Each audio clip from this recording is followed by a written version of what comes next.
Hey guys, good evening and welcome back again to your Unacademy Reading English channel. I hope all of you are doing great, having a good time. So people, let me know in the chats if all of you can hear me, if I am perfectly audible, visible to everyone. Good evening and welcome back. Good evening people, good evening and welcome back. Let me know quickly in the chats if all of you can hear me, if I'm perfectly audible, visible to every one of you. Quickly in the chats. With some fire emojis, yeah. Quickly people.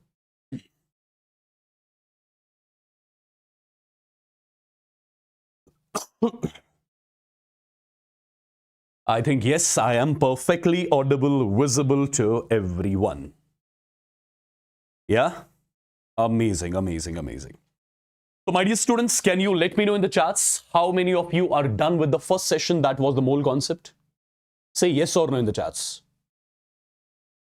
Say yes or no in the chats. How many of you are done with the mole concept? Quick, everybody. Everybody, people. Say yes or no in the chats. Yes, even JEE aspirants can also watch this session, no issues at all.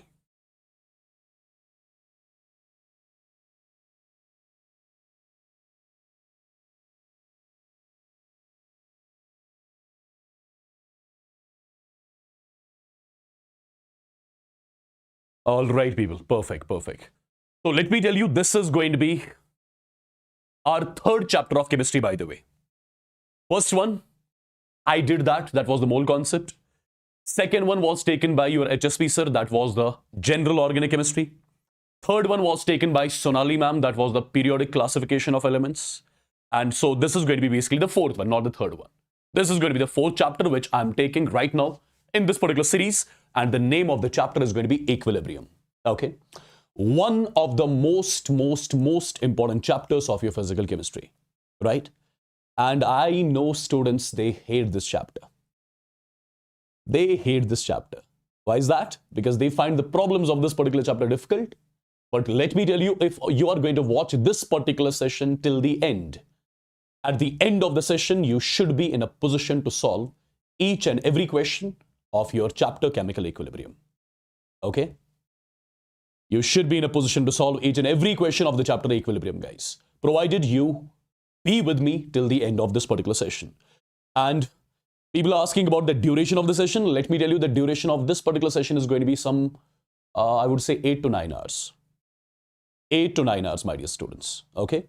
I'll be completing this particular chapter in detail in 8 to 9 hours. So if you are watching this particular chapter for the first time, no need to worry, because every single thing I'll be starting from the basics. Every single thing I'll be starting from the scratch. Okay? Some of my offline students have also joined. So this chapter is their favorite. Amazing. Good. I like it. All right. So as you know, before starting the session, I keep on asking you one question. Which part of the country you guys are watching me from? Which part of the country you guys are watching me from? I want to know in the chats first. I want to know in the chats first. Which state you are watching me from? Quickly, guys. I just want to see first of all. I just want to see which state you guys are watching me from.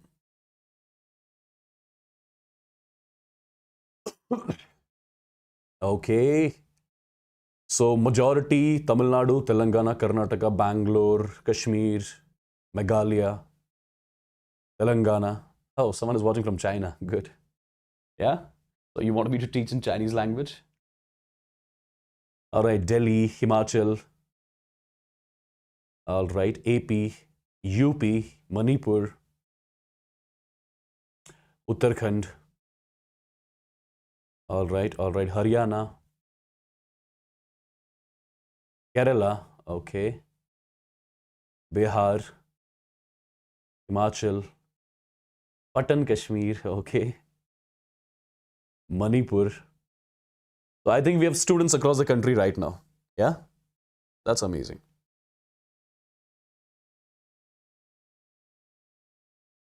Right. Perfect, perfect, perfect. So, you are watching me from a lot of states, okay? And I'm live from Srinagar, Jammu and Kashmir. Isn't this amazing? I'm taking the session from Srinagar, from the top North India, and students sitting in the South India, right? In the state of Tamil Nadu. Wow, amazing, right? That's the beauty of the online education. Yeah. Okay, should we get started then? Should we get started? All ready, people? All ready?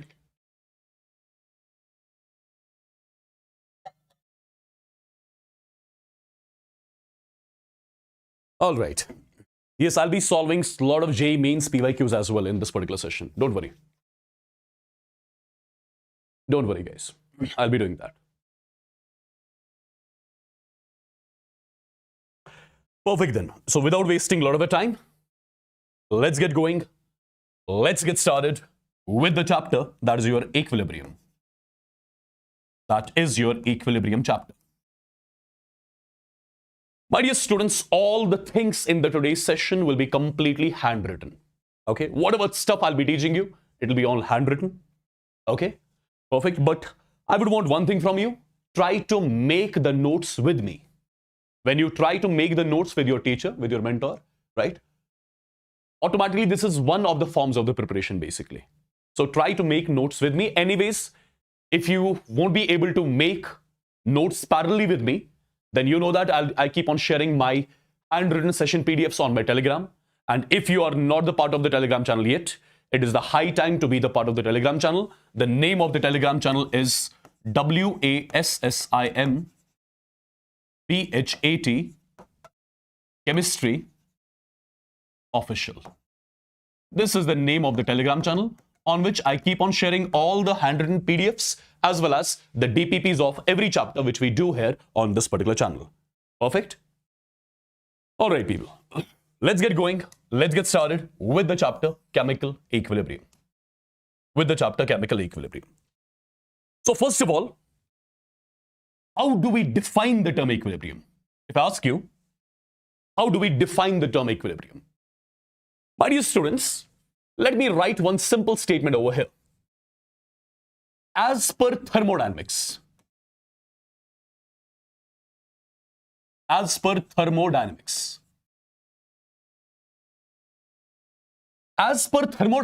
let me tell you, equilibrium, as per thermodynamics, equilibrium is the state of the system. Equilibrium is the state of the system at which equilibrium is the state of the system at which entropy attains the maximum value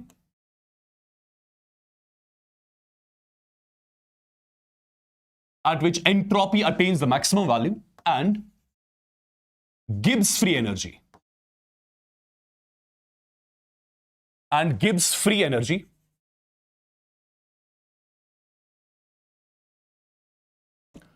Attains the minimum value.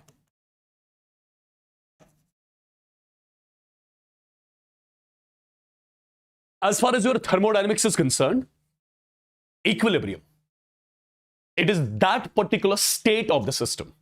At which entropy attains its maximum value, gives free energy, attains its minimum value, and that is the reason why equilibrium is the most stable state of the system.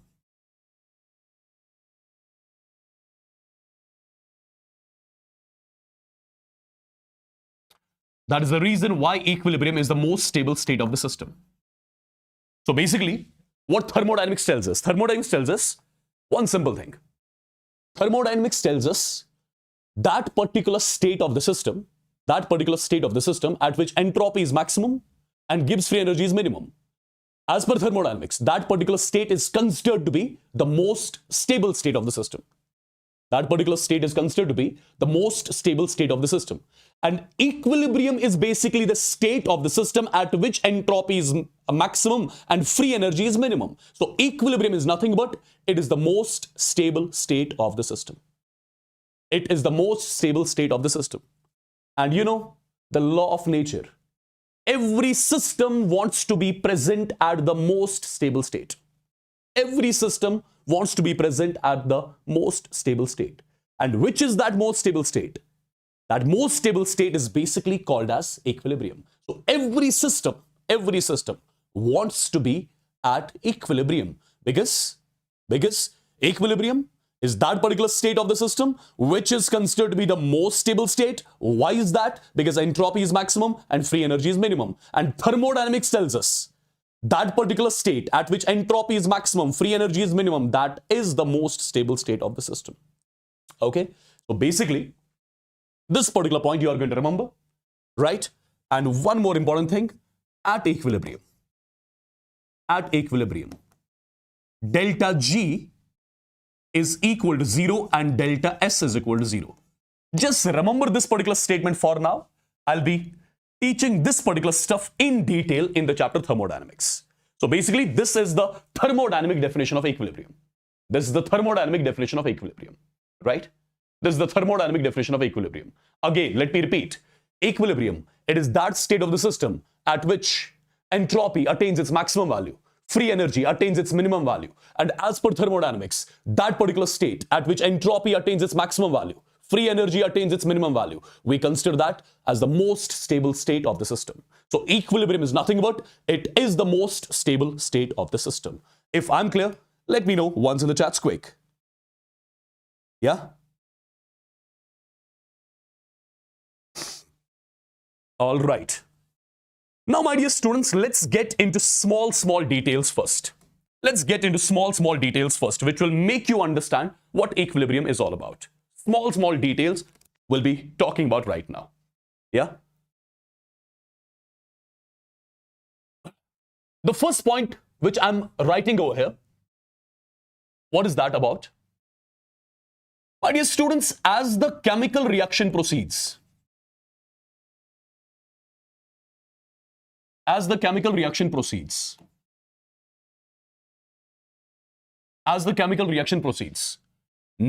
of moles of reactant, concentration of reactant, and the pressure of reactant. As the chemical reaction proceeds, number of moles of reactant, concentration of reactant, and the pressure of reactant decreases with time. Decreases with time. And number of moles of product, concentration of product, and the pressure of product. Increases with time. This is the first statement, people, which you are going to remember from now onwards. Whenever a chemical reaction starts, number of moles of reactant, concentration of reactant, as well as the pressure of reactant, that decrease with time. Number of moles of product, concentration of product, as well as the pressure of the product, that increases with time. If you want to have a look on this particular statement properly, for example, let's say this is the reaction. A gives B. This is the reaction A gives B. For example, people, this particular reaction is taking place in a container. I am assuming the volume of the container in which the reaction takes place, that's equal to V liters. I'm assuming the volume of the container, the volume of the vessel in which the reaction takes place, that is, for example, how much? V liters. Now, time t is equal to 0. At time t is equal to 0, if I ask you, has the reaction started? At time t is equal to 0, the reaction has not started yet. This is the time at which reaction has not started. That means A has not got converted into product yet. So can I say, at time t is equal to 0, you will only find the moles of reactant in the container? Absolutely. And let the moles of reactant at time t is equal to 0 be represented by NR. These are the moles of reactant present in the container at time t is equal to 0. Since the reaction has not started, so number of moles of B, number of moles of product in the container right now will be 0. Now people, as the reaction starts, number of moles of reactant will keep on decreasing with time. As the reaction starts, as this A starts getting converted into product, number of moles of reactant will keep on decreasing with time. And similarly, number of moles of product, it will keep on increasing with time. Number of moles of reactant will keep on decreasing with time. Number of moles of product, it will keep on increasing with time. Now people, I am going to define one term here, which I'm representing either with square bracket or C. What is the square bracket or C? The square bracket or C, it represents concentration. What is concentration? Concentration is nothing but molarity. And what is molarity? Number of moles per unit volume of the solution or the volume of the reaction vessel in liters. N by V is what you call as concentration. When you divide moles with the volume, what do you get? You get concentration. Now, if I ask you one simple thing, my dear students, if I write the term concentration of reactant, can I say concentration of reactant is nothing but number of moles of reactant divided by volume of container in liters? Absolutely. If I write the term concentration of product, can I say it is nothing but number of moles of product divided by volume of vessel in liters? Absolutely. Now, as we already know, as the reaction proceeds, number of moles of reactants, what happens to them? Number of moles of reactants, they decrease with time. If number of moles of reactants are decreasing with time, that means concentration of reactant will be decreasing with time. Similarly, as the reaction starts, number of moles of products, they increase with time. Now, as the number of moles of product increases with time, I would say concentration of product will be also increasing with time. As I told you, as the reaction starts, number of moles of reactant, as well as the concentration of reactant, it decreases with time. Number of moles of product, as well as the concentration of product, it increases with time, right? At the same time, one more thing, people. Let's say this A was in gaseous phase. This B was also in gaseous phase. Let's say A was in gaseous phase. B was also in gaseous phase. Now, can you tell me at time t is equal to 0? At time t is equal to 0, how many gases will be there in the container? I would say at time t is equal to 0, there will be only one gas in the container. That will be gas A. Okay, at time t is equal to 0. So at time t is equal to 0, whatever is going to be the total pressure of the system, at time t is equal to 0 will be only due to A, because there is only A present in the container at time t is equal to 0. Correct? So total pressure at time t is equal to 0 is due to A. Right? What is the pressure due to B at time t is equal to 0? Pressure due to B is 0, because B has not got formed yet. Now people, as the reaction starts, number of moles of A will keep on decreasing. Number of moles of B will keep on increasing. If number of moles of A are decreasing with time, so I would say pressure due to A will be decreasing with time. And number of moles of B are increasing with time, so I would say pressure due to B will be increasing with time. That is something I wrote here. Whenever a chemical reaction starts, number of moles of reactant, concentration of reactant, pressure of reactant, that decrease with time. Number of moles of product, concentration of product, as well as the pressure of product, that increase with time. Yeah? Perfect. So, if you want to have a look on this particular statement graphically, you can do that too. Dear students, for example, I'm plotting a curve between moles versus time. Moles versus time. Now, you know, at time t is equal to 0, number of moles of reactant in the container will be maximum. As the reaction starts, number of moles of reactant will keep on decreasing like this, right?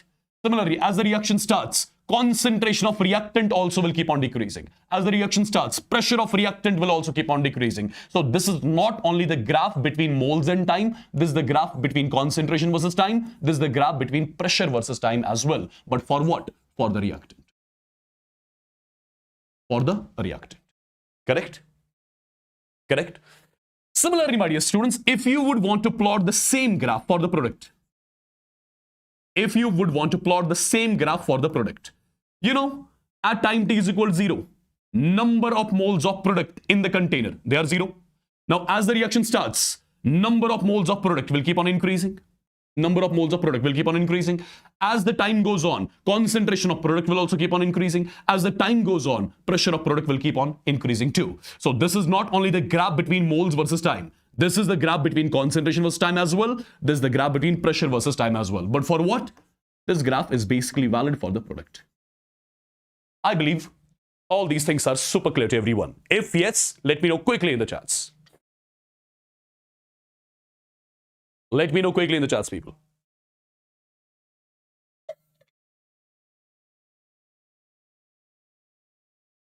All right. I believe this particular simple statement is super clear to everyone. Now let's move on. Now let's move on, people.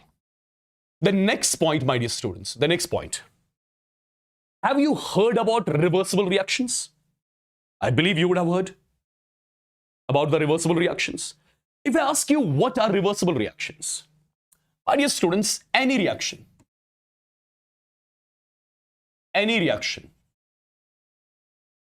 that has the tendency,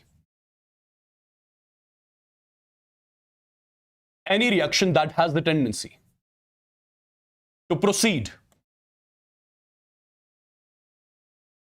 in both the directions, that has the tendency to proceed in both the directions, that is forward as well as backward. Forward as well as backward. Is what you call as the reversible reaction. So any reaction, my dear students, any reaction that will be having the tendency to proceed in both the directions, forward as well as backward, right? You call that particular reaction as the reversible reaction. And how do you represent this reversible reaction? You represent it like this. Double-headed arrow. A gives B. So A has got tendency to get converted into B, and B has got tendency to get converted into A. So this particular reaction over here, I will be calling this as the reversible reaction.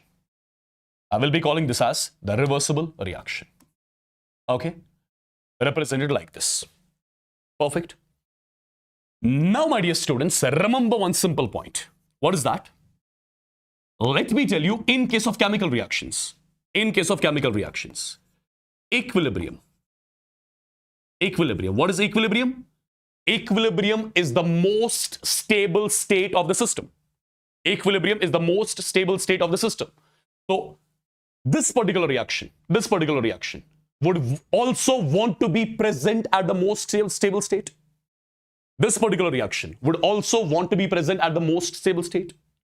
Okay? Absolutely. My dear students, let me tell you, equilibrium, which is the most stable state of the system, equilibrium is attained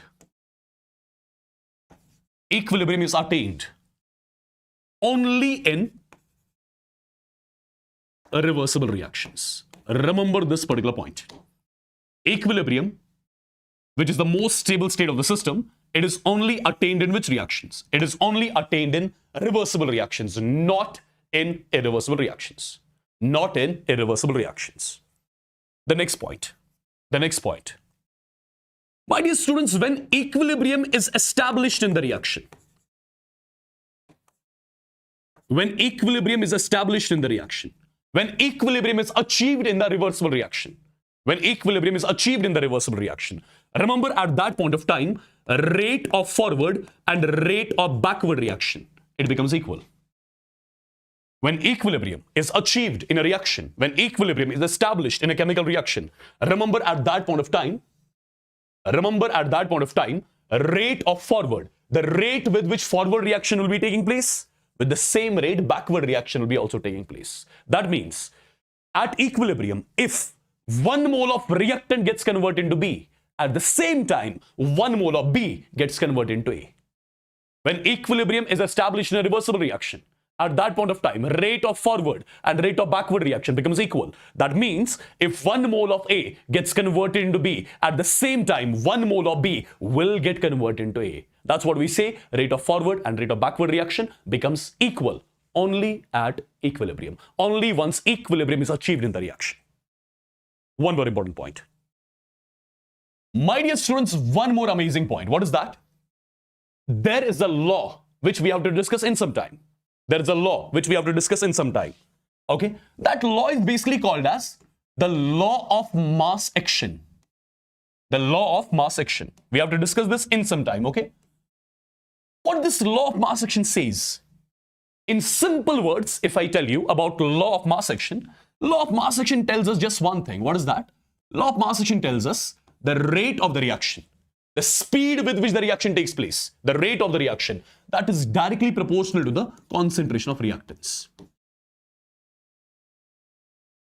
This is the simplest statement of the law of mass action. Your law of mass action says that rate of the reaction, it is directly proportional to what? It is directly proportional to the concentration of reactant. More the concentration of reactant, more is going to be the speed of the reaction. More is going to be the rate of the reaction. Lesser the concentration of reactant, lesser the concentration of the reactant, lesser is going to be the rate of the reaction. Lesser is going to be the speed of the reaction. Okay? Now, why this particular statement is important? There is a logic, there is a reason behind that. And what is the reason? Let's have a look, people. For example, I am taking a general reaction as A gives B. This is a reaction. If I ask you, is it reversible or irreversible? Absolutely, it's the reversible reaction because I have showed the arrow on both the sides. This is a reversible reaction, first of all. Okay? Now, my dear students, just tell me one simple thing. One simple thing I would want from you. At time t is equal to 0, number of moles of A, are they going to be maximum or minimum? At time t is equal to 0, number of moles of A in the container are going to be maximum. Or I can say, at time t is equal to 0, the concentration of A is going to be maximum. At time t is equal to 0, number of moles of B in the container will be 0. Or I can say, at time t is equal to 0, the concentration of B in the container will be minimum. And that minimum value is equal to 0. Correct? Correct, people? Now. As I told you already, as the reaction starts, concentration of reactant, it keeps on decreasing with time, and concentration of product, it keeps on increasing with time. As I told you, when the reaction starts, concentration of reactant keeps on decreasing with time, concentration of product, it keeps on increasing with time. Now, my dear students, if you look at this particular reaction carefully, if I ask you whether it's one reaction or these are actually two reactions, what do you say? Is it a single reaction or these are in reality two reactions?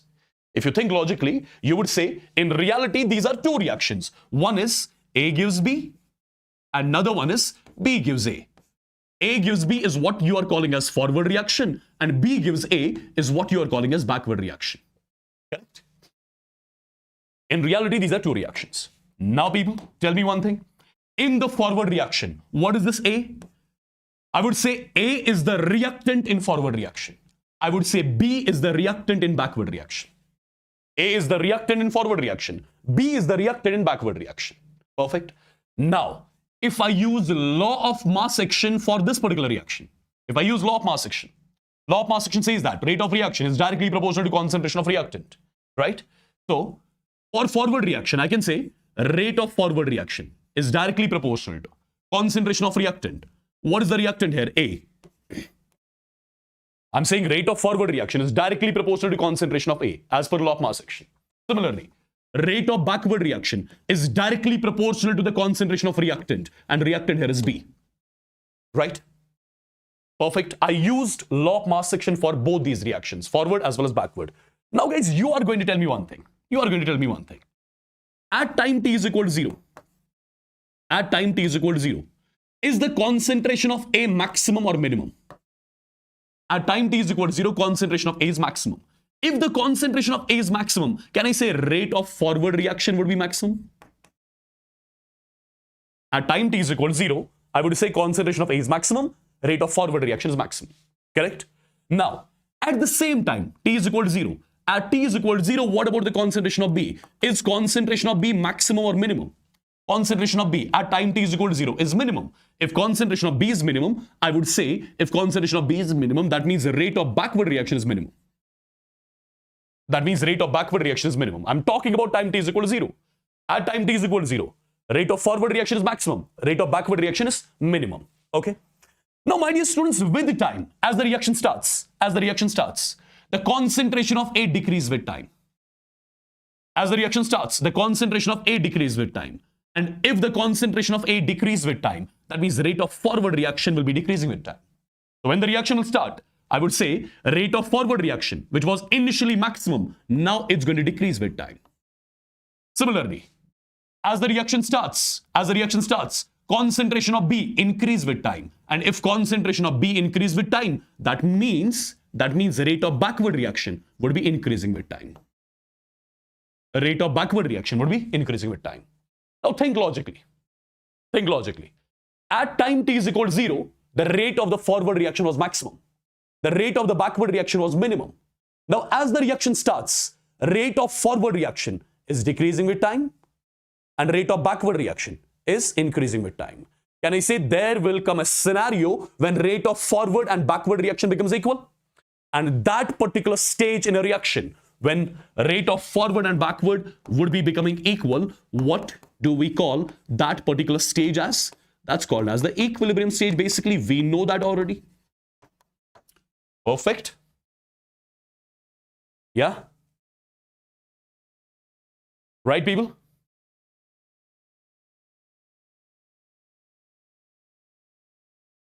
Right, people? Is it clear? Is it clear? So at time t is equal to 0, the rate of forward reaction is maximum, the rate of backward reaction is minimum. With time, rate of forward reaction decreases, rate of backward reaction increases. There comes a time when rate of forward backward becomes equal, and then we say, at that particular time, we say what has happened in the reaction? Equilibrium has established. Okay, so if you want to have a look on all of this stuff graphically, you can absolutely do that. And look at the graph. This is one of the important graphs which I'm going to plot here. Let's say I'm plotting a graph between concentration versus time. Or not concentration versus time. Let me plot a graph between rate versus time. Rate of the reaction versus time. Now guys, you tell me one thing. At this particular point of time, t is equal to 0. Here t is equal to 0. T is equal to 0 means? T is equal to 0 means rate of forward reaction will be maximum. Rate of forward reaction will be maximum. Now with time, rate of forward reaction decreases. With time, rate of forward reaction decreases. Okay, rate of forward reaction decreases. Similarly, with time, rate of backward reaction increases. And there comes one particular time after which, rate of forward and rate of backward reaction becomes equal. And what do we call that particular stage in the reaction? At that particular stage, we call that particular stage in the reaction as the equilibrium stage. Perfect.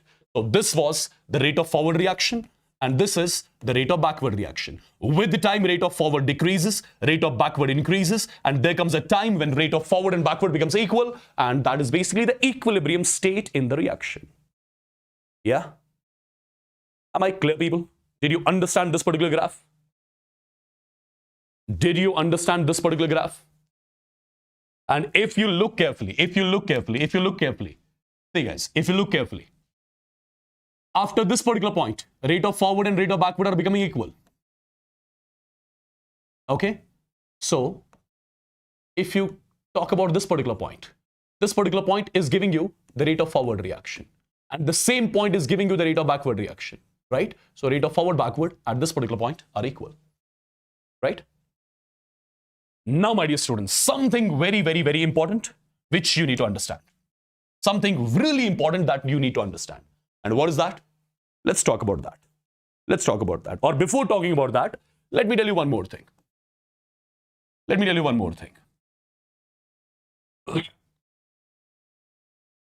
If I talk about equilibrium in chemical reactions,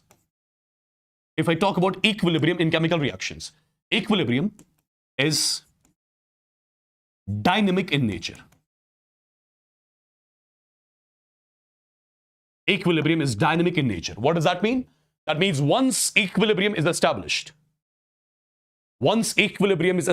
in the reaction, after that the reaction never stops, because the rate of forward and backward has got equal. The loop has got created. If 1 mole of reactant gets converted into product, at the same time 1 mole of product gets converted into reactant, 1 mole of reactant into product, at the same time 1 mole of product into reactant. So the loop has created, so the reaction never stops after this. Okay, so we say equilibrium is dynamic in nature. At the same time, One more important thing, people. I hope this particular point is clear. Equilibrium is dynamic in nature. Once equilibrium is established in the reaction never stops. One more thing. Any reaction involving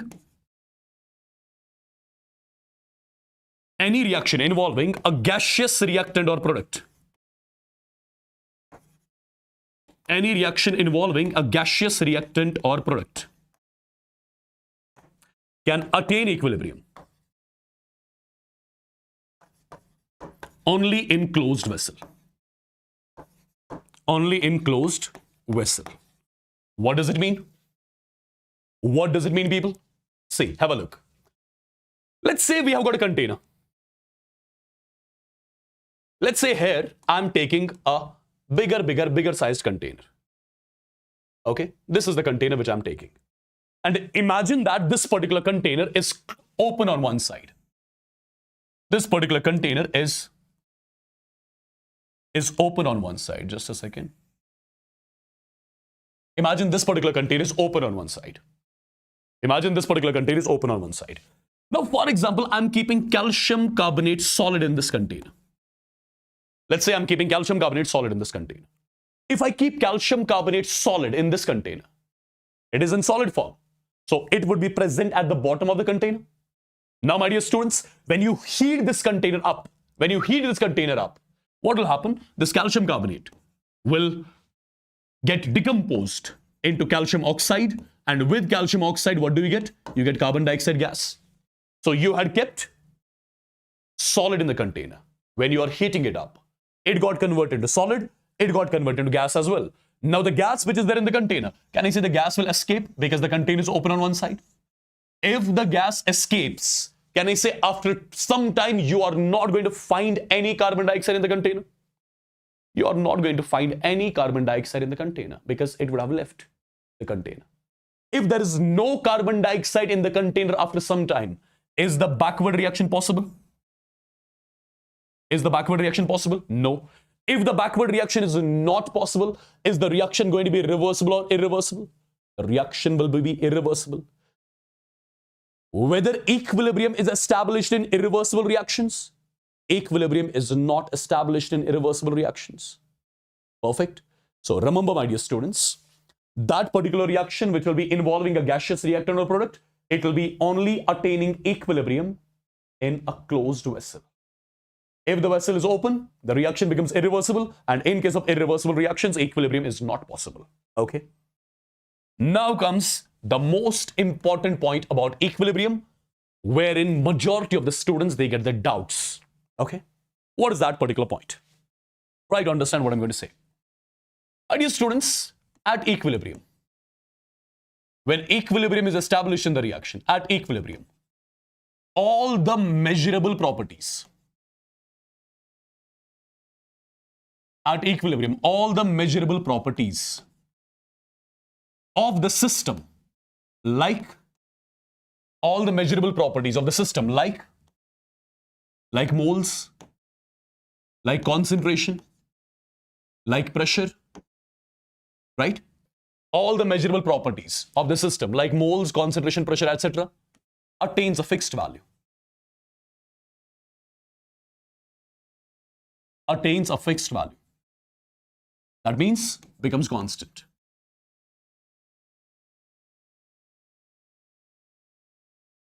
That means becomes constant. Let's try to understand this particular point. Let's try to understand this particular point. This is something important, okay? Try to understand this carefully. My dear students, for example, this particular point I'll be making you understand in 3 different cases. I'm talking about case 1. What is case 1? I'm taking a reaction. A gives B. I'm taking a reaction, A gives B.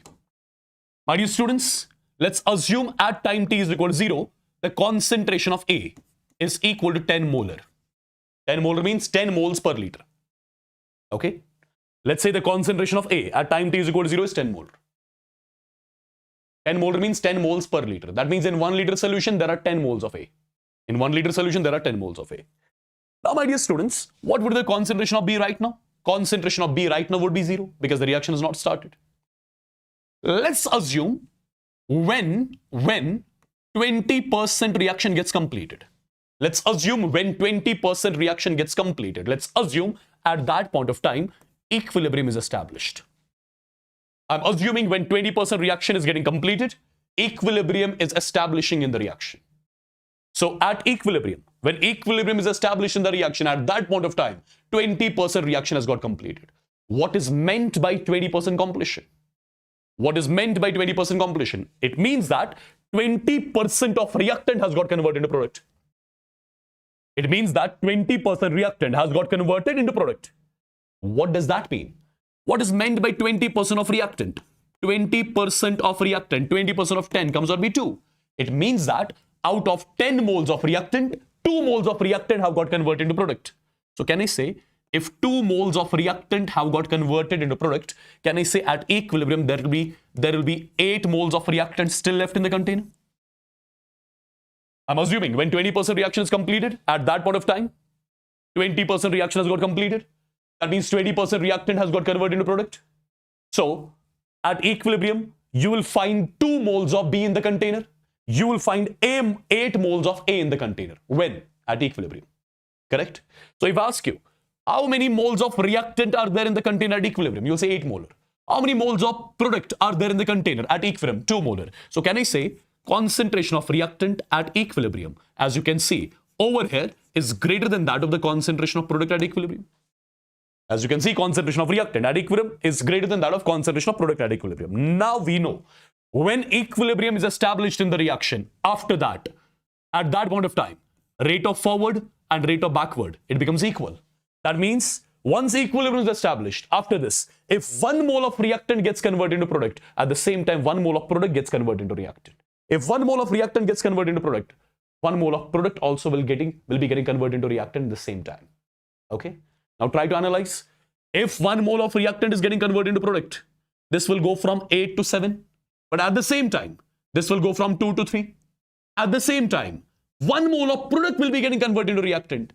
When 1 mole of product gets converted into reactant, this will come from 3 to 2 and this will go from 7 to 8. So the point is, when equilibrium is established in the reaction, the concentrations of reactants and products, they become constant. They do not change with time. They do not change with time. Same goes with the moles. Moles of reactant as well as product, they become constant. They do not change with time. Because the rate with which forward is happening, with the same rate backward is happening. Okay? If 1 mole of A is getting converted into B, at the same time 1 mole of B is getting converted into A. Right? So the moles of reactants products, they have become constant. They have attained a fixed value. Right? The concentration of reactants products, they have become constant. They have attained a fixed value. Right? Now people, if you want to plot a graph for all this scenario which I have shown you, try to understand. I'm making a graph, for example, between concentration versus time. Concentration versus time. If you look carefully, how many values have I taken? 0, 2, 8 and 10. Let's say this is 0. Let's say this is 2 molar. Let's say here somewhere you have got 8 molar. Let's say here somewhere you have got 10 molar. Correct? These are the numbers which are plotted. So at time t is equal to 0, what was the concentration of reactant? At time t is equal to 0, the concentration of reactant was 10 molar. With the time, the concentration of reactant decreased from 10 to 8. With the time, the concentration of reactant decreased from 10 to 8. Once the concentration of reactant reached 8 molar, after that the concentration of reactant did not change. It remained 8 molar only. Similarly, at time t is equal to 0, the concentration of product was 0. With time, the concentration of product increased from 0 to 2. When the concentration of product reached 2 molar, after that, the concentration of the product did not change. So can I say this is the time? Can I say this is the time after which the concentration of reactant and the concentration of product, they have got constant. They are not going to change with time. And when the concentration of reactant product becomes constant, right? At that point of time, we say equilibrium has got established in the reaction. So this particular graph, this is correctly representing equilibrium. And people, if you look carefully, what is this particular point? This is the concentration of reactant at equilibrium. What is this particular point? This is the concentration of product at equilibrium. This is the concentration of product at equilibrium. As you can see, concentration of reactant at equilibrium is more than that of concentration of product at equilibrium.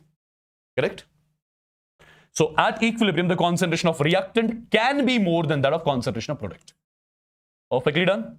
Now remember, since this is the graph between concentration versus time, same is going to be the graph between moles versus time. Same is going to be the graph between pressure versus time. So in reality, this is not just a graph. These are in reality 3 graphs. Okay? This is not a single graph. In reality, these are 3 graphs. I believe this is clear. Now similarly, let's take case 2. Let's take case 2. The reaction which I'm taking, that's A gives B. Let's say at time t is equal to 0, the concentration of reactant is 10 molar. The concentration of B is 0. Assume that when 50% reaction gets completed, equilibrium is established, right? What is meant by 50% completion? It means that 50% of reactant gets converted into product. And when 50% of reactant gets converted into product, that means out of 10 moles, 5 moles are getting converted. So I'll be left with only 5. And I would say 5 moles of product would have also got formed.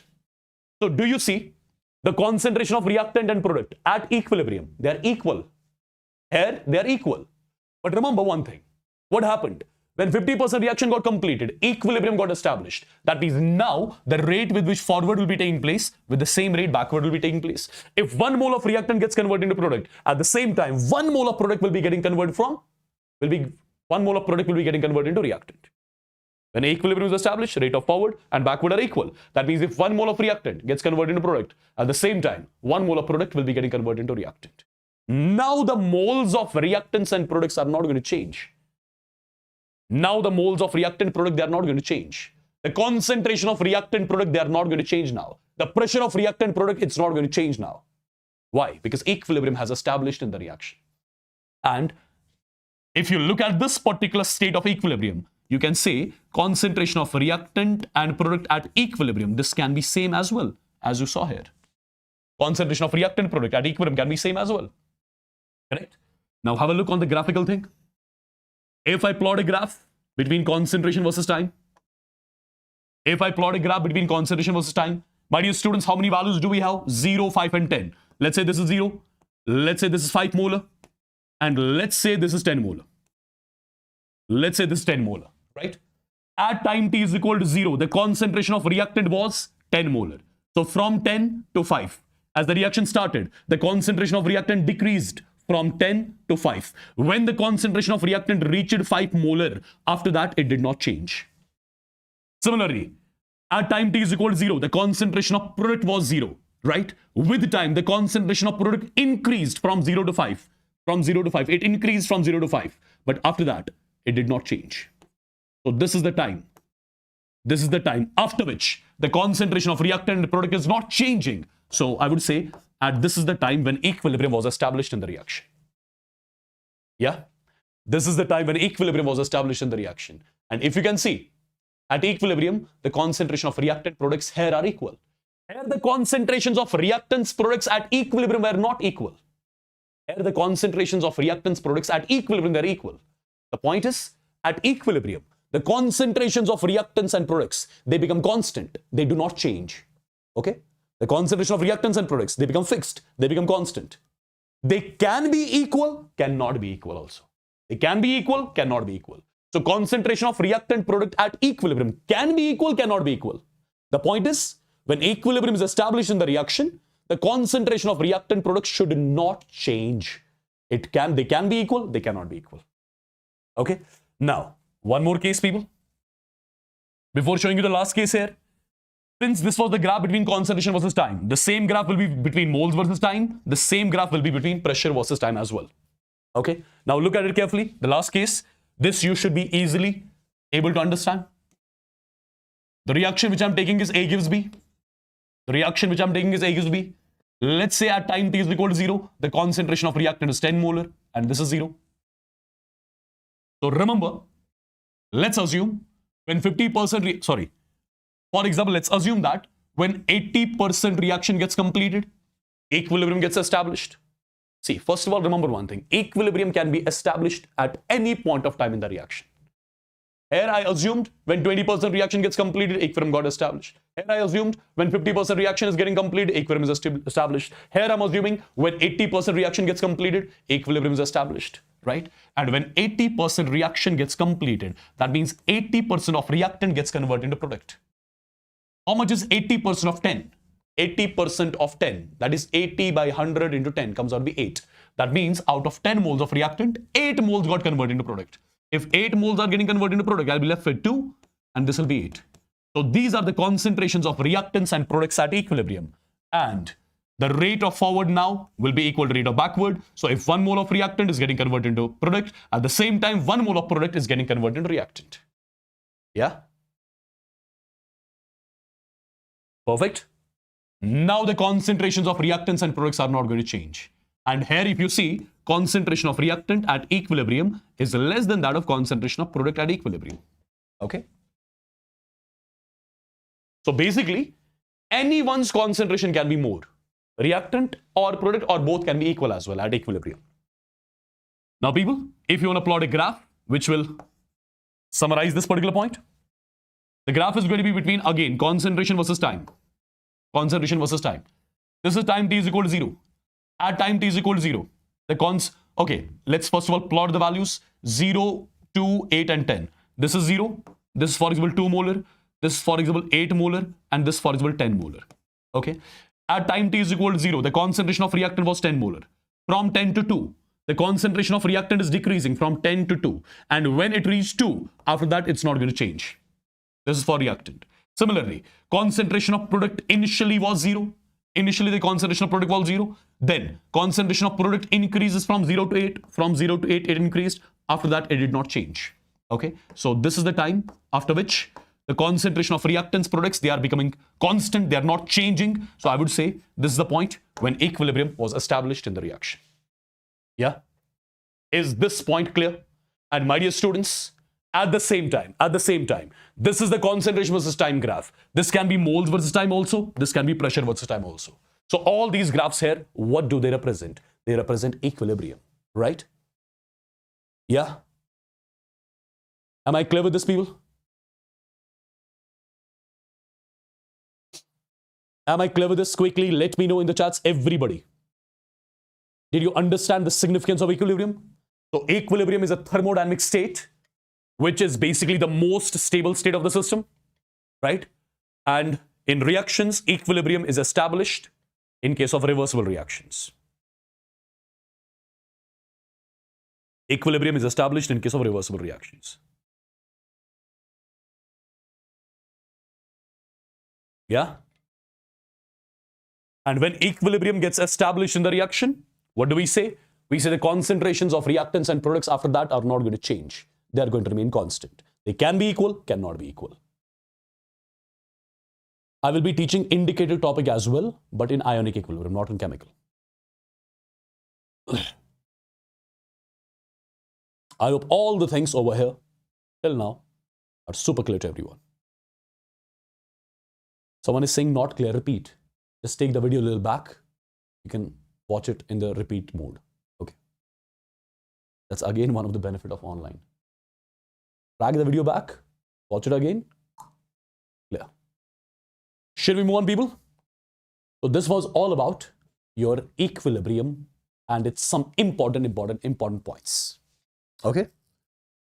Now guys, remember one thing. Now guys, let's have a look on one thing. What is that? That is your law of mass action. Law of mass action. Law of mass action. What is there in physical equilibrium? Solid goes into liquid, right? Liquid goes into gas. Perfect. What is there? That is one of the simple application of Chatelier. That's not some difficult topic. Okay, let's move on, guys. Law of mass action. First of all, the first point which I'm going to let you know about law of mass action, it is a complete theoretical concept.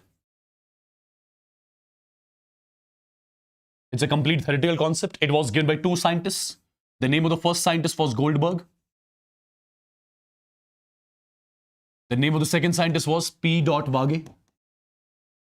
These were the two scientists who came up with this particular law of mass action, which is all theoretical. It does not have any experimental background. Law of mass action does not have any experimental background. So first of all, what this law of mass action is all about. Before telling you about the law of mass action, my dear students, before briefing you about the law of mass action, remember few points from now onwards. What are those points? Whenever you see any reactant or product in aqueous phase, whenever you see any reactant or product in aqueous phase, that means in the bracket if AQ is written, remember that particular reactant or product which will be in aqueous phase, its active mass will be its concentration. If I have got the reaction in which a reactant or product is in aqueous phase, and I'm asking you, what is the active mass of that reactant? You will say active mass of that particular reactant or product is nothing but its concentration. Okay?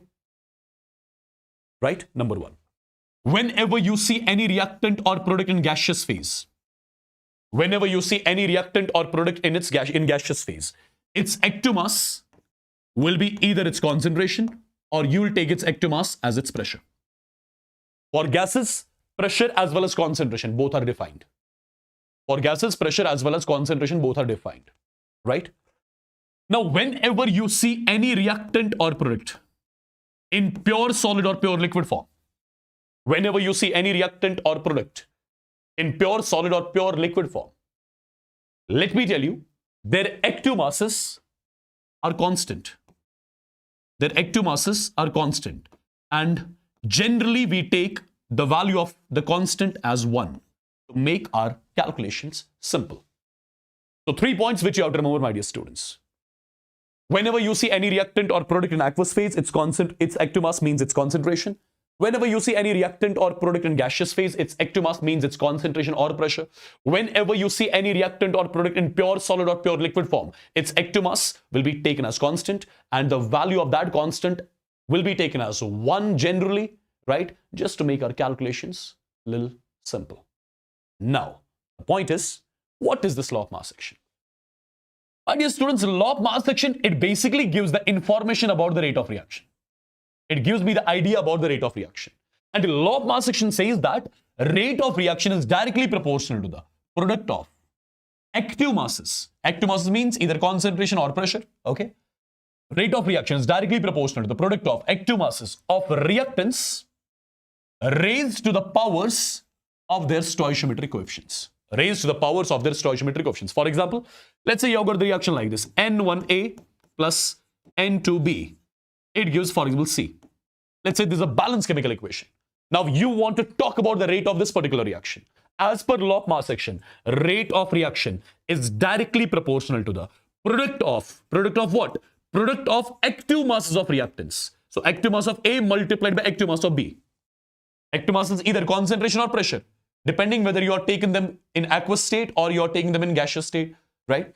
So as per law of mass action, rate of reaction is directly proportional to product of active masses of reactants raised to the powers of the respective stoichiometric coefficients. What is the stoichiometric coefficient of A? That's N1. What is the stoichiometric coefficient of B? That's N2.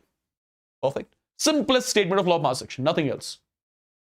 Rate of reaction is directly proportional to the product of active masses of reactants raised to the powers of their respective stoichiometric coefficients. Now people, if for example this was in aqueous phase, for example this was also in aqueous phase, then you would have written like this: rate of reaction is directly proportional to, instead of active mass of A, I would have written concentration of A, right? Because for those reactants products which are in aqueous phase, for them active mass is nothing but concentration. So concentration of A raised per N1, similarly this would have been concentration of B raised per N2. Depending on whether the substance is in aqueous phase or gaseous phase or whatever phase, right? Perfect.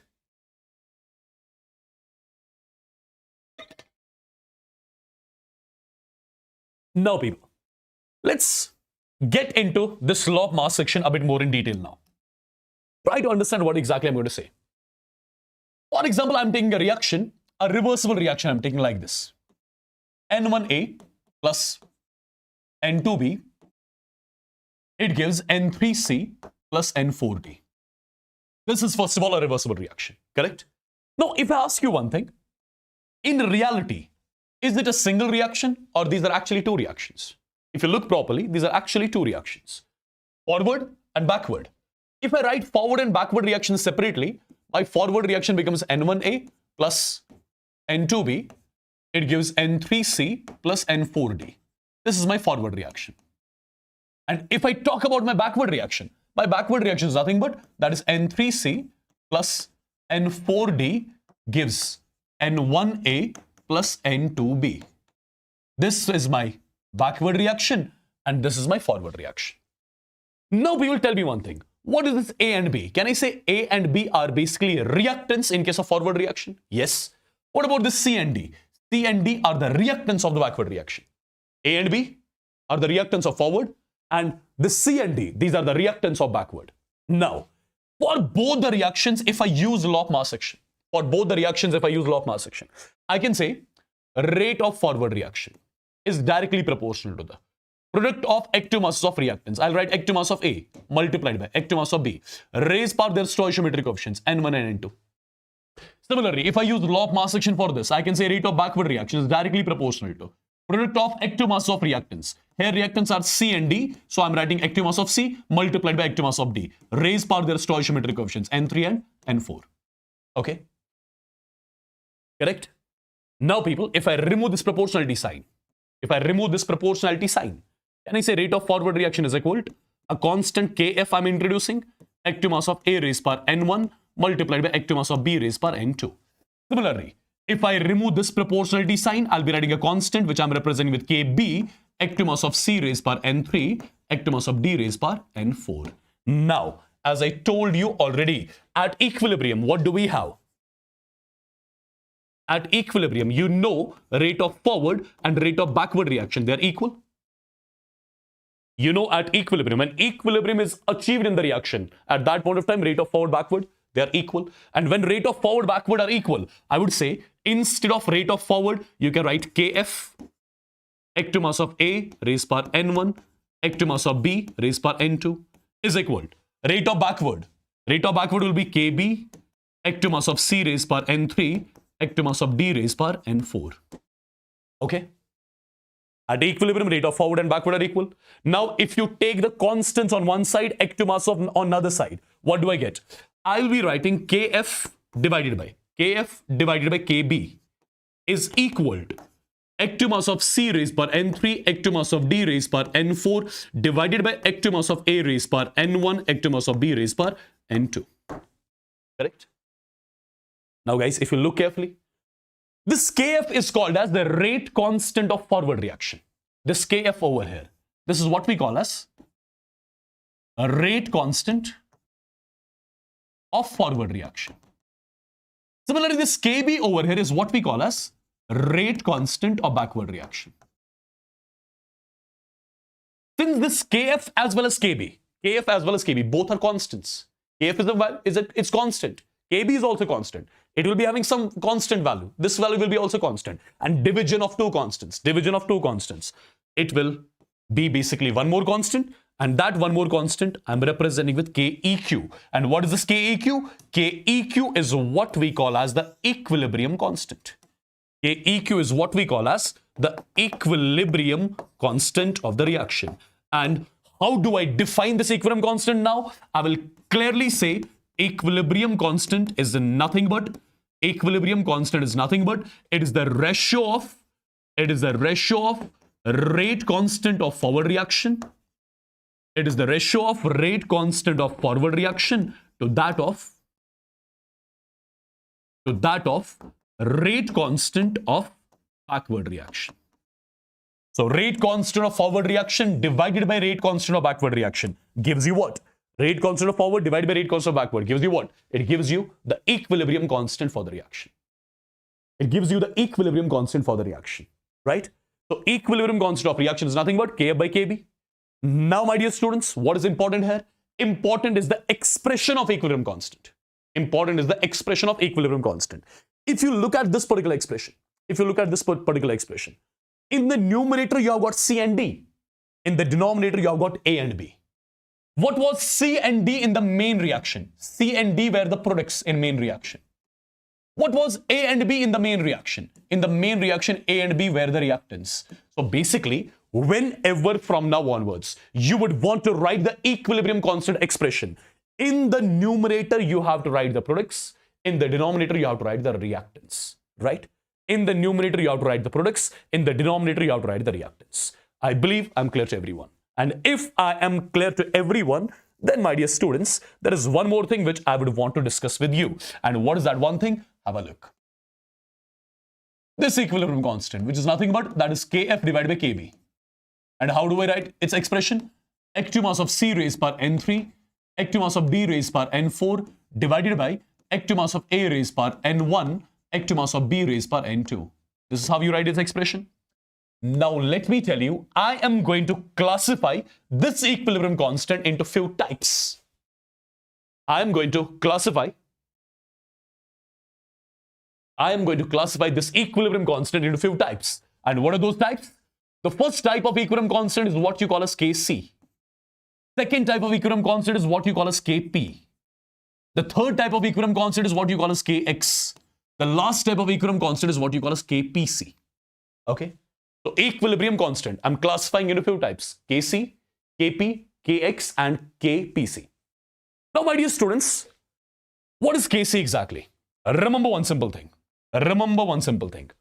Whenever in the expression of equilibrium constant, I will be using the term concentrations in place of these active masses. Whenever in the expression of equilibrium constant, active masses are replaced by the term concentration. At that point of time, this equilibrium constant you are going to call as Kc. This Keq you are going to call as Kc. Yeah? Remember this point. Whenever in the expression of equilibrium constant, right, active masses are replaced by the term concentration. At that time, instead of Keq, you write Kc. What is Kc? Kc is nothing but it is the equilibrium constant. It is Keq. But when in the expression of equilibrium constant, active masses are replaced by the term concentrations, right? You call it as the Kc. And if I ask you, how do I write the expression for Kc now? Kc expression would be equal. Instead of active mass of C, I'll write concentration of C at equilibrium raised power n3, concentration of D at equilibrium raised power n4 divided by concentration of A at equilibrium raised power n1 and concentration of B at equilibrium raised power n2. So instead of the active masses, I use the term concentration. Yeah? Now similarly, guys, whenever in the expression of equilibrium constant, active masses are replaced by what? Active masses are replaced by the term pressure. Whenever in the equilibrium constant expression, active masses are replaced by the term pressure. At that point of time, your Keq, equilibrium constant, would be called as Kp. And how do you write its expression? You'll write pressure of C, or you can say partial pressure of C at equilibrium raised power n3, partial pressure of D at equilibrium raised power n4 divided by partial pressure of A at equilibrium raised power n1 and similarly pressure of B at equilibrium raised power n2. Okay? Similarly, guys, whenever in the expression of equilibrium constant, active masses are replaced by the term mole fractions. So that means at that point of time, your Keq becomes what? Your Keq becomes Kx. And how do you write the expression for Kx? It's going to be mole fraction of C at equilibrium raised power n3, mole fraction of D at equilibrium raised power n4, mole fraction of A at equilibrium raised power n1, mole fraction of B at equilibrium raised power n2. This Kpc, you have got nothing to do with this. Basically, in the expression of Kpc, you will find both concentration as well as pressure. That depends on which reactant and product in the reaction is in aqueous phase and which reactant product is in gaseous phase. Okay? Perfect. So guys, our main priority would be Kp, Kc and Kx. Okay? Kp, Kc and Kx. Right, people? Am I clear?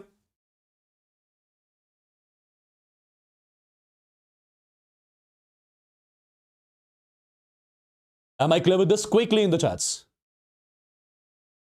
People.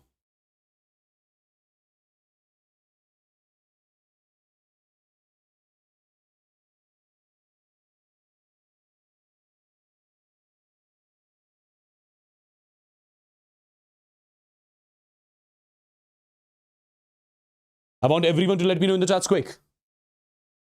I hope you got to know what is Kp, what is Kc, what is Kx, and what is Kpc. In the expression of Kpc, you will find both concentration as well as pressure. Yeah? Now, guys, before expressing all of this in the detailed form, can you let me know the answer of this simple question?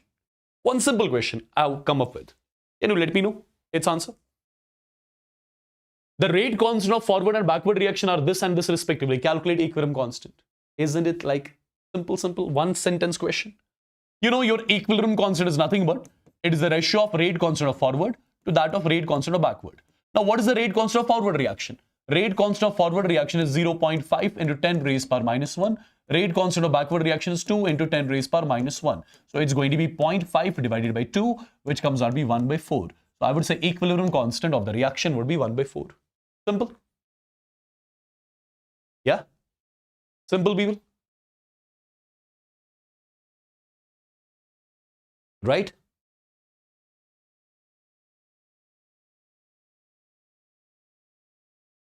You are given with rate constant of forward as well as rate constant of backward. So K of Kb both are given. So put their values and get the value of equilibrium constant. Nothing else. Okay? All right. Can you tell me the answer of one more simple question, basic question? This is one line question. Anyways, these sort of questions won't be asked in your NEET, right? This is just, I'm giving you these questions just to make these small things clear. The 8.5 grams of NH3 are present in 0.5 liters of vessel. Calculate the ectomass of NH3. Ectomass of NH3 means concentration of NH3. Concentration of NH3 means number of moles of NH3 divided by volume of the vessel in liters.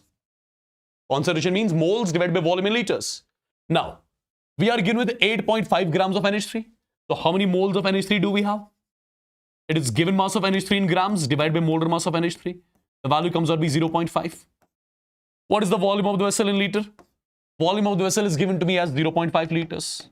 We are done, right? So it's going to be 0.5 divided by 0.5. The value is going to be, the numerator is going to be in moles, the denominator is going to be in liters, so it's going to be 1 mole per liter. Or you can call it directly as 1 molar. So the ectomass, or you can say the concentration of NH3 here is 1 molar. Of course, this sort of a question will never be asked. Okay, if this question is asked in NEET, that is going to be the easiest paper of NEET ever. Yeah? Perfectly done? Now, people, if we are perfectly done, then what do we have to do? It is the time to know how to write the expression of Kp and Kc for different reactions. It is the time to know how to write the expression of Kp and Kc for different reactions. Right? How to write the expression of Kp and Kc for different reactions. Let's get to know that. For example, these are the two reactions which I have taken. If you look carefully, these are the two reactions which I have taken. Correct? Every reactant product is in gaseous phase. For gases, ectomass is both concentration as well as pressure. So you can write the expression for Kc as well as you can write the expression for Kp. Now, how do you write the expression for Kc? You will be starting with the product. You will write concentration of H2 at equilibrium raised power stoichiometric coefficient, concentration of I2 at equilibrium raised power stoichiometric coefficient, and divided by concentration of Hi at equilibrium raised power stoichiometric coefficient. This is the expression of what? This is the expression of Kc. Similarly, if you want to write the expression of Kp, it's going to be partial pressure of H2 at equilibrium raised power stoichiometric coefficient, partial pressure of I2 at equilibrium raised power stoichiometric coefficient, divided by partial pressure of Hi at equilibrium raised to the power of the stoichiometric coefficient, that is 2. Isn't it pretty much simple, guys? Isn't it simple? Yeah? Kp, Kc expression. Look at this particular reaction. Here you see this is an aqueous phase, this is an aqueous phase, this is an aqueous phase. For aqueous, ectomass is just concentration. For aqueous, what is ectomass? Concentration. So you can just write the expression for Kc here. You cannot write the expression for Kp here for this reaction. Start with the product. It's an aqueous phase, so its ectomass is its concentration. So concentration of NH4 positive at equilibrium raised power stoichiometric coefficient, concentration of OH negative at equilibrium raised power stoichiometric coefficient, concentration of NH4OH at equilibrium raised power stoichiometric coefficient. This is the expression for Kc. You cannot write the expression of Kp for this reaction because all the reactants products, they are in gaseous phase. Sorry, they are in aqueous phase.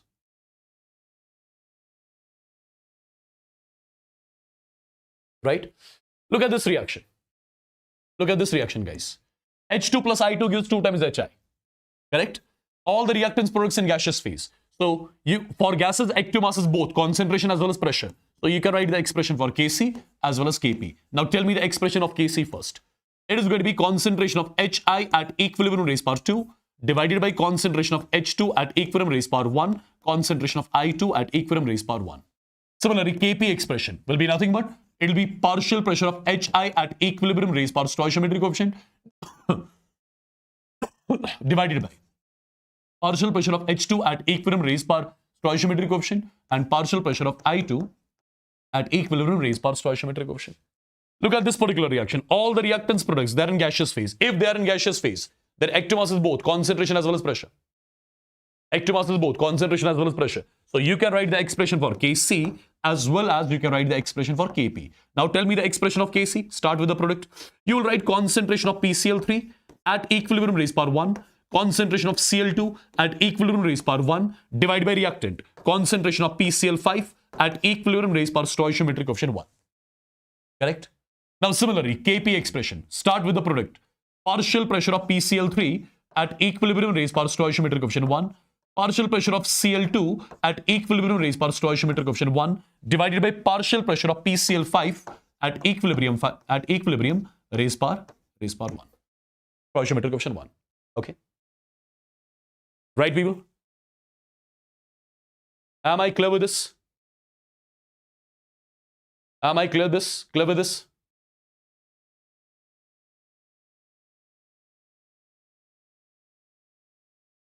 Guys, is it all clear? Say it in the chats once. Someone is saying, sir, why you are in rush? I'm not in rush. I'm teaching slow. I'm teaching slowly.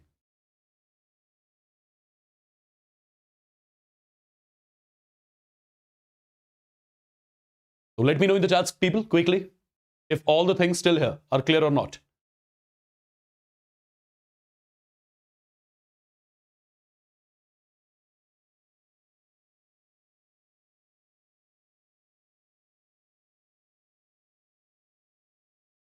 Is the speed perfect? Just tell me that. Say yes or no in the chats. Is the speed perfect? Say yes or no in the chats.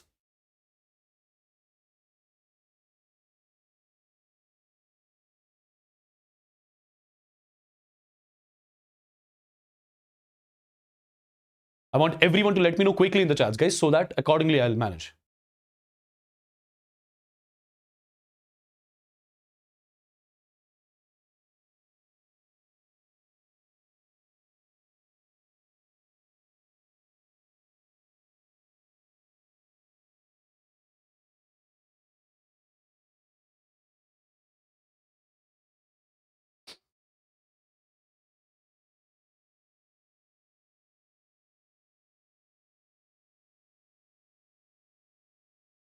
There are 3 students telling the speed is fast. I think majority is okay with this, yeah? Chalo, let's move on then. One is saying it's slow. Guys, I'm teaching at a proper pace, okay? I'm not going fast, I'm not going slow. Don't worry about that.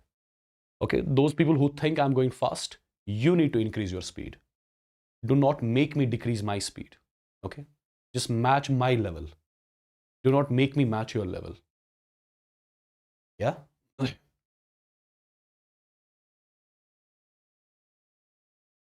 All right. Let's move on. So a few more reactions. Let's have a look on how do I write Kp and Kc expressions for these 2 reactions. If you see carefully, guys, this is in solid. This is also in solid. And active mass of solids is constant, unity, 1. Yeah? So I've got nothing to do with this. I've got nothing to do with this. Only thing I have to do with, that is carbon dioxide. So this carbon dioxide in gaseous phase. So you can write the expression for Kp as well as Kc. Why? Because for gases, concentration as well as pressure, both are defined. So Kp is going to be pressure of carbon dioxide at equilibrium raised by stoichiometric coefficient. Kc is going to be concentration of carbon dioxide at equilibrium raised power stoichiometric coefficient, that is 1. Okay. Look at this particular reaction. Look at this particular reaction, people. Okay. This is solid. Its ectomass is unity. Nothing to do with this. This is in gaseous phase. This is in gaseous phase. For gases, concentration as well as pressure, both are defined. So I can write the expression for Kc first. Kc is going to be concentration of product at equilibrium raised power stoichiometric coefficient 1 divided by concentration of O2 at equilibrium raised power stoichiometric coefficient, that is 3/2. This is in solid form. Nothing to do with this. If I want to write the expression of Kp, it is going to be, start with the product, partial pressure of SO3 at equilibrium raised power stoichiometric coefficient divided by partial pressure of O2 at equilibrium raised power stoichiometric coefficient, that is 3/2. Nothing to do with this because this is in solid form. I believe all of this is like very clear till here. Tell me about this particular reaction, guys. This is in gaseous phase, this is in gaseous phase. So we can write the expression of both Kp as well as Kc. If I write the expression for Kc, I will have to start with the product, which is going to be concentration of NO2 at equilibrium raised power stoichiometric coefficient divided by concentration of N2O4 at equilibrium raised power stoichiometric coefficient. Similarly, if I want to write the expression of Kp, Kp is going to be, start with the product, pressure of NO2 at equilibrium raised power stoichiometric coefficient, that is 2, divided by pressure of N2O4, or you can say partial pressure of N2O4 at equilibrium raised power stoichiometric coefficient, that's 1. Yeah? Similarly, look at this particular reaction. This is in solid form, so nothing to do with this. Now, this is gaseous phase, this is gaseous phase. For gases, concentration as well as pressure, both are defined. So if you write the expression for Kc, it's going to be concentration of NH3 at equilibrium raised power 1, concentration of H2S at equilibrium raised power 1, divided by, this is in solid form, so nothing to do with this. So no divide. So Kp expression will be simply partial pressure of NH3 at equilibrium raised power stoichiometric coefficient 1, partial pressure of H2S at equilibrium raised power stoichiometric coefficient 1. So this is solid, nothing to do with this. Okay? Am I clear till here, people? Everybody? Everybody? Am I clear till here?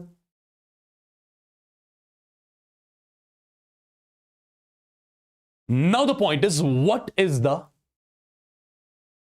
application of this equilibrium constant? What kind of information this equilibrium constant gives us? This equilibrium constant, your Kc, Kp, right? What kind of information it gives us? Let's have a look. Simple thing, but try to understand what I'm going to say. For example, people, you have got the reaction like this. First of all, equilibrium constant is going to give me the information about the stability of reactant and the product. Equilibrium constant value is going to let me know whether reactant is stable or product is stable. Sir, what is partial pressure? You'll understand partial pressure in some time. Just give me 5-10 minutes. First, have a look on this. My dear students, first of all, equilibrium constant is basically going to give me the information about stability of reactant or product. It's going to, the value of equilibrium constant will tell me whether reactant is more stable or product is more stable. How exactly? Have a look. See, guys. For example, you have got the reaction A gives B. This is the reaction A gives B. I want to write the equilibrium constant Kc expression for this reaction. It is going to be concentration of B at equilibrium raised power stoichiometric coefficient, concentration of A at equilibrium raised power stoichiometric coefficient. Right? This is how you write the equilibrium constant expression. Now, my dear students, Kc and concentration of B, they are directly proportional. Kc and concentration of A, they are inversely proportional. So, if the value of Kc is more for a reaction, if the value of equilibrium constant is more for the reaction, that means the concentration of B at equilibrium is more.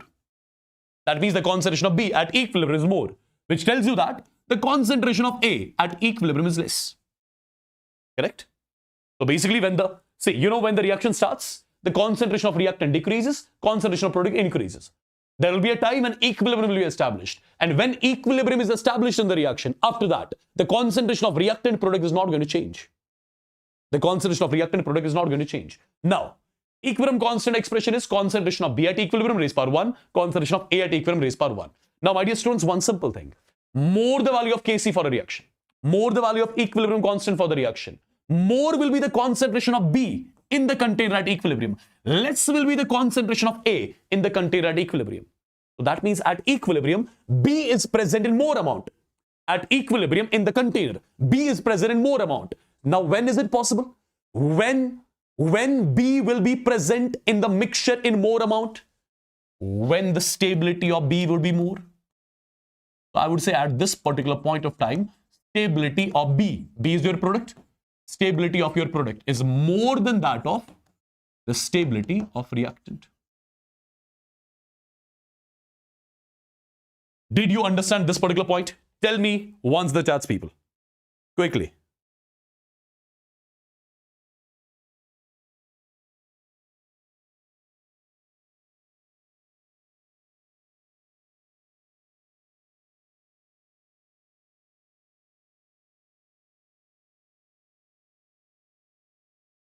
Did you understand this particular point? So that particular reaction whose equilibrium constant is more. That means in the mixture, we have got the mixture at equilibrium. At equilibrium, there is A as well as B present in the container. So there's a mixture of A and B in the container. In that mixture, the concentration of B, the amount of B would be more. Amount of A would be less. When is that possible? When is the amount of B more in the equilibrium mixture? In the equilibrium mixture, amount of B is more only because the stability of B is more than that of A. So that particular reaction, wherein equilibrium constant is more, stability of the product would be more. Now, if the equilibrium constant of the reaction is less, that means concentration of B, amount of B at equilibrium is less and amount of A at equilibrium is more. Now, since you know when equilibrium is established in the reaction, at that point of time, there's a mixture present in the container. There's a mixture of A and B present in the container. There are some moles of A left in the container, some moles of B formed in the container. So at equilibrium, there's a mixture containing A and B. And that mixture containing A and B, in that mixture, the amount of B is less, amount of A is more. If the amount of A is more, that clearly tells you the stability of A. A is reactant. So that clearly tells you the stability of reactant is more than that of stability of product. Right? Stability of what? Stability of product. Stability of product. That is the reason why the amount of reactant is more at equilibrium than the amount of product. Perfect. I hope this is clear. I hope this is clear.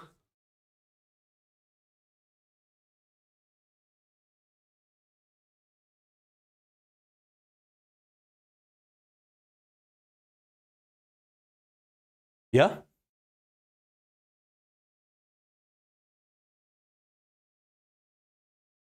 So more the equilibrium constant, more will be the stability of the product. Lesser the equilibrium constant, more will be the stability of the reactant. Simple. Simple, guys. Now tell me one thing. These are the reactions. These are the two reactions which are at equilibrium.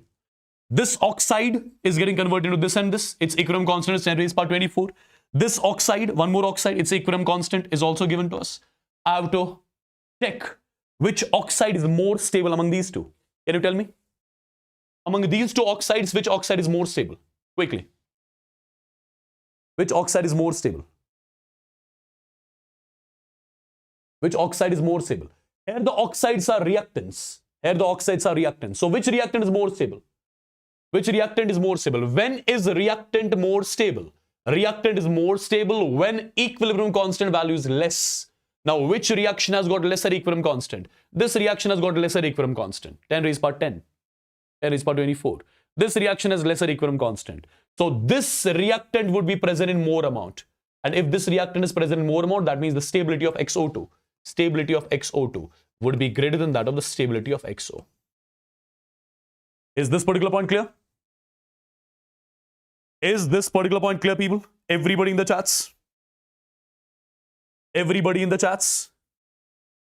Now, before moving on to the next topic, let's take a small break. Well, this is not going to be a dinner break. Dinner break, I'll be giving you exactly at 9. Okay? Let's take a small break for 15 minutes. Let's take a small break for 15 minutes. Okay. Just a second, just a second.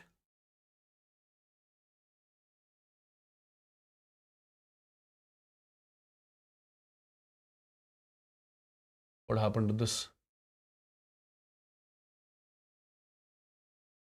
How do you on this?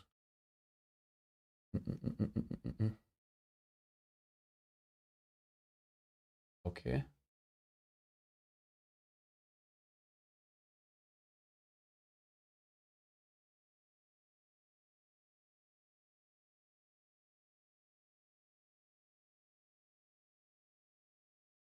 Leave it. Let me write it like this. So it's going to be 748, 750.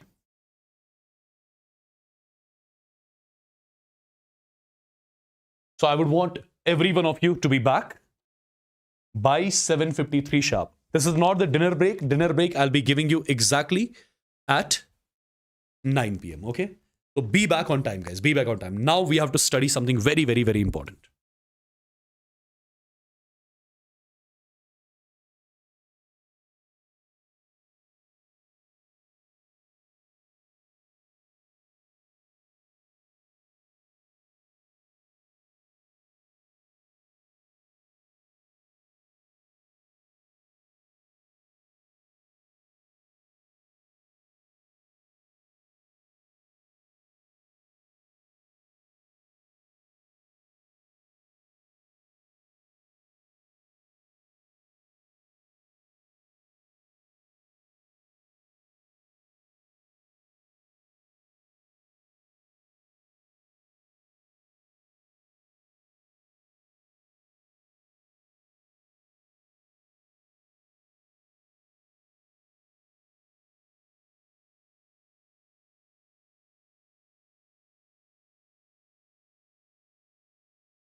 Is everyone back? Yes.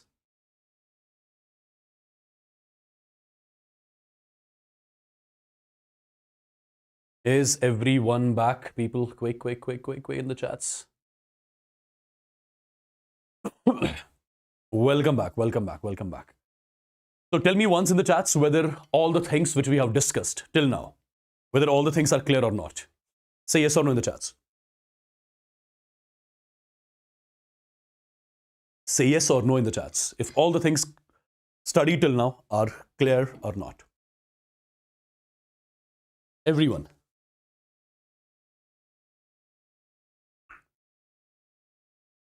I want everyone to say it.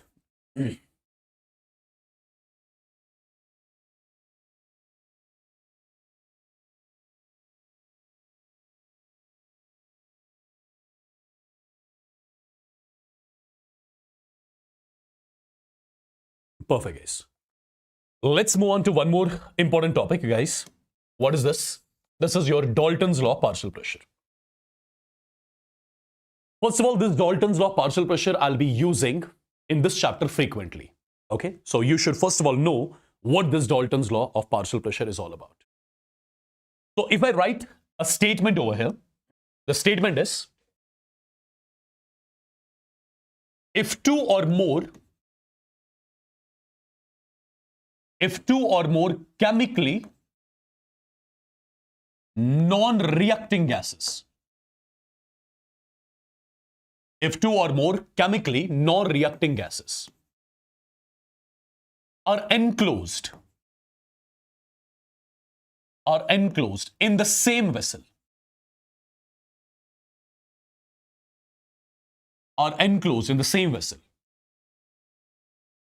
the total pressure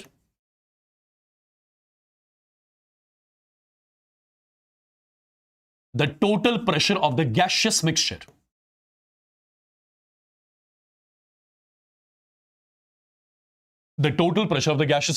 is the sum of partial pressures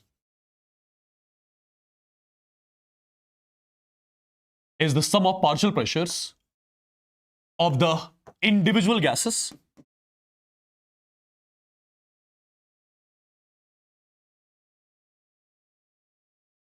at same temperature and volume. Let me make you understand what this Dalton's law of partial pressure is all about. What kind of information it gives us. Have a look, guys. For example, imagine you have got a container. Let's say this is a closed container. And in this closed container, imagine that we have got two chemically non-reacting gases, gas A and gas B. We have got two chemically non-reacting gases present in the container. So first of all, since there are two chemically non-reacting gases in the container, there is gas A as well as gas B in the container. Can I say I have got a mixture of gas in the container? Absolutely, I have got a mixture of gas in the container. And this mixture is containing two gases. What all gases? Gas A and gas B.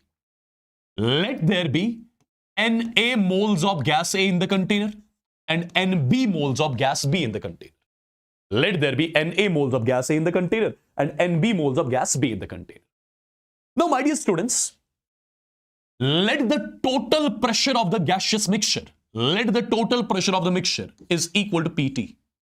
So what is Pt? Pt is the total pressure of the mixture. Now, you tell me one thing. Is the total pressure of the mixture, is the total pressure of gaseous mixture going to be only due to A, only due to B, or both will contribute? I would say towards the total pressure of the mixture, both A as well as B are going to contribute. The contribution made by gas A, towards the total pressure of the mixture, is what you call as partial pressure of gas A. Similarly, the contribution made by gas B, towards the total pressure of the mixture is what you call as partial pressure of gas B. And Dalton's law says that total pressure of the mixture is the sum of the partial pressure of A and B. Did you understand this particular point? Did you understand this particular point? So whatever is going to be the total pressure of the mixture, it's going to be due to A as well as due to B. Now, due to A, whatever is going to be the pressure, called as partial pressure of A. Due to B, whatever is going to be the pressure, called as partial pressure of B. Yeah? Now, people, one more thing. If I ask you, what about the mole fraction of A in the mixture? Mole fraction of A in the gaseous mixture will be equal to number of moles of A in the gaseous mixture divided by total moles present in the gaseous mixture. Similarly, mole fraction of B in the gaseous mixture will be number of moles of B in the mixture divided by total moles present in the mixture. Right? Now, how do we calculate the partial pressure of A and B?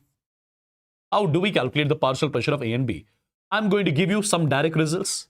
I'm not going to derive them, right? Some direct results I'm giving you, and we'll be applying them in the questions. Partial pressure of gas A, partial pressure of gas A in this mixture is nothing but it is the total pressure of the mixture multiplied by mole fraction of gas A in the mixture. Partial pressure of gas B is nothing but the total pressure of the mixture multiplied by mole fraction of gas B in the mixture. Remember these two results, guys. So partial pressure of individual gases is nothing but it is the total pressure of the mixture multiplied by mole fraction of the gas. Okay? Am I clear with this? Quickly in the chats, am I clear with this? Am I clear with this, people? Everyone? Everyone? Now, let me take one example which will give you the better understanding of this particular topic. If I take one example which will give you the better understanding of this particular topic, let's say this is a container, and in this container there are three gases, gas A, gas B, and gas C. There are three gases in the container. Let the moles of A in the container is equal to 2. Let the moles of B in the container is equal to 3. Let the moles of C in the container is equal to, for example, 5. Since we have got a mixture of gas, let the total pressure of this mixture is equal to 10 atm. Let the total pressure of this mixture is equal to 10 atm. Now, this is the total pressure of the mixture. Is this only due to A, only due to B, only due to C, or all the gases would have contributed? I would say all the gases would have contributed towards the total pressure of the mixture. Now, what is the contribution made by gas A towards the total pressure? Which is what I call as partial pressure of A. It is nothing but total pressure of the mixture multiplied by mole fraction of A. What is the total pressure of mixture? 10 atm multiplied by mole fraction of A in the container. Moles of A divided by total moles. 5, 3, 8 to 10. So this comes out to be 2 atm. So since the total pressure of the mixture was 10 atm, out of 10 atm, 2 atm is due to gas A. 2 atm is due to gas A. Similarly, what is the contribution made by gas B? Total pressure of the mixture, that is 10 atm, multiplied by mole fraction of gas B. Mole fraction of gas B means moles of gas B divided by total moles. The value comes out to be 3 atm. So 3 atm out of 10 atm, 3 atm is due to gas B. Similarly, 5 atm would be due to gas C. When you check it out, right? And people, 5 plus 3 plus 2 is equal to 10. That has to be equal to total, right? So total pressure of the mixture is basically the sum of the partial pressures. Total pressure of the mixture is nothing but the sum of the partial pressures. Correct? I believe this is clear. I believe this is clear. One more thing, guys. Which gas had maximum moles in the container? Which gas had maximum moles in the container? It was gas C, which had maximum moles in the container. Which gas is contributing maximum towards the total pressure? It is gas C, which is contributing maximum towards the total pressure. So can I generalize a statement? Can I say more the moles of a gas in the mixture, more the moles of a gas in the mixture, comma, more is its contribution, more is its contribution towards what? More is its contribution towards the total pressure of the mixture. Or you can say, in short, more is its partial pressure. Simple. Now, at the same time, if I ask you, what is the ratio of the moles here? Ratio of the moles is 2:3:5. What is the ratio of the partial pressures? 2:3:5. Right? Ratio of moles as well as the ratio of partial pressure is the same. So what does it mean? What can you conclude from here? You can conclude one more statement. The ratio of moles is same as that of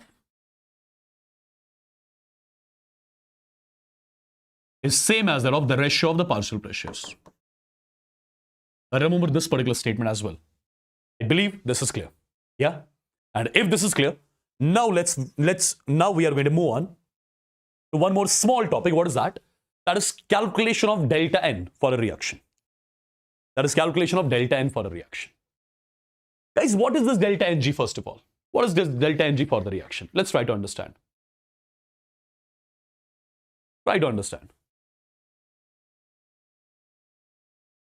See. For example, if I take a gaseous phase reaction.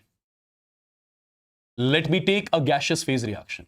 And in this chapter, we'll be dealing only with the gaseous phase reactions.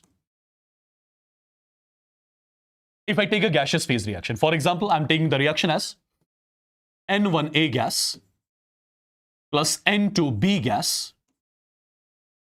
It gives N3C gas plus N4D gas. Imagine we have got this particular reaction, okay? Now, first of all, how do I calculate delta Ng for a reaction? I would say delta Ng for the reaction is nothing but, it is the number of moles of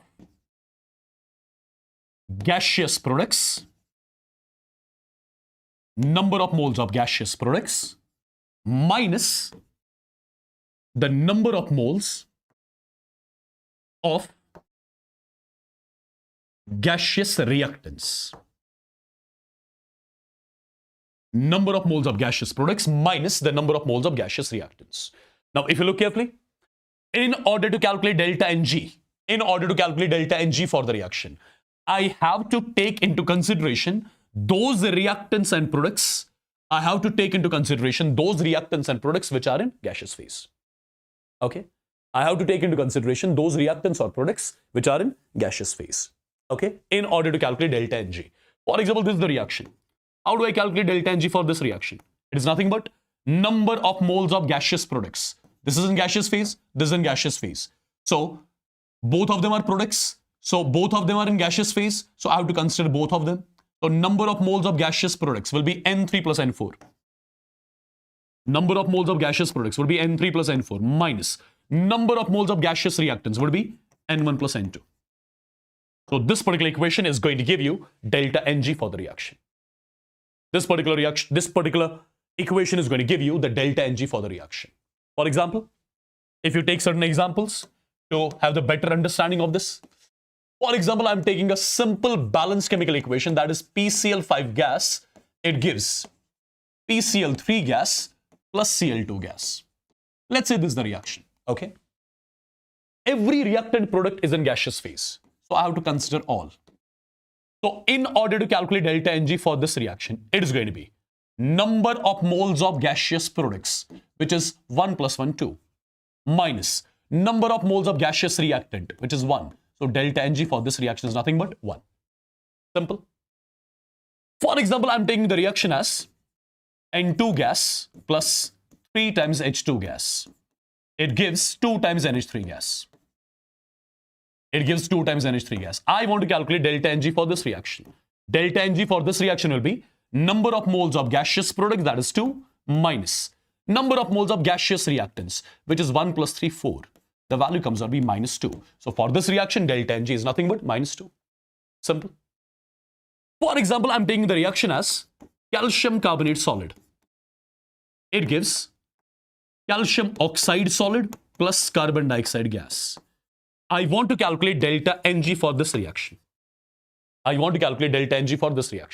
Now, how do I calculate delta Ng for this reaction?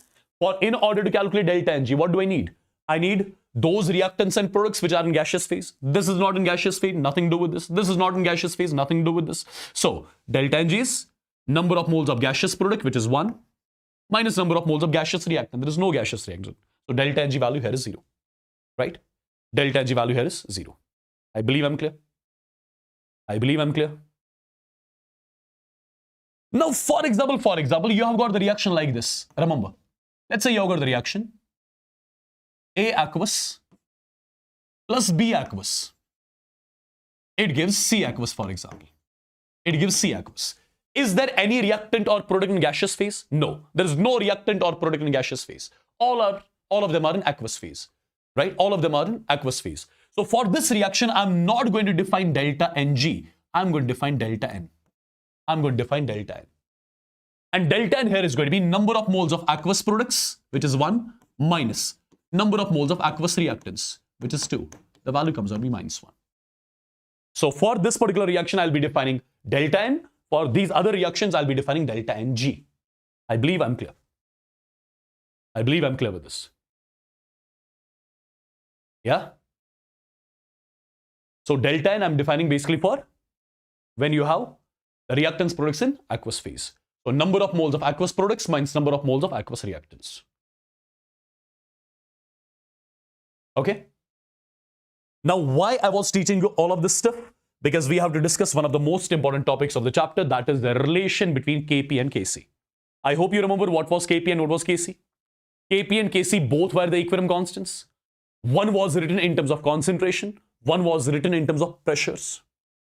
One was written in terms of concentration and one was written in terms of pressures. I hope you remember. Yeah, I hope you remember. Now people have a look. Try to understand very carefully what I'm going to say. Imagine I'm taking a gaseous phase reaction, N1A gas. It gives N2B gas. Imagine this is the reaction. Tell me first of all, what is the value of delta Ng for this reaction? I would say delta Ng for this reaction would be number of moles of gaseous products, which is N2, minus number of moles of gaseous reactant, which is N1. So this is first of all delta Ng for the reaction. This is first of all delta Ng for the reaction. Now, can we do one thing? Can I write the expression of Kp for the reaction? Absolutely. It's going to be partial pressure of B at equilibrium raised power N2 divided by partial pressure of A at equilibrium raised power stoichiometric coefficient N1. Correct? Now, similarly, if I write the expression of Kc expression is going to be concentration of B at equilibrium raised power stoichiometric coefficient divided by concentration of A at equilibrium raised power stoichiometric coefficient. Now, my dear students, I believe all of you would have heard about this equation. PV is equal to nRT. Ideal gas equation. Can I write it like this? P is equal to N divided by VRT. P is equal to N divided by VRT. Absolutely. What is N by V called? N by V is called as concentration multiplied by R multiplied by T. So can I say pressure of A is nothing but it is concentration of A multiplied by R multiplied by T. Similarly, pressure of B is nothing but concentration of B multiplied by R multiplied by T. Correct? Now, first of all, what is the significance of these two terms here? What is this partial pressure of B? What is this partial pressure of A? Try to understand what I'm going to say. Tell me one thing. At time t is equal to 0, how many gases will be there in the container? Quick. At time t is equal to 0, how many gases will be there in the container? There will be only one gas in the container. At time t is equal to 0, that's gas A. So at time t is equal to 0, whatever is the total pressure, that is only due to A. That's only due to A. So pressure due to B at time t is equal to 0 will be 0 because B has not got formed yet. Right? Now with the time, the moles of A are going to decrease. Moles of B are going to increase. With time, moles of A are going to decrease. Moles of B are going to increase. If moles of A are decreasing, if moles of A are decreasing with time, that means pressure due to A will be decreasing. Pressure due to B will be increasing. And when equilibrium will be established in the reaction, how many gases will be there in the container? When equilibrium will be established in the reaction, there will be two gases in the container. There will be some moles of gas A left, there will be some moles of gas B formed. So there will be two gases present in the container at equilibrium. So can I say at equilibrium, we have got a gaseous mixture containing gas A and gas B? Right? Can I say at equilibrium, we have got a gaseous mixture containing gas A and gas B? let the total pressure of the mixture at equilibrium is equal to PT. Let the total pressure of the mixture at equilibrium is equal to PT. Now the total pressure of the gaseous mixture at equilibrium, is it due to A, is it due to B, or both would have contributed? I would say both would have contributed. Contribution made by gas A, contribution made by gas A towards the total pressure of the mixture at equilibrium. That's I call as partial pressure of A. Similarly, contribution made by gas B towards the total pressure of the mixture at equilibrium. I'm calling that as partial pressure of gas B. Did you understand what these partial pressures are? Quickly in the chats. Did you understand what these partial pressures are? So this is basically the contribution made by gas B towards the total pressure of the mixture at equilibrium. This is the contribution made by gas A towards the total pressure of the mixture at equilibrium. Yeah? Now, my dear students, in place of pressure of B, can I write, this is partial pressure of B at equilibrium. So instead of partial pressure of B at equilibrium, I'll write concentration of B at equilibrium multiplied by R multiplied by T whole raised by stoichiometric coefficient, that's N2, divided by. Instead of this particular term, pressure of A, can I write concentration of A at equilibrium multiplied by R multiplied by T whole raised by N1. Okay, can we do just one thing? Kp is equal to, see, this is going to be concentration of B raised by N2, concentration of A raised by N1. Concentration of B raised by N2 divided by concentration of A raised by N1. What do I call this term as? I'll be calling this particular term as Kc, right? This is RT raised by N2, RT raised by N1. So I can write RT raised by N2 minus N1. RT raised by N2 minus N1. So I can finally write, I can summarize it as Kp is equal to Kc, RT raised by N2 minus N1. I'm calling as delta Ng for this reaction. I got one very, very, very important result. Kp for the reaction is nothing but Kp is equal to Kc, RT raised by delta Ng. Right? Right, people? Kp is equal to, for a reaction, Kp is equal to Kc, RT raised by delta Ng. Am I clear with this? Everybody in the chats? Am I clear with this?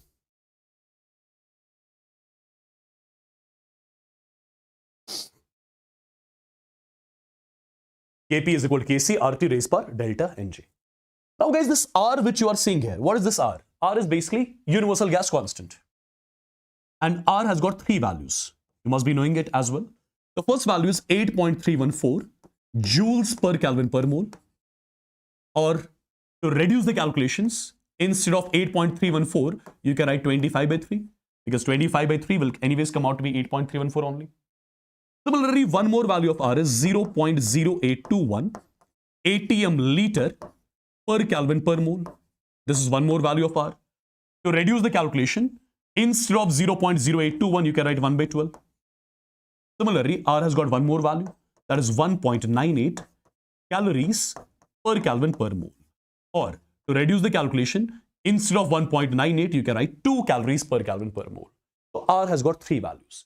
And in this particular chapter, which value of R we are going to use? This is the value of R which we are going to use in this chapter.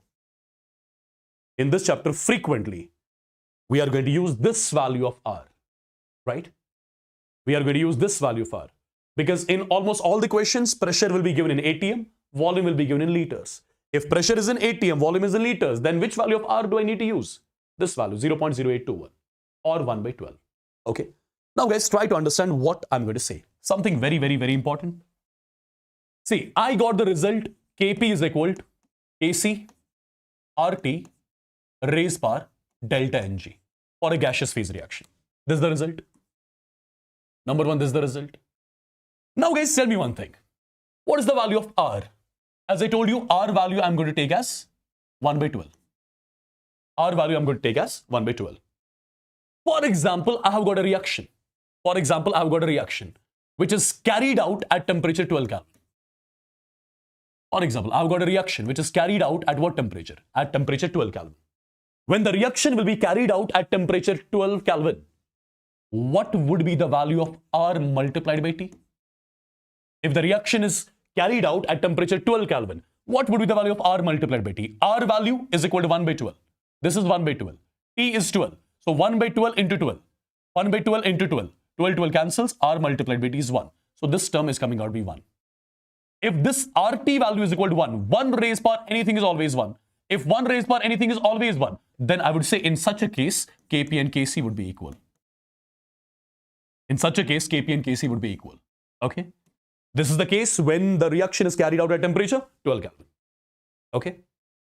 Now, second case. When the reaction is carried out at temperature greater than 12 Kelvin. When the reaction is carried out at temperature greater than 12 Kelvin. Temperature is greater than 12 Kelvin. If temperature is greater than 12 Kelvin, so R multiplied by T value. See, R is 1 by 12. R is 1 by 12. This temperature is greater than 12. For example, 13. So this into this will come out to be greater than 1. So R multiplied by T is nothing but it's greater than 1. Now we will think logically. This particular term is greater than 1 right now. Okay? This particular term is greater than 1 right now. This particular term is greater than 1 right now. When? When the reaction is carried out at temperature greater than 12 Kelvin. Now people, the first case in this, what is that? If delta Ng for the reaction would be 0. If delta Ng for the reaction would be 0. See, this particular term is greater than 1. This particular term is 0. Anything raised power 0 is 1. When anything raised power 0 is 1, again, I would say Kp and Kc would be equal. Kp and Kc would be equal. For the second point, if, for example, delta Ng for the reaction is greater than 0, see, R multiplied by T is greater than 1. This term is greater than 0. So when you check it mathematically, you will find out Kp value would be coming out to be greater than Kc. Similarly, third, if delta Ng for the reaction would be less than 0, see, this particular term is already greater than 1. And this term is less than 0. When you mathematically solve it, what you will observe? You will observe Kp value would be less than that of Kc. These are the three cases valid only when temperature of the reaction would be greater than 12 Kelvin. Okay? Perfect. Now, my dear students, the third case which I'm giving you here. What is the third case? Third case is pretty much simple. If the reaction is carried out at temperature less than 12 Kelvin. If the reaction is, for example, carried at temperature less than 12 Kelvin. So if temperature of the reaction is less than 12 Kelvin, R multiplied by T. What about this value? R is 1 by 12. Temperature is less than 12, for example, 10. So this particular value will be less than 1. So in this particular case, R multiplied by T, that is less than 1. In this particular case, R value, R multiplied by T is less than 1. Now, my dear students, understand. Again, here I'm giving you three cases. Case number one. If delta Ng for the reaction is equal to 0. See, right now, R multiplied by 2 is less than 1. This is less than 1. This is 0. Anything raised power 0 is 1. So Kp, Kc is equal. So in such a case, Kp and Kc would be equal. Right? Point number 2. If delta Ng for the reaction would be greater than 0. See, R multiplied by T is less than 1. This term is greater than 0. When you solve it mathematically, what you'll observe? You'll observe Kp value will be less than Kc. Right? Similarly, the last case, if delta Ng would be less than 0, in such a scenario, Kp value would be greater than Kc when you check it mathematically. So these are some conclusions which we have drawn over here, right? And all these conclusions are based on what? All these conclusions are based on the temperature at which the reaction takes place. Well, if in the question temperature is not specified, then you are automatically going to, by default, you are going to take the case 2. By default, you'll be taking the case 2. Yeah? All clear? All clear till here? All clear till here? Everybody in the chats? Right? Now. There is something more important. What is that? Since we got the result between Kp and Kc. Kp for a reaction is equal to Kc RT raised power delta Ng for a gaseous phase reaction. Perfect. Now, this particular equation has got the logarithmic form as well. This particular reaction has got the logarithmic form as well. What is the logarithmic form for this particular reaction? What is the logarithmic form for this particular equation? What you need to do is just multiply throughout with log. When you multiply throughout with log, what do you get? You will get log of Kp is equal to log of Kc multiplied by RT raised power delta Ng. If I elaborate this a bit, it's going to be log of Kp is equal to log of m into n. Log of m into n is log of m plus log of n. Log of n means log of RT raised power delta Ng. When you slightly elaborate this a bit more, log of Kp would be equal to log of Kc plus log of m raised power n is n log m. So first delta Ng would come, then you will write log of RT. This is the logarithmic form of Kp-Kc equation. This is the logarithmic form of Kp-Kc equation. Now, why did I make this logarithmic form? Because here I have to make three different curves. Three different graphs I have to make. The first graph which I need to make here, that is between log of Kp versus log of RT for a reaction whose delta Ng is greater than 0. The second graph which I will be plotting, that would be between again log of Kp versus the log of RT for a reaction whose delta Ng would be less than 0. The third graph which I'll be plotting, that would be between between log of Kp and log of RT for a reaction whose delta Ng would be equal to 0. So I am going to plot three graphs over here. Let's try to understand what these three graphs will be. Okay? Let's try to understand what is the nature of these three graphs. I'm plotting log Kp along y-axis. Okay? Log RT I'm plotting along x-axis. Log Kp I'm plotting along y-axis. And log RT I'm plotting along x-axis. Log Kp y-axis, log RT x-axis, right? So this particular term, this delta Ng, I'll be calling this as m. And this particular term is going to be your intercept c. Here is equal to, and in between the sign is plus. So do you see the equation y is equal to mx plus c? Y is equal to mx plus c, right? Y is equal to mx plus c. In the first graph, delta Ng is taken as positive. If delta Ng is positive, that means slope is positive. So the equation becomes y is equal to mx plus c. Y is equal to mx plus c because delta Ng is positive. Equation is coming out to be y is equal to mx plus c. Y is equal to mx plus c means straight line with a positive slope. Slope is represented by m, and m here is delta Ng, which is positive. Perfect. The distance from here to here is what you call as intercept, represented by c, and c is nothing but it is log of Kc. Right? This is the first graph. Look at the second graph. Delta Ng negative.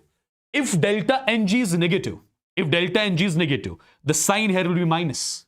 The equation will be y is equal to minus mx plus c. And when the equation becomes y is equal to minus mx plus c, the graph is going to be straight line with a negative slope. And slope right now won't be equal to delta Ng, it will be minus delta Ng. But the intercept will be still the same. Intercept means the value of c, and c value is equal to log of Kc. Right? Perfect. Look at this particular graph, guys. This graph we have to make for the reaction whose delta Ng is 0. If delta Ng is 0, that means this term becomes 0. If this term becomes 0, at that point of time, log of Kp becomes independent of log of RT.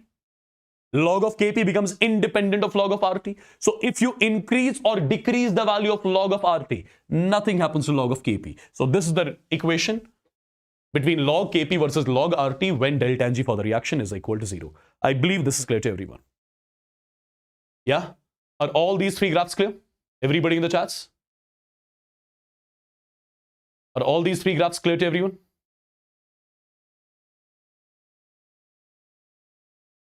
Say yes or no in the chats.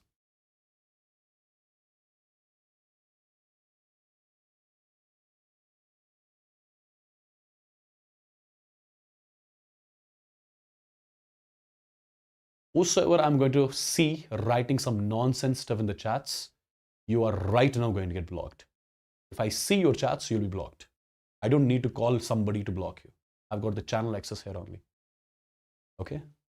So do not disturb the people who are actually studying. Okay, if you have come for the fun or stuff, there are some other channels too on YouTube, right? You can go there, talk nicely, whatever things you want to do that, not here.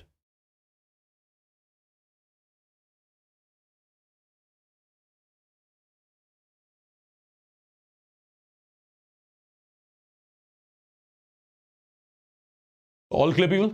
Yes or no?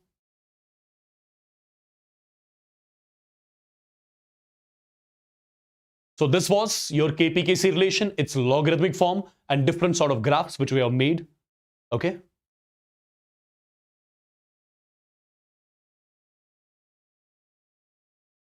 Between log of Kp and log of Rt. All right. Now let's have a look on one more thing. What is that? That is the relation between Kp and Kx.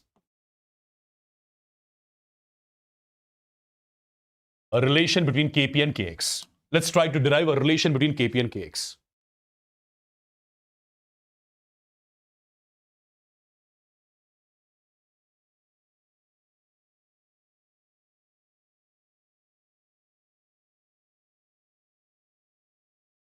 Let's try to get the relation between Kp and Kx. For example, again I'm writing the equation N1A gas. It gives N2B gas. Okay. First of all, if I ask you what is delta Ng for the reaction, it's equal to number of moles of gaseous products, which is N2, minus number of moles of gaseous reactants, that's N1. So delta Ng is nothing but N2 minus N1. Okay. Now, my dear students, if I write the expression for Kp expression will be partial pressure of B at equilibrium raised par stoichiometric coefficient, partial pressure of A at equilibrium raised par stoichiometric coefficient N1. And if I want to write the expression for Kx expression will be mole fraction of B at equilibrium raised par stoichiometric coefficient N2 divided by mole fraction of A at equilibrium raised par stoichiometric coefficient N1. Correct? Now we will think logically. Tell me when equilibrium will be established in this reaction. When equilibrium is established in the reaction, how many gases will be there in the container? I would say there will be two gases in the container, gas A and gas B. When equilibrium would be established in the reaction, there will be two gases in the container, A and B. Let the total pressure of this particular mixture at equilibrium is Pt. Pt represents total pressure of the mixture at equilibrium, right? Now this total pressure is not only due to A, not only due to B, so both would have contributed towards the total pressure of the mixture. And contribution made by each gas towards the total pressure of the mixture. What do you call that as? Partial pressure. What do we call that as? Partial pressure. So, if I ask you what is the partial pressure of gas A at equilibrium, it is going to be total pressure of the mixture multiplied by mole fraction of gas A at equilibrium. This result I have given you already in Dalton's law. Similarly, partial pressure of gas B at equilibrium would be equal to total pressure at equilibrium multiplied by mole fraction of B at equilibrium. Now put the values. Partial pressure of gas B at equilibrium is nothing but total pressure at equilibrium multiplied by mole fraction of gas B at equilibrium whole raised par N2 divided by partial pressure of A means total pressure of the mixture at equilibrium multiplied by mole fraction of A at equilibrium whole raised par N1. Whole raised par N1. I believe things are clear till here. And if things are clear till here, then we are done. So Kp would be equal to, first of all, Pt raised par N2, Pt raised par N1. I can write Pt at equilibrium raised par N2 minus N1. Okay. Mole fraction of B at equilibrium raised par N2. Mole fraction of A at equilibrium raised par N1. So chi B raised par N2, chi A raised par N1 is nothing we call as Kx. So this is Kx. So your result between Kp and Kx is nothing but Kp is equal to Kx, total pressure of the mixture at equilibrium raised par N2 minus N1, we call it as delta Ng for the gaseous phase reaction. So this is the result between Kp and Kx. This is the result between Kp and Kx. And my dear students, think logically. When delta Ng for the reaction would be 0. If delta Ng for the reaction is 0, anything raised par 0 is 1. So I would say Kp and Kx would be equal. I would say Kp and Kx here would be equal.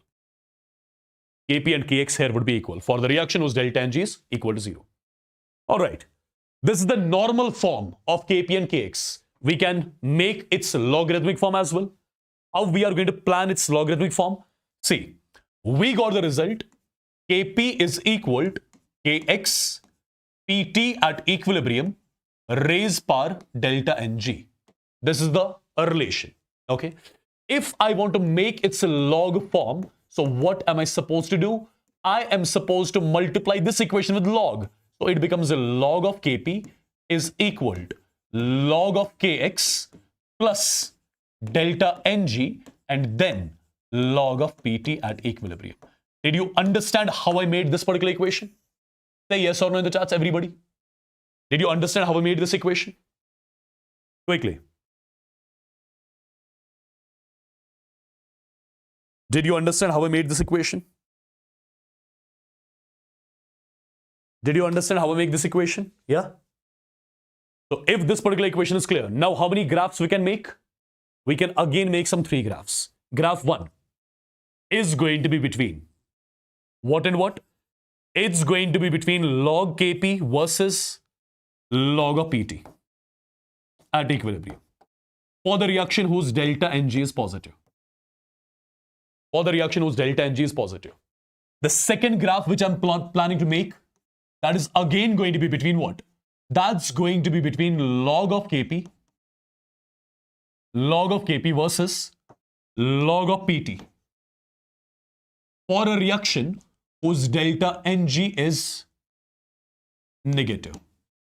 The last graph which I'm going to make, that is going to be between log of Kp and log of Pt for the reaction whose delta Ng is equal to 0. Can you make these graphs? Guys, look here. Again, like we did before, delta Ng positive means y is equal to mx plus c. So slope here would be delta Ng. Intercept would be the value of c, that is log of kx. Delta Ng negative, straight line with negative slope. Slope would be equal to minus delta Ng. Intercept is the same. What is the intercept? Intercept is log of kx only. And here, delta Ng is equal to 0. Independent. Correct? Perfectly done. So this was your Kp and Kx relation. Different types of graphs which can be framed from this. Okay. One more relation is pending till now. What is that? That is the relation between Kc and Kx. See, Kp Kc relation we have derived.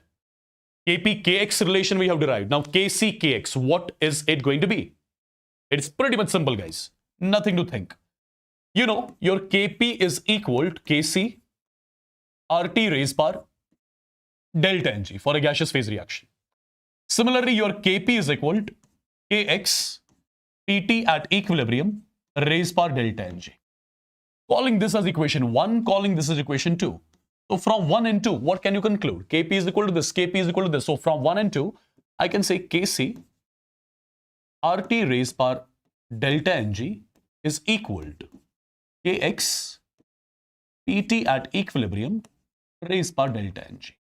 Or I can say your Kc is equal to Ax Pt at equilibrium divided by RT whole raised power, take delta Ng common, whole raised power delta Ng. Simple maths I'm doing, nothing else. Okay? So this is the result between Kc and Kx. Right? This is the result between Kc and Kx. Or you know, PV is equal to nRT. PV is equal to nRT. So you can, distribute the value here. Instead of P by RT, you can write something from the ideal gas equation. Now, I have to talk about this particular term. I have to talk about this particular equation. If I ask you what would be its logarithmic form, guys, you should be able to make its logarithmic form on your own. Okay, before making the logarithmic form, tell me one thing. If delta Ng for the reaction is 0, anything raised power 0 is 1. So Kc, Kx would be equal. So if delta Ng for the reaction would be 0, at that point of time, I would say Kc and Kx both are equal. Right? Now, tell me about its log form. Tell me about its logarithmic form. Well, you should not be deriving it. You should be able to make it by just looking at it. This would be log of Kc is equal to log of Kx plus delta Ng log of Pt by RT. Simple. Log of Kc is equal to log of Kx plus delta Ng log of PT at equilibrium divided by RT. Simple. This is the logarithmic form. And if this is the logarithmic form, how many graphs can you make?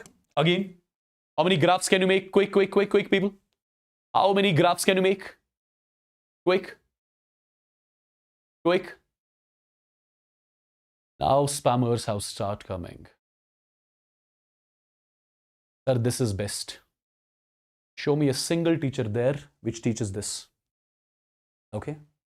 Show me a single teacher on YouTube which teaches these 3 graphs. If you show me, okay, I'll give you 5 lakhs cash. Yeah? Okay.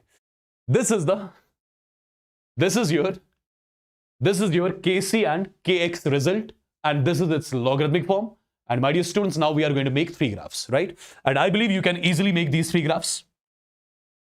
Graph number 1. Graph number 1, that is going to be between log of Kc and log of Pt divided by Rt for the reaction whose delta Ng is positive. Now you should be in a position to make the graph. Quick. What is going to be the graph? Delta Ng positive. So straight line. What about the slope of the graph? Slope is nothing but delta Ng. What about the intercept? Intercept means C value. C is nothing but log of Kx. Right? This is basically y is equal to mx plus c. Y is equal to mx plus c.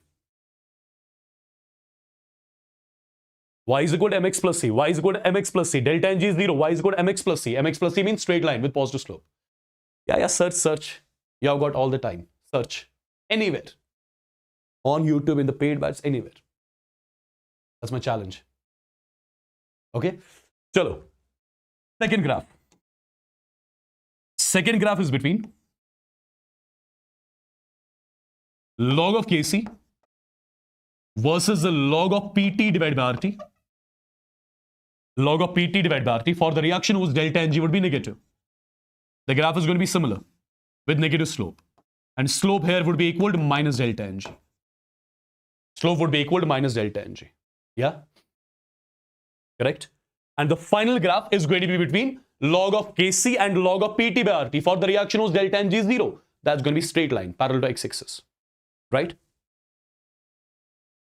Right, people? Am I clear? Quick in the chats. Am I clear? Everybody? Am I clear? One more thing, guys. What is that? What are going to be the units of Kp and Kc? What are going to be the units of Kp and Kc? Let's have a look on this as well. What are going to be the units of Kp and Kc? Again, I'm going to take a gaseous phase reaction. N1A gas gives N2B gas. This is a gaseous phase reaction, for example. Right? If I ask you, what about the delta Ng for the reaction? Delta Ng for the reaction is N2 minus N1. N2 minus N1. Now, if I write the expression of Kp, it's going to be partial pressure of B at equilibrium raised par N2 divided by partial pressure of A at equilibrium raised par N1. Imagine, my dear students, I am taking pressure in atmosphere. Imagine I'm taking pressure in atmosphere. So instead of this particular term, pressure I'm taking atmosphere. So it's atmosphere raised par N2 divided by atmosphere raised par N1. Atmosphere raised par N2 divided by atmosphere raised par N1. So it's atmosphere raised par N2 minus N1. And N2 minus N1, what am I calling that as? I'm calling that as delta Ng. So Kp has got the general units as ATM raised par delta Ng. Okay? Kp has the general units as ATM raised par delta Ng. Now, what are going to be the general units of Kc? Now, Kc expression is nothing but concentration of B at equilibrium raised par N2 divided by concentration of reactant at equilibrium raised par N1. Concentration of B divided by concentration of A. Now, what is concentration exactly? Concentration means N by V, moles per liter. Concentration means moles per liter. So here you have got moles per liter raised par N2, moles per liter raised par N1. So it's going to be moles per liter raised par N2 minus N1. And N2 minus N1, what am I calling that as? Delta Ng. So these are the units of your Kp and Kc, which depend on the delta Ng for the reaction. Which depend on the delta Ng for the reaction. Now, people, tell me just one thing. If, for example, delta Ng for the reaction is equal to 0, anything raised power 0 is 1. Anything raised power 0 is 1. So can I say Kp and Kc both would be unitless? Kp and Kc both would be unitless? Absolutely. For example, you have got the reaction whose delta Ng is equal to 1. So what are going to be the units of Kp? If delta Ng is equal to 1, units of Kp is atm raised power delta Ng, atm raised power 1. This is the unit of Kp. Similarly, what is the unit of Kc? Kc is going to be moles per liter raised power 1. Simple. Moles per liter raised power 1. Similarly, you have got the reaction whose delta Ng is -1. So this is going to be atm raised power -1. This will be moles per liter raised power -1. As simple as that. Yeah? Yeah, Kx does not have any unit. Take a note of this particular point as well. If I talk about Kx is always unitless. Kx is unitless. Because Kx is basically expression of equilibrium constant in terms of mole fraction. Mole fraction itself is unitless. So Kx will be unitless always. Right? Alright. Write the Kp expression for the following in terms of Kc. Write the Kp expression for the following in terms of Kc. If I talk about reaction number 1. For the reaction number 1, can you tell me the delta Ng value? For the reaction number 1, delta Ng is equal to number of moles of gaseous products minus number of moles of gaseous reactants, which is 1 plus 1, 2. So 2 minus 2 is 0. If delta Ng for the reaction is 0, I would say Kp and Kc both are going to be equal. Any reaction whose delta Ng is 0, Kp and Kc both are going to be equal. Again, if delta Ng is 0, Kp, Kc both are going to be unitless too.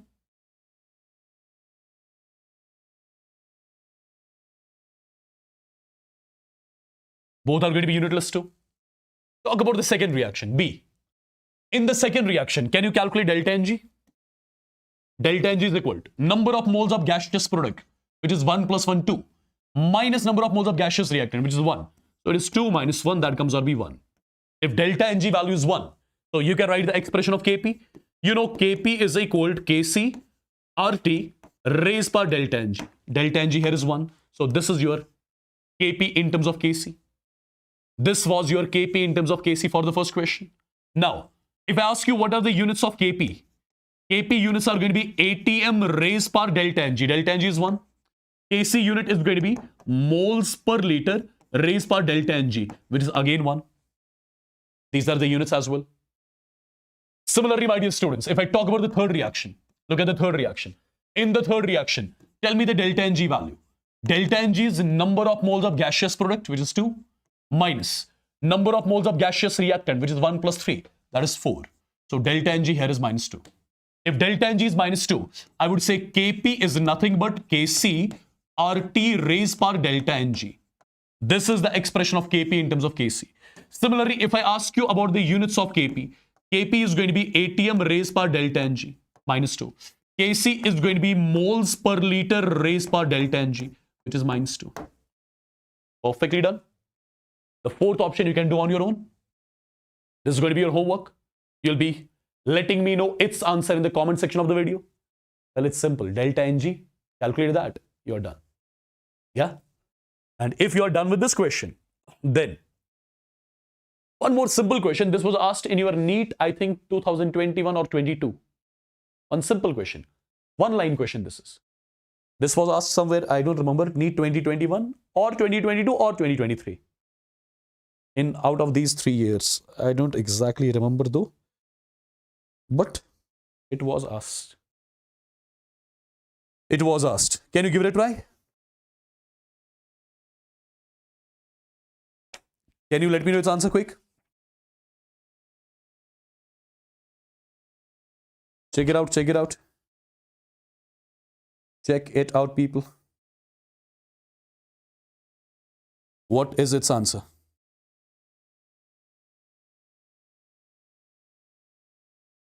Quickly.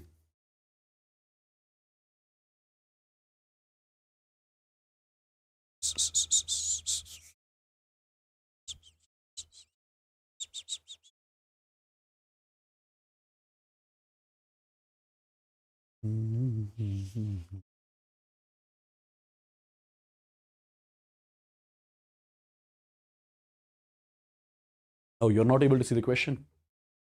What do we have to calculate? We have to calculate the value of Kc for the reaction, right? Exactly. 6 is the correct answer. Good one. It's a perfectly simple question. There is no brain to be used in this question though. We are given with a reaction 2 times A. It gives B plus C. What are we supposed to calculate? Kc. Can we write the expression of Kc? Start with the product. Concentration of B at equilibrium raised power stoichiometric coefficient. Concentration of C at equilibrium raised power stoichiometric coefficient. Concentration of A at equilibrium raised power stoichiometric coefficient. Now concentration of B, C as well as A at equilibrium are given to us. What is the concentration of B at equilibrium? 2 into 10 raised power minus 3 molar. What is the concentration of C at equilibrium? Concentration of C at equilibrium, that is 3 into 10 raised power minus 3 raised power stoichiometric coefficient. What is the concentration of A at equilibrium? Concentration of A is 1 into 10 raised power minus 3 raised power stoichiometric coefficient, that is 2, right? So 10 power minus 3 all the ways gets cancelled out. 3 2s are 6. So 6 is the value of Kc for the reaction, which I was supposed to calculate. Yeah?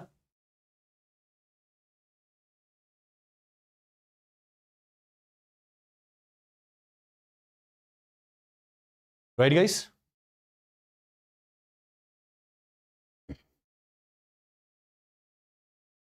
Perfectly done. Okay, one more question for you.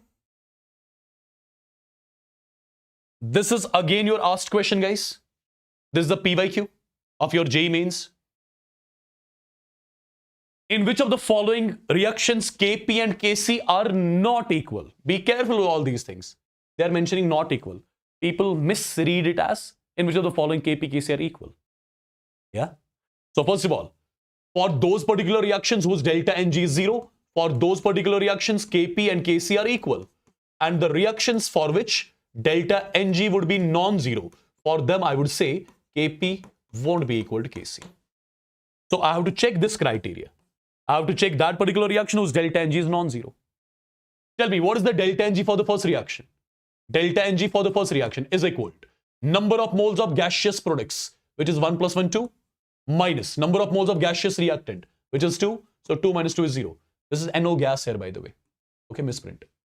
So for the first reaction, delta Ng is 0. If delta Ng is 0, Kp, Kc equal. So this cannot be the answer, right? Again, this is the reaction for which delta Ng is 0. This is the reaction for which delta Ng is 0.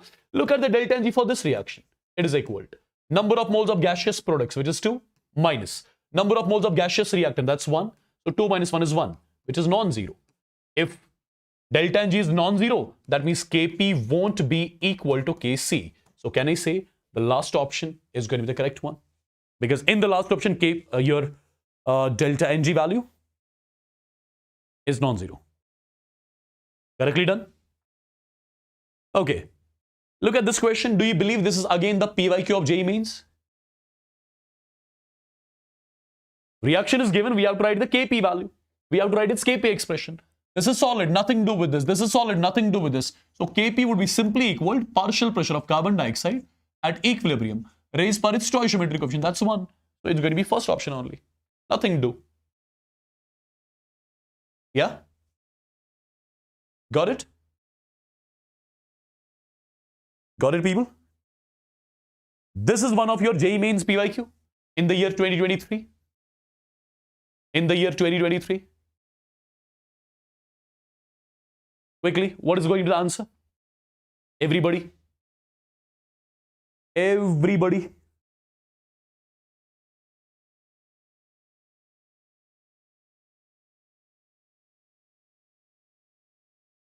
Everybody, people, in the chats?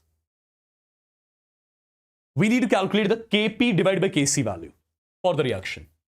First of all, can you let me know what is going to be the delta Ng value for the reaction? Delta Ng value would be number of moles of gaseous product, which is 1, minus number of moles of gaseous reactant, which is 1 plus 1 by 2. 1 plus 1 by 2 is nothing but 3 by 2. The value comes out to be minus 1 by 2. So delta Ng value is minus 1 by 2. If you got the delta ng value, you know your Kp is equal to Kc RT raised par delta n, and here it's minus 1 by 2. So Kp divided by, if I take Kc here, Kp divided by Kc is equal to RT raised par minus 1 by 2. RT raised par minus 1 by 2 can be written as 1 divided by root of RT, right? So was I supposed to calculate the value of Kp by Kc only? Kp by Kc came out to be 1 divided by RT. So this is the final answer of the question, right? Am I clear, people? Am I clear? Am I clear?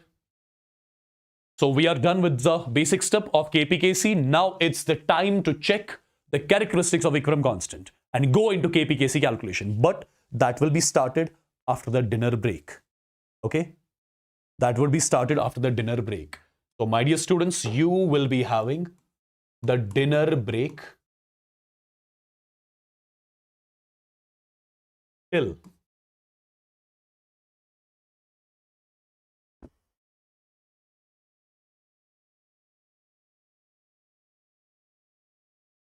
okay?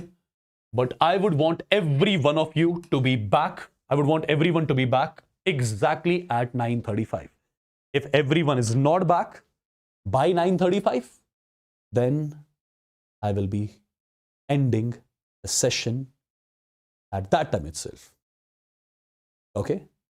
You will have to stay awake with me till I complete this chapter. Because the actual stuff of the chapter, till now I was teaching you the basics and all. Actual stuff is going to come now. Your Kp-Kc calculation. That's going to be the actual stuff of this chapter, which is the most phobic part of this particular chapter. Yeah? Chalo, I'll see you exactly at 9:35. You guys can have your dinner. I'll also have my dinner too. And I'll see you after the break. Till then, you guys carry.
All right, is everyone back?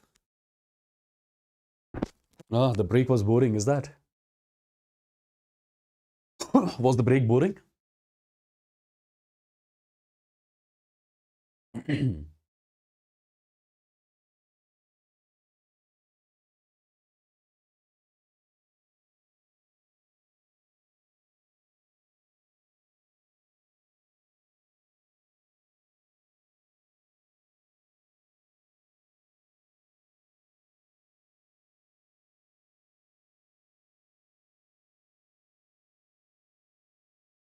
All right, guys. So till now, we are done with the KPKC stuff. So let's move on to one more topic from which the question again frequently comes. What is that? That is the characteristics of equilibrium constant.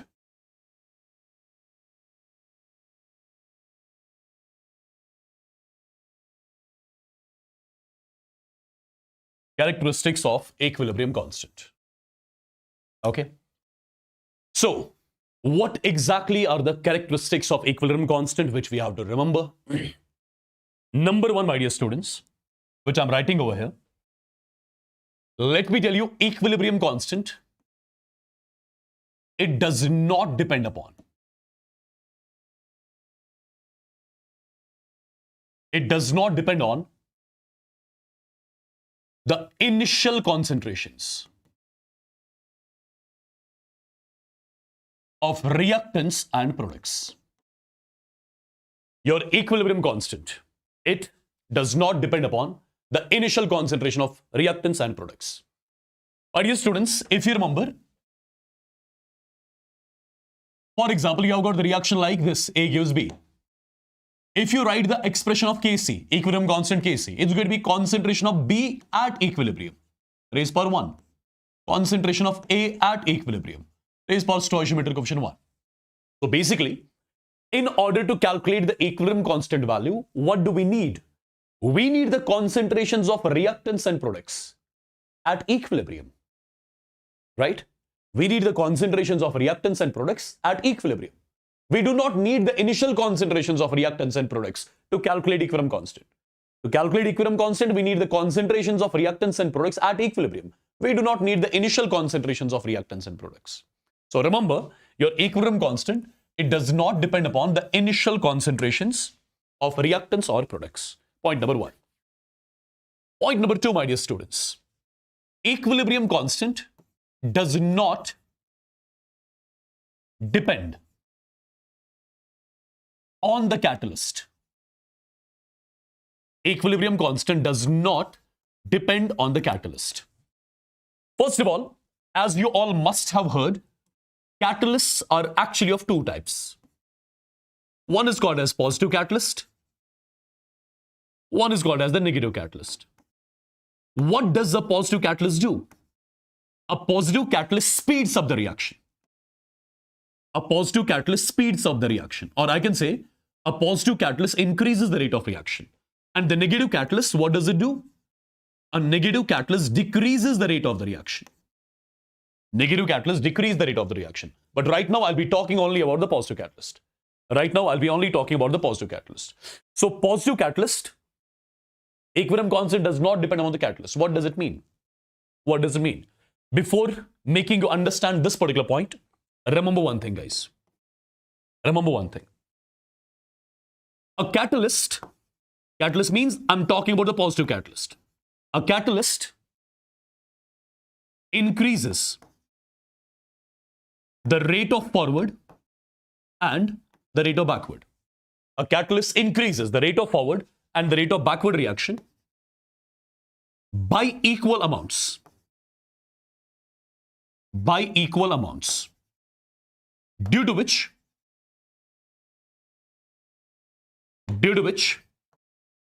equilibrium is established. Due to which equilibrium is established quickly in the reaction. Due to which equilibrium is established quickly in the reaction. So basically, when you add a positive catalyst in the reaction, a positive catalyst is going to speed up the forward reaction as well as backward reaction.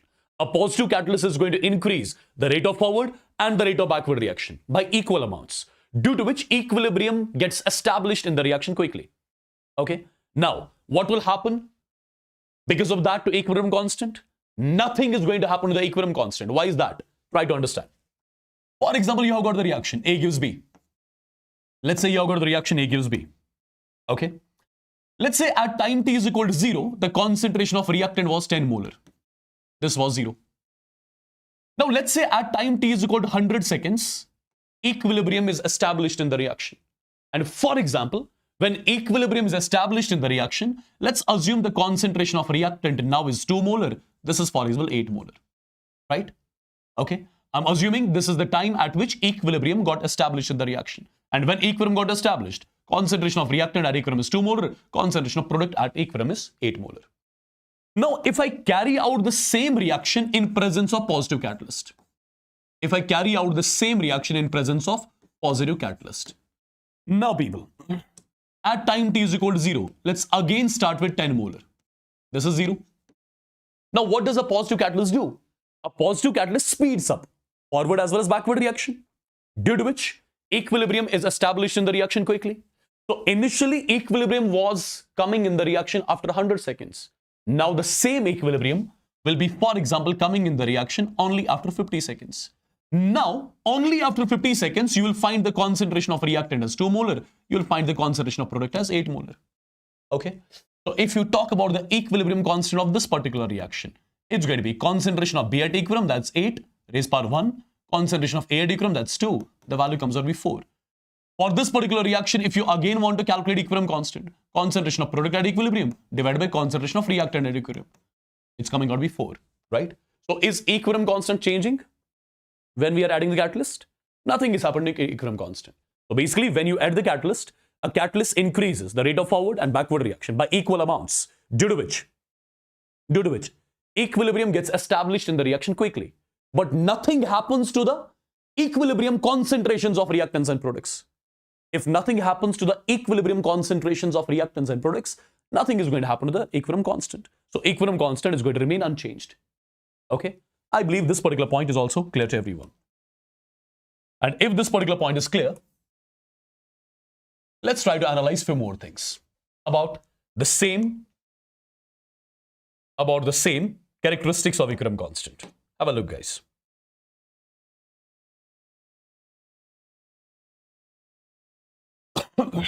See, the third important feature about equilibrium constant, what is that? Equilibrium constant of a particular reaction. Equilibrium constant of a particular reaction depends. Equilibrium constant of a particular reaction depends only on the temperature. Depends only on the temperature. And how it depends on temperature, for that you have to remember two things for now. I won't be explaining these two things right now. I'll be explaining the things which I'm going to tell you now. I'm going to explain them when I'll be teaching you Chatelier principle. Right now, just remember one thing. You have got two types of reactions. One is exothermic and one is endothermic. Right? In case of endothermic reactions, equilibrium constant is directly proportional to temperature. And in case of exothermic reactions, equilibrium constant is inversely proportional to temperature. For now, just remember these two things. I'll be explaining these two things when I'll be teaching you the Chatelier principle after some time in the same chapter itself. Okay? I'll be teaching these two things in detail when I'll be teaching you Chatelier principle after some time. Right now, you can remember, whenever you have a particular reaction, okay, whenever you have a particular reaction, its equilibrium constant, it will only depend on temperature. On changing the temperature, equilibrium constant will change. How will it change? That depends on whether the reaction is exothermic or endothermic. For exothermic reactions, it is inversely proportional to temperature. For endothermic reactions, it is directly proportional to temperature. Okay. Now, my dear students, there is one equation. There is one equation that relates equilibrium constant, delta H and delta S. There is one equation that relates three parameters together. What is that equation? I'm going to write that. Ln of K EQ is equal to minus times delta H divided by R multiplied by 1 by T plus delta S divided by R. Well, you call this particular equation as the Van 't Hoff equation. You call this particular equation as the Van 't Hoff equation. This is the logarithmic form of the Van 't Hoff's equation. Now, why am I giving you this equation? Because I have to plot two important graphs here. I have to plot two important graphs here which are asked. And what are those graphs exactly? The first graph which I'm plotting, that is going to be between ln of KEQ versus 1 by T for the exothermic reaction. The second graph which I'm plotting, that's again going to be between ln of KEQ, ln of equilibrium constant versus 1 by temperature for the reaction which is endothermic in nature. Okay? Now people, try to understand carefully. In case of endothermic reactions, I hope you know delta H value is positive. In case of endothermic reactions, you know delta H is positive, right? In case of endothermic reactions, you should know delta H is positive. So if delta H is positive, so positive negative makes it negative. So my equation becomes ln of KEQ is equal to delta H is positive, positive negative makes it negative only. So it is minus delta H divided by R multiplied by 1 by T plus delta S divided by R. Now look carefully. This ln AQ you are plotting along y-axis. 1 by T you are plotting along x-axis. This becomes your slope with the sign minus. And this is what you call as your intercept C. And in between the sign is plus. Y is equal to minus mx plus C. Y is equal to minus mx plus C. Y is equal to minus mx plus C means straight line with a negative slope. And what about the slope of this graph? Slope of this graph will be nothing but minus delta H divided by R. What about the intercept of this particular graph? Intercept means the value of C, and C value is nothing but delta S divided by R. Did you understand? Yeah? Now similarly, I'm going to plot one more graph. Ln of equilibrium constant versus 1 by T for the reaction which is exothermic in nature. If I talk about exothermic reaction, in case of exothermic reaction, you know delta H is negative. In case of exothermic reaction, you know delta H is negative. If delta H is negative, so negative negative makes it positive. So your equation becomes ln of KEQ is equal to plus delta H by R, because minus minus is equal to positive, 1 by T plus delta S divided by R. Correct?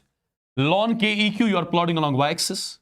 1 by T you are plotting along x-axis. This entire term becomes your M. This is what you call as C. The sign in the middle is plus. This is equal to Y is equal to MX plus C. Y is equal to MX plus C means straight line with positive slope, like this.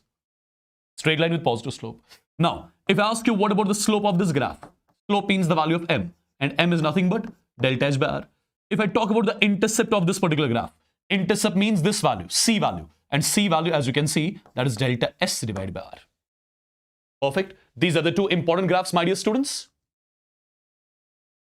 These are the two important graphs which you need to know related to ln KEQ versus 1 by T for the reaction which is endothermic as well as for the reaction which is exothermic. If I'm clear, let me know once the chat's quick. Let me know once the chat's quick, people. Yeah?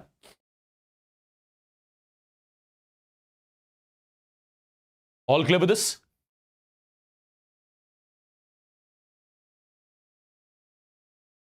Perfect. One more important feature, guys. One more important characteristic feature of equilibrium constant. What is that? Let me tell you, equilibrium constant depends on. It depends on the stoichiometric representation of the reaction. It depends on the stoichiometric representation of the reaction.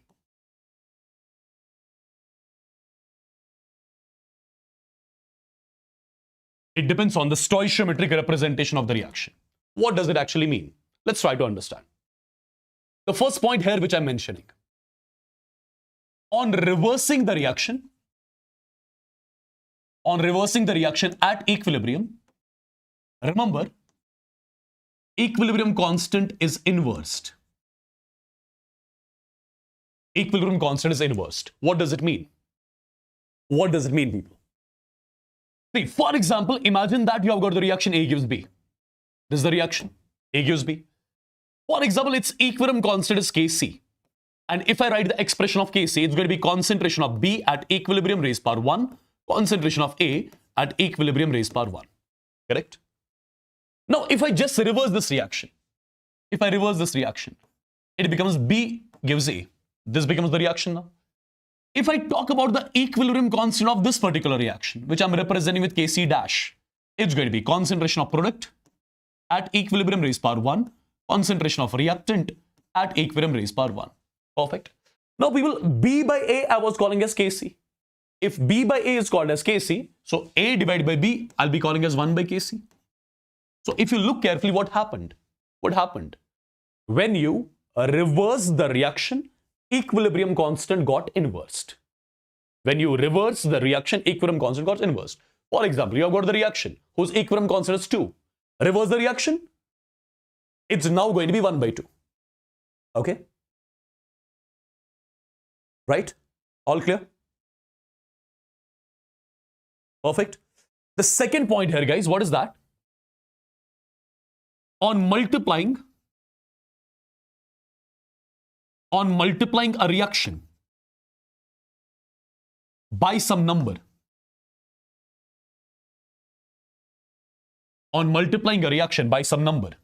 comma, that number goes to the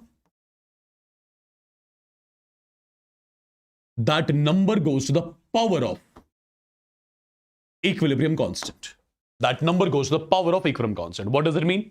Let's try to understand. Again, I'm taking the reaction A gives B. Again, for example, its equilibrium constant is Kc, whose expression is concentration of B at equilibrium raised power 1 divided by concentration of A at equilibrium raised power 1. Now, for example, let me multiply this particular reaction by some number. For example, I'm multiplying this reaction by some number n.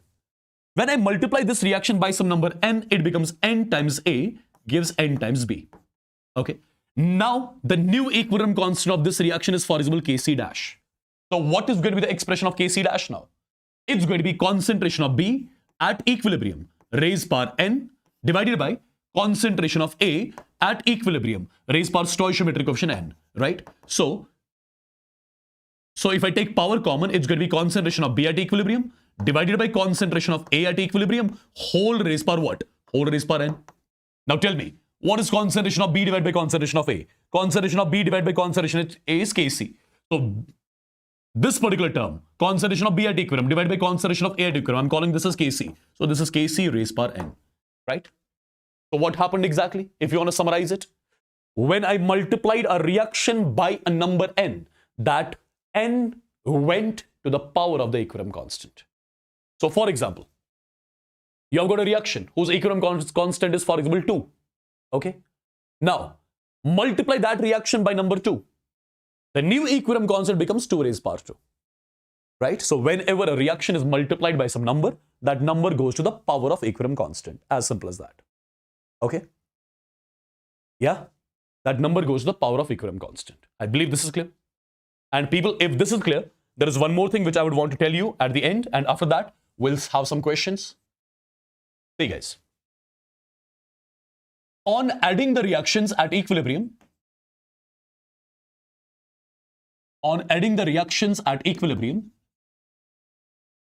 equilibrium constants are to be multiplied. Equilibrium constants are to be multiplied. What does that mean?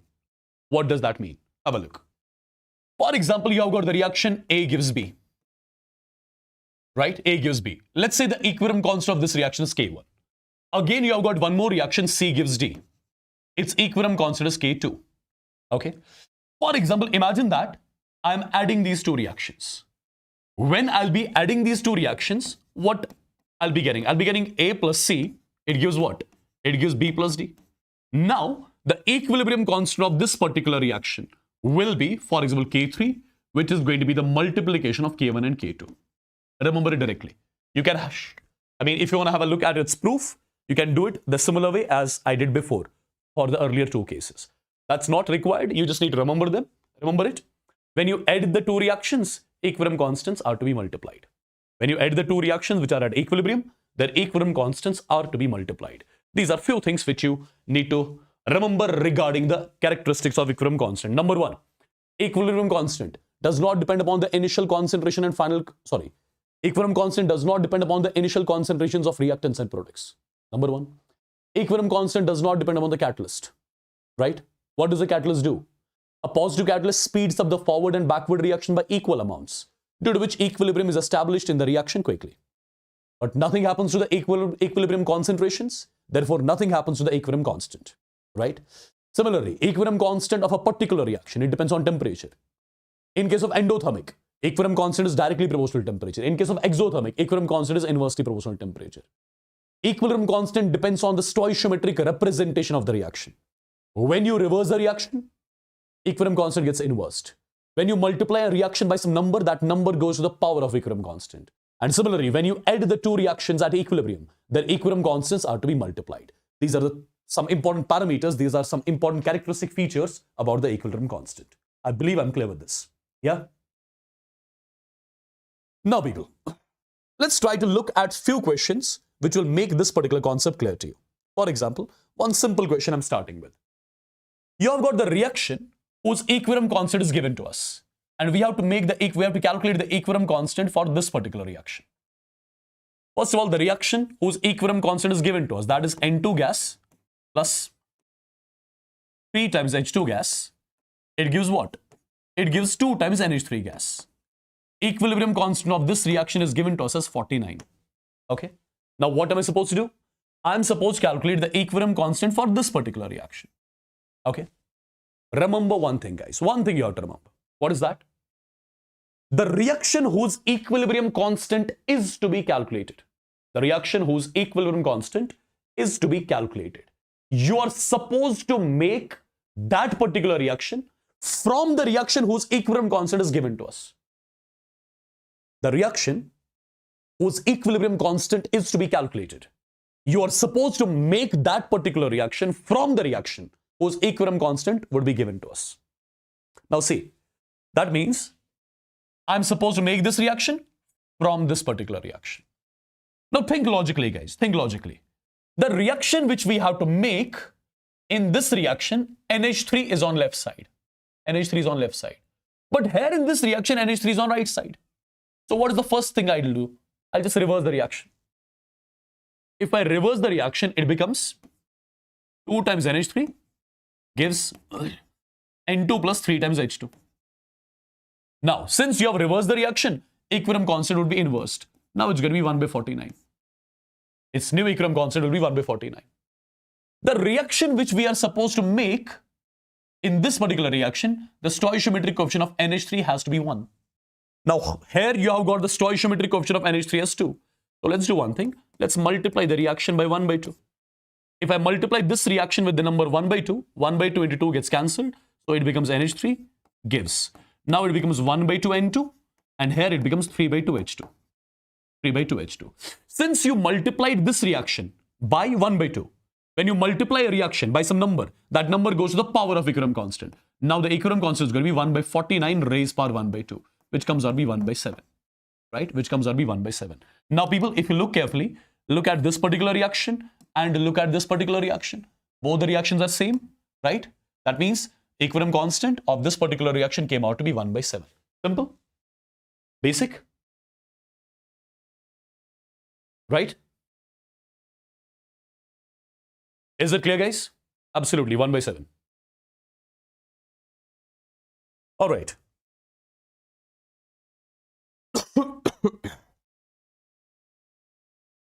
Can you tell me the answer of this question? Two reactions are given to me. Their equilibrium constants are K1 and K2. I have to get the relation between K1 and K2.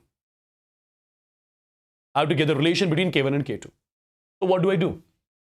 See guys, if I just do one thing, let's reverse the first reaction. If I reverse the first reaction, it becomes 2 times AB gives A2 plus B2.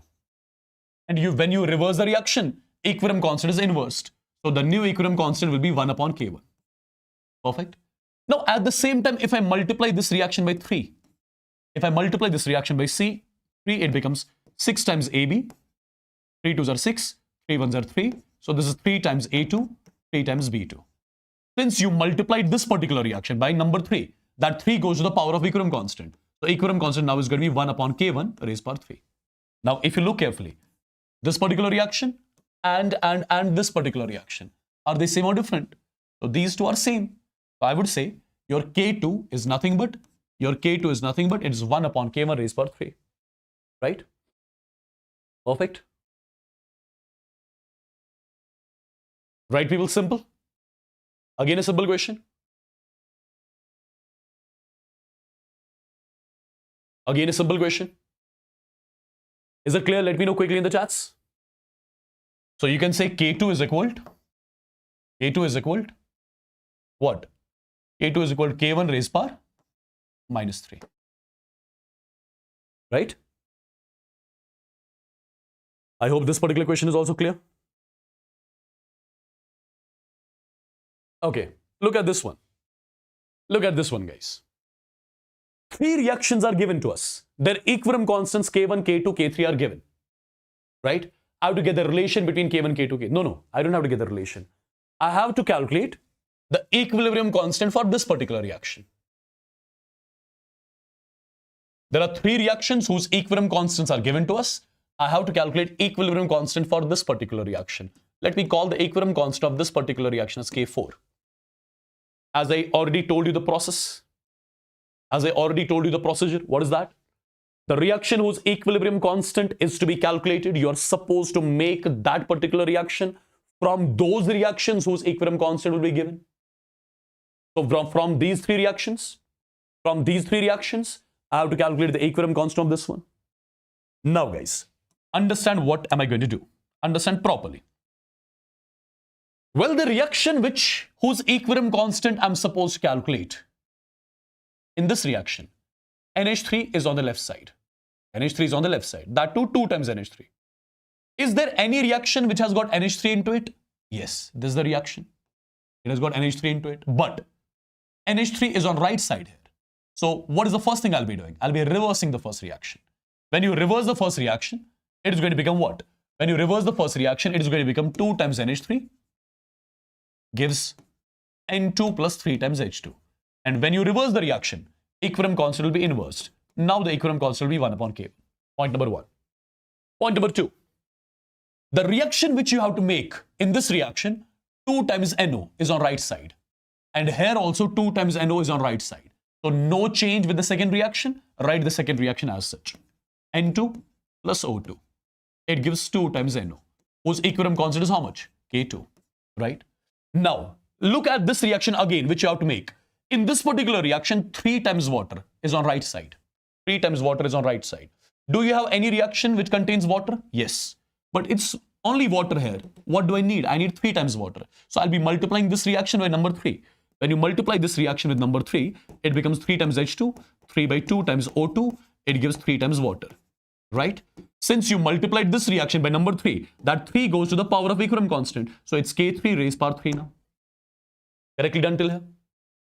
Now, people, if I add these 3 reactions, when I add these 3 reactions, N to N2 cancelled, right? 3 times H2, 3 times H2 cancelled. Perfect. So what do I get? I got 2 times NH3 plus O2 plus 3 by 2 O2. O2 plus 3 by 2 O2 makes it 5 by 2 O2. It gives 2 times NO plus 3 times water. Was I supposed to make this reaction only? Yes, I was supposed to make this reaction only. Compare these two. These are the same reactions. How did I make this reaction? When I added these 3. When you add the reactions, their equilibrium constants are to be multiplied. So what was the equilibrium constant of first reaction? 1 upon K1. What is the equilibrium constant of the second reaction? K2. What is the equilibrium constant of the third reaction? That's K3 raised power 3. So this is the new equilibrium constant of this particular reaction, which I'm representing with K4. So K4 is nothing but K2, K3 raised power 3 divided by K1. So it has to be option A. That's going to be the correct answer of this question. If I'm clear, let me know once in the chats quick, guys. Quickly let me know in the chats if this is clear.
Clear, guys?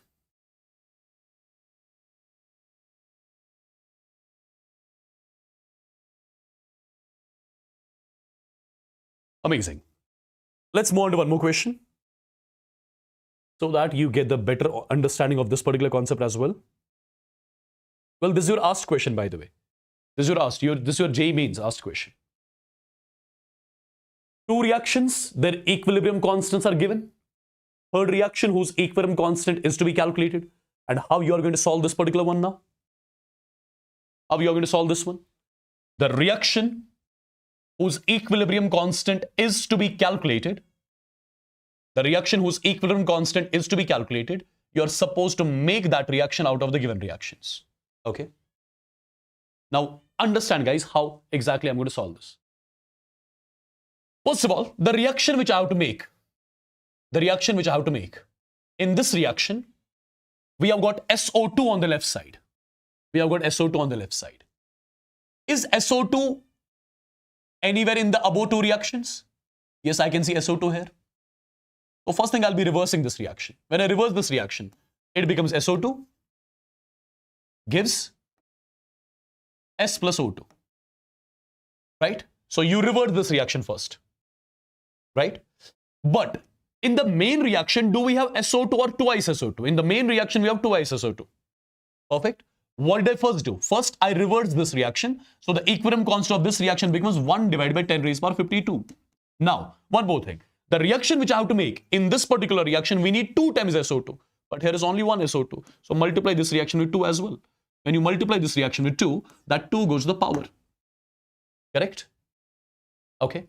Now again, look at the reaction which you have to make. In this reaction, 2 times SO3 on the right side. And here we have got 2 times SO3 already on the right side. So write the second reaction as such. So it's 2S plus 3O2 gives 2 times SO3. So I did nothing with this particular reaction. So its equilibrium constant remains unchanged. 10 raised power 129. Now people, if you add these two, 2S and 2S gets cancelled, right? It's going to be 2 times SO2 plus. We have got 3 oxygen on this side, 2 oxygen on this side. So 2 gets cancelled. I'm left with only 1 oxygen. It gives 2 times SO3. Now, the reaction which I was supposed to make, I have made that reaction. How exactly? By adding these two. And when you add the reactions, equilibrium constants are to be multiplied. So it's going to be 1 divided by 10 raised power 52 raised power 2 is 10 raised power 104 multiplied by.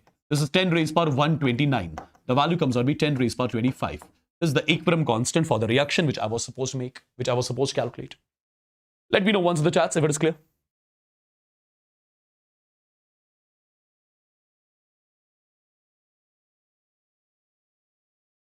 Let me know once the chat's quick if it's clear.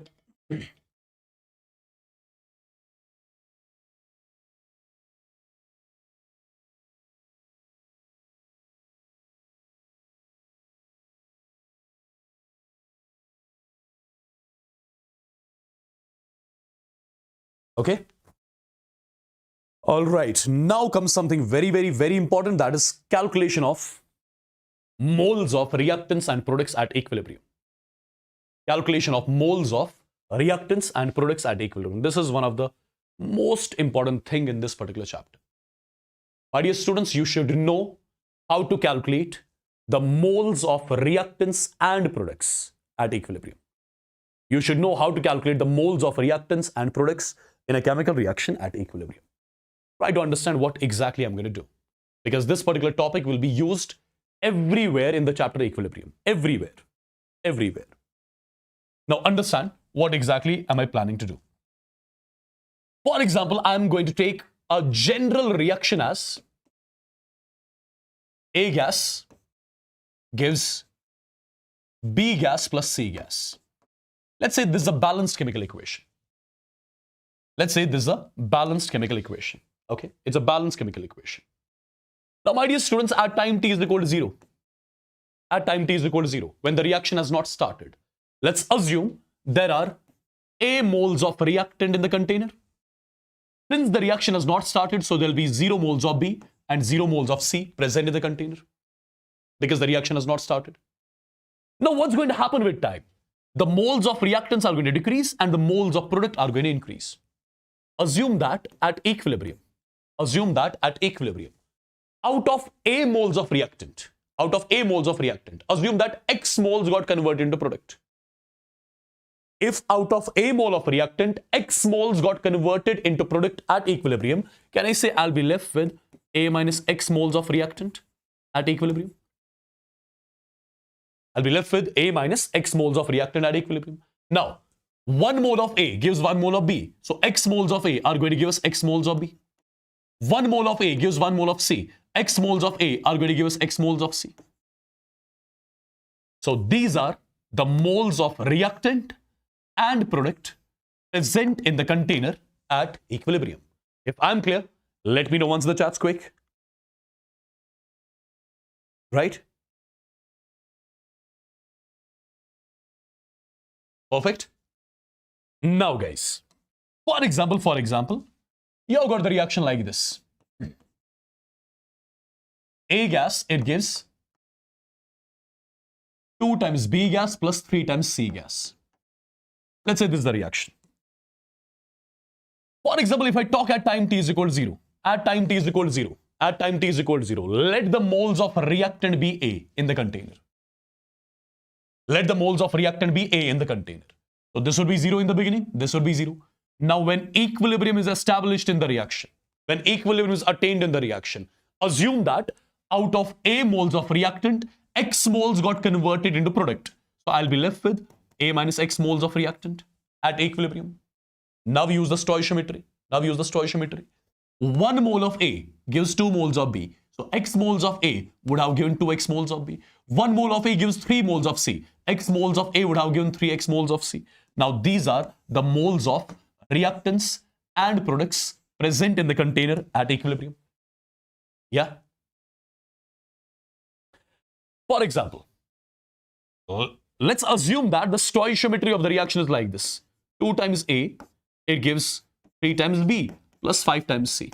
Let's say you have the reaction like this. Okay, let's say you have the reaction like this. First of all, at time t is equal to 0, assume that we have got A moles of reactant in the container. So B and C has not got formed yet. So number of moles of B and number of moles of C in the container will be 0. Now, what will happen? As the reaction starts, the number of moles of reactant will keep on decreasing. Let's assume when equilibrium is established in the reaction, let's assume out of A moles of reactant, X moles got converted into product.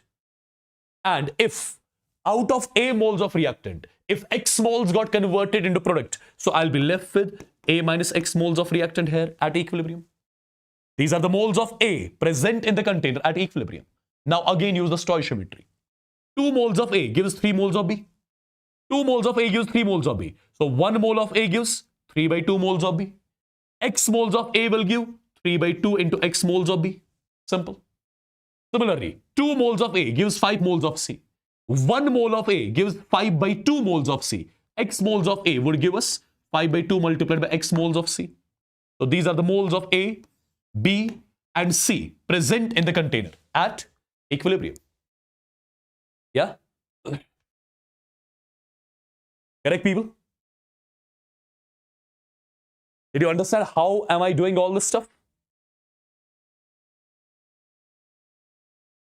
All right, one more special case. See, for example, I'm writing the reaction like this. A gives B plus C. A simple reaction, wherein the stoichiometric coefficient of all the reactants products is equal to 1. Okay? Now guys, try to understand what exactly I'm going to do. Let's say initially at time t is equal to 0. Let's say at time t is equal to 0, before the start of the reaction. Let's say there are some A moles of reactant in the container. Right? Now B and C should be 0, 0. B and C should be 0, 0. But let's assume that before the start of the reaction,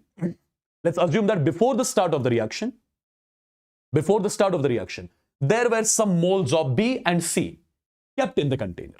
For example, before the start of the reaction itself, I had kept some B moles of this particular product and C moles of this particular product already in the container before the start of the reaction itself. Assume that I had kept B moles of B and C moles of C in the container. Now, what's going to happen? Since the reaction is reversible, and equilibrium will be established in the reaction, right? Now at equilibrium, let's assume that out of A moles of reactant, X moles, they get converted into product. So I'll be left with A minus X moles of reactant. I'll be left with A minus X moles of reactant, right? Now already in the container, there were some B moles of this particular product. Now can I say some new moles of B would have got formed? And how do we get to know that? 1 mole of A gives 1 mole of B. So X moles of A would be giving me X moles of B. So these are the moles of B present in the container at equilibrium. Similarly, tell me the moles of C in the container at equilibrium. Can I say it's going to be C plus X? These are the moles of C in the container at equilibrium. Quickly in the chats. Yeah?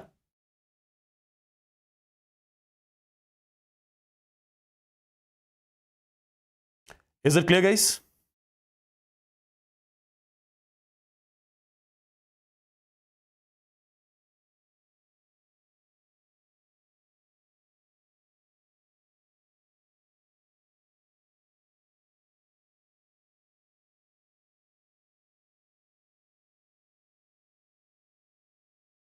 Am I clear, people? Am I clear? Am I clear? So I hope you got to know how do we calculate the moles of reactants and products in the container at equilibrium. Right? One more case I'm giving you. After that, we'll be doing something amazing. But before that, I'm taking a reaction, for example, like this.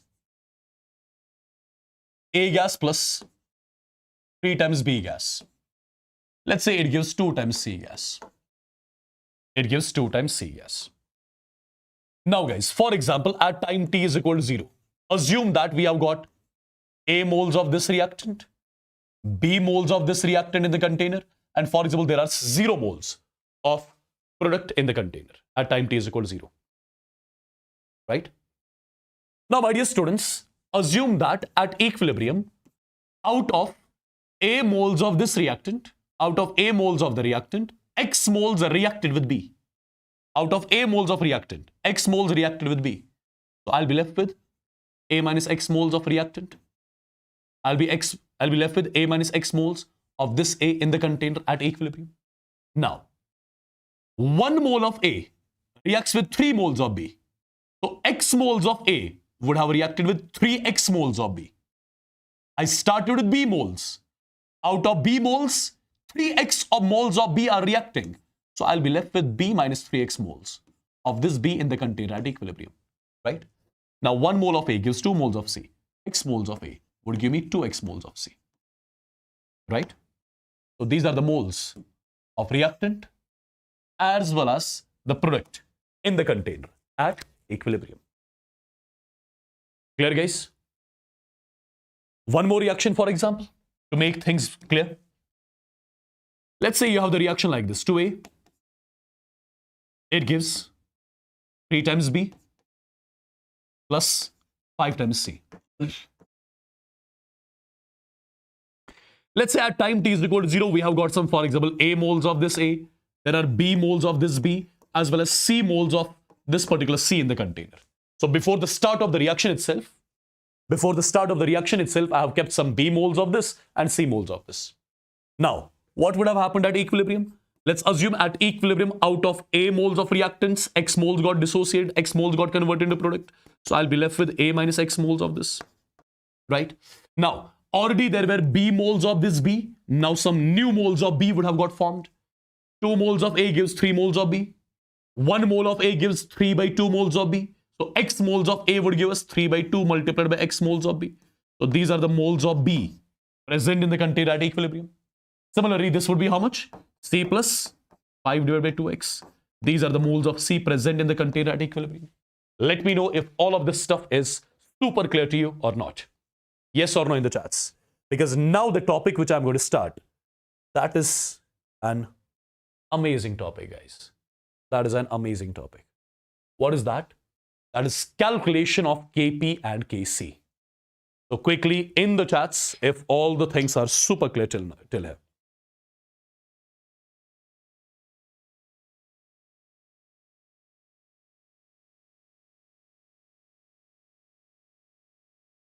Let me know quick.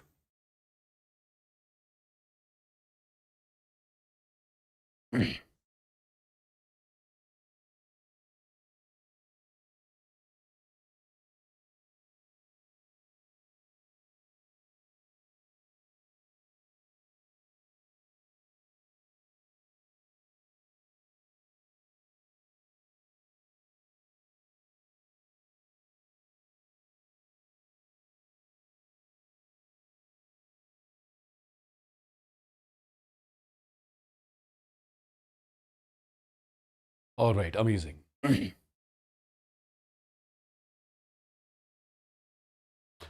Amazing, guys.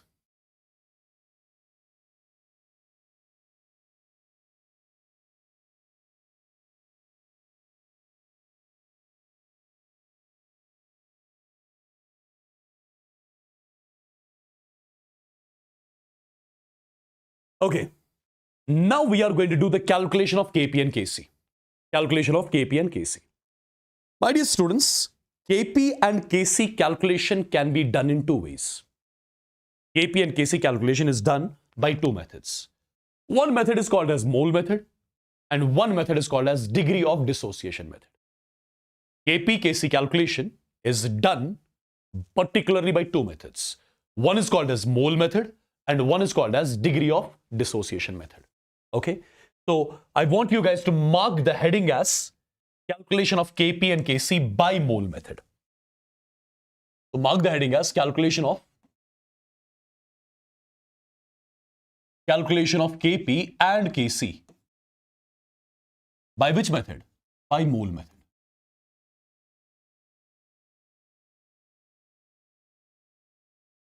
Calculation of Kp and Kc by which method? By mole method. Okay. My dear students, I will be explaining this calculation of Kp Kc by mole method in three different cases. Something really, really important I'm going to discuss with you. Case 1.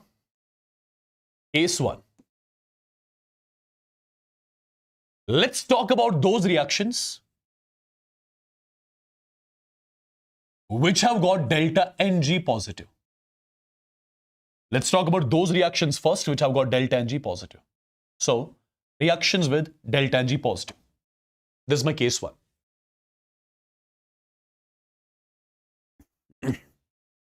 Reactions with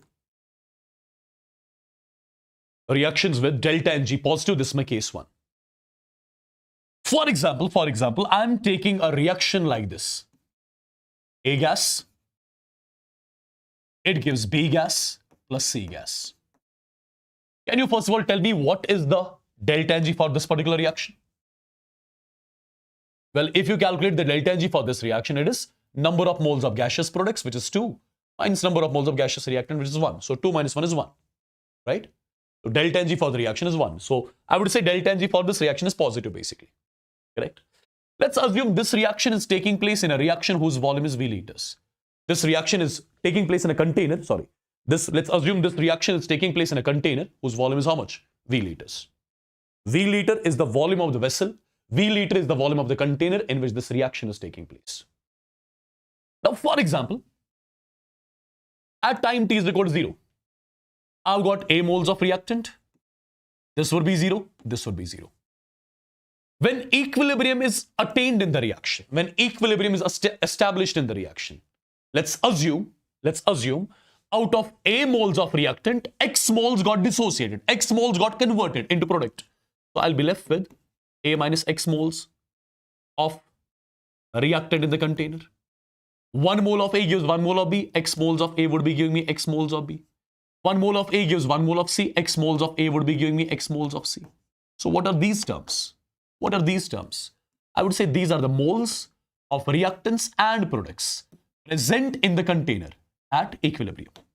These are the moles of reactants and products present in the container at equilibrium. Okay? Who is this bloody Hiba Yasin? You can get the hell out of my class. Don't spam or something, okay? Let people study, they're studying. Do you want me to block you right now?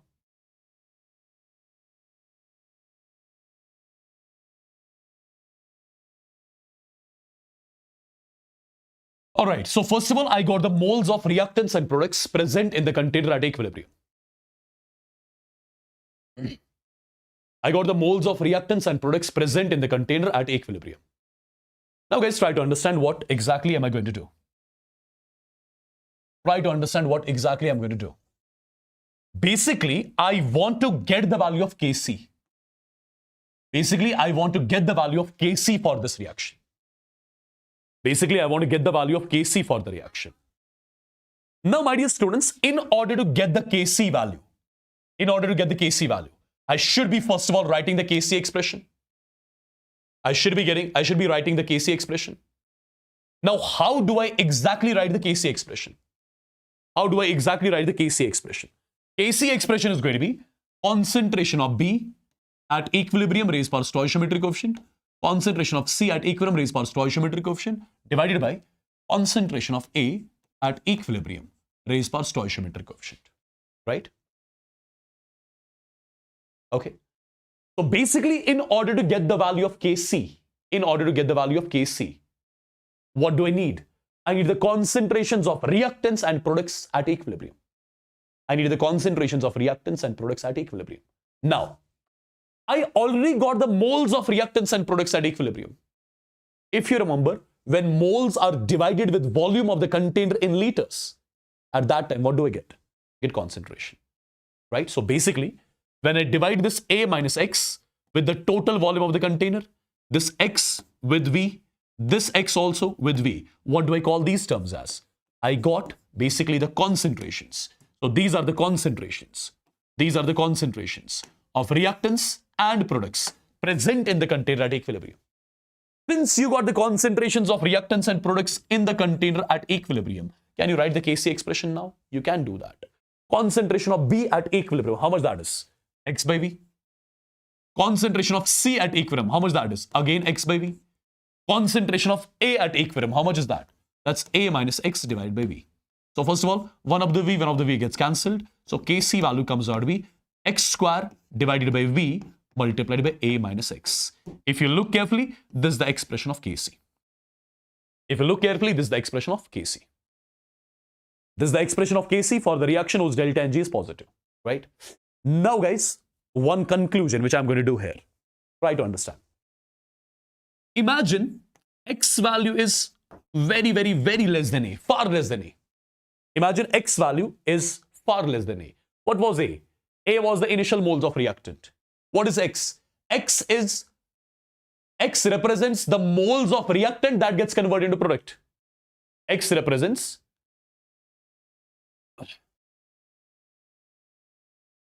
just a second.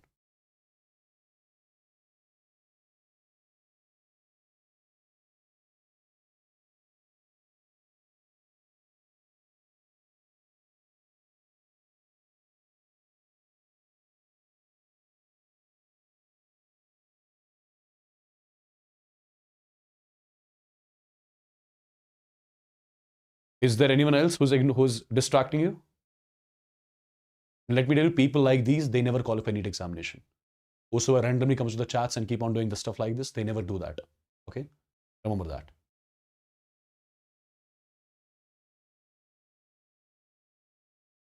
This girl is always going to remain in the chats only.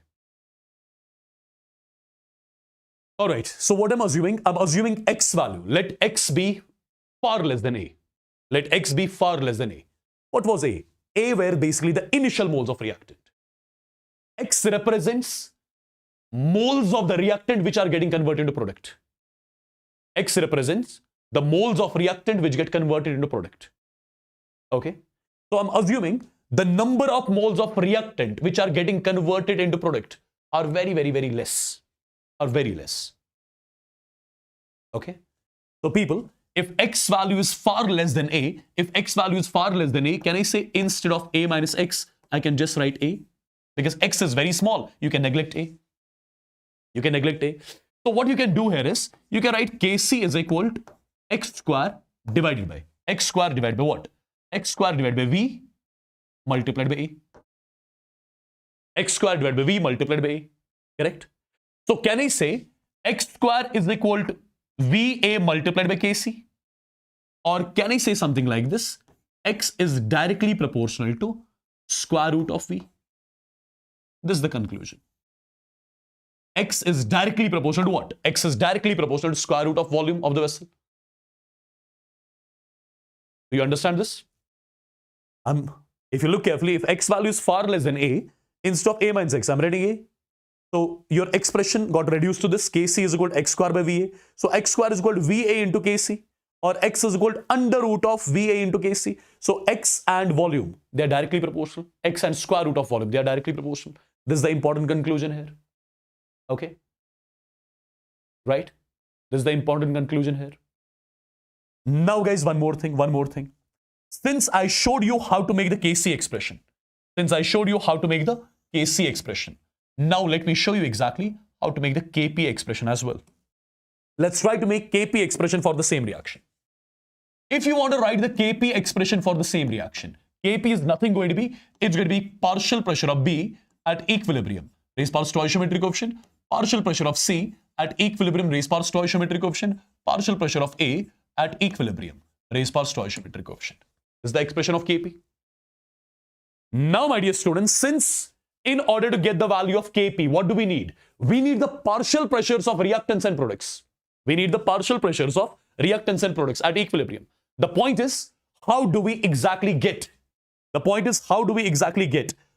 pressures of reactants and products at equilibrium? Can you let me know for that which law I'm going to use? Can you let me know for that, in order to get the partial pressures, what am I supposed to do? How do I get the partial pressures of reactants products at equilibrium? Quickly in the charts. Everybody.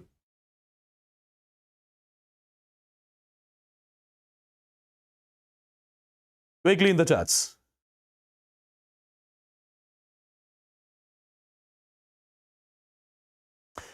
So in order to get the partial pressures of reactants and products at equilibrium, see what am I going to do?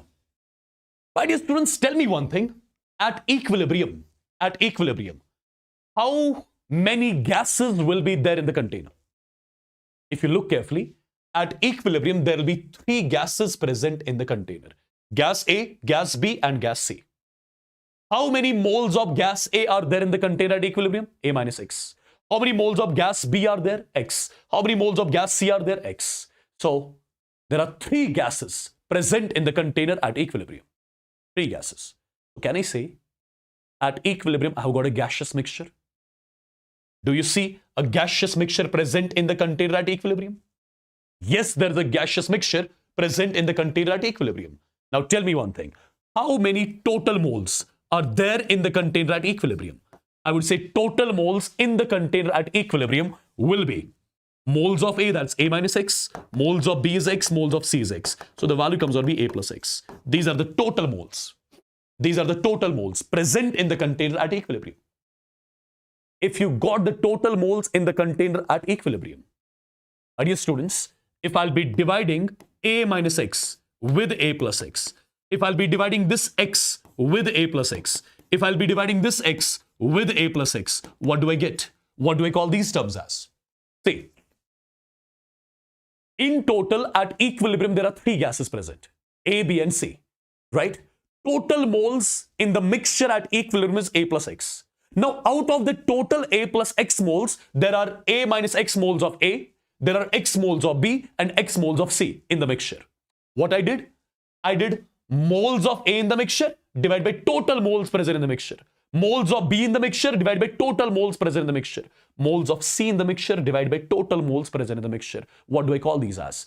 I'll call these particular things as the mole fractions. So basically, I got the mole fraction of each reactant and product at equilibrium. I got the mole fraction of each reactant and product at equilibrium. My dear students, when mole fraction is multiplied with total pressure of the mixture, when mole fraction is multiplied with what? When mole fraction is multiplied with the total pressure of the mixture at equilibrium. When mole fraction is multiplied with the total pressure of the mixture at equilibrium. When mole fraction is multiplied with the total pressure of the mixture at equilibrium. What do we get? We'll be getting the partial pressures. So these are basically the partial pressures of reactants products present in the container at equilibrium. These are the partial pressures of reactants products present in the container at equilibrium. Since we got the partial pressures of each reactant and product at equilibrium, now you can get the value of Kp. Easy, right? So people, we are almost done. So in order to calculate Kp, what do I need to write? Partial pressure of B at equilibrium. How much that is? X divided by A plus X multiplied by Pt. Raised power 1. Partial pressure of C at equilibrium is again the same. X by A plus X into Pt. So this will be square divided by partial pressure of A at equilibrium. As you can see, this is A minus X divided by A plus X multiplied by what? Multiplied by Pt.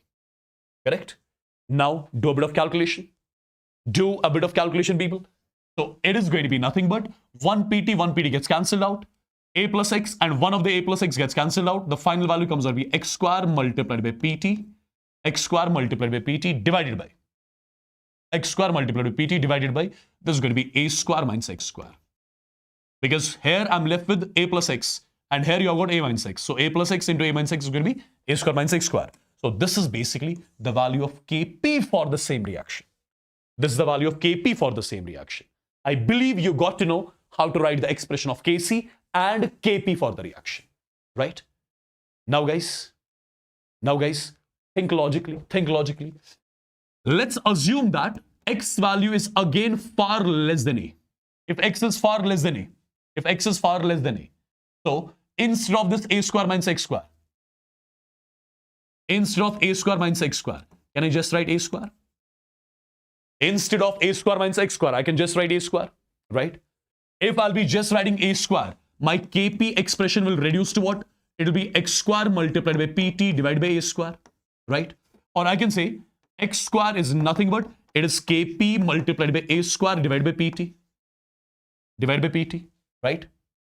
Or I can say X is equal to under root of Kp A square divided by Pt, right? Now, the conclusion is X and Pt, are they directly proportional or inversely proportional?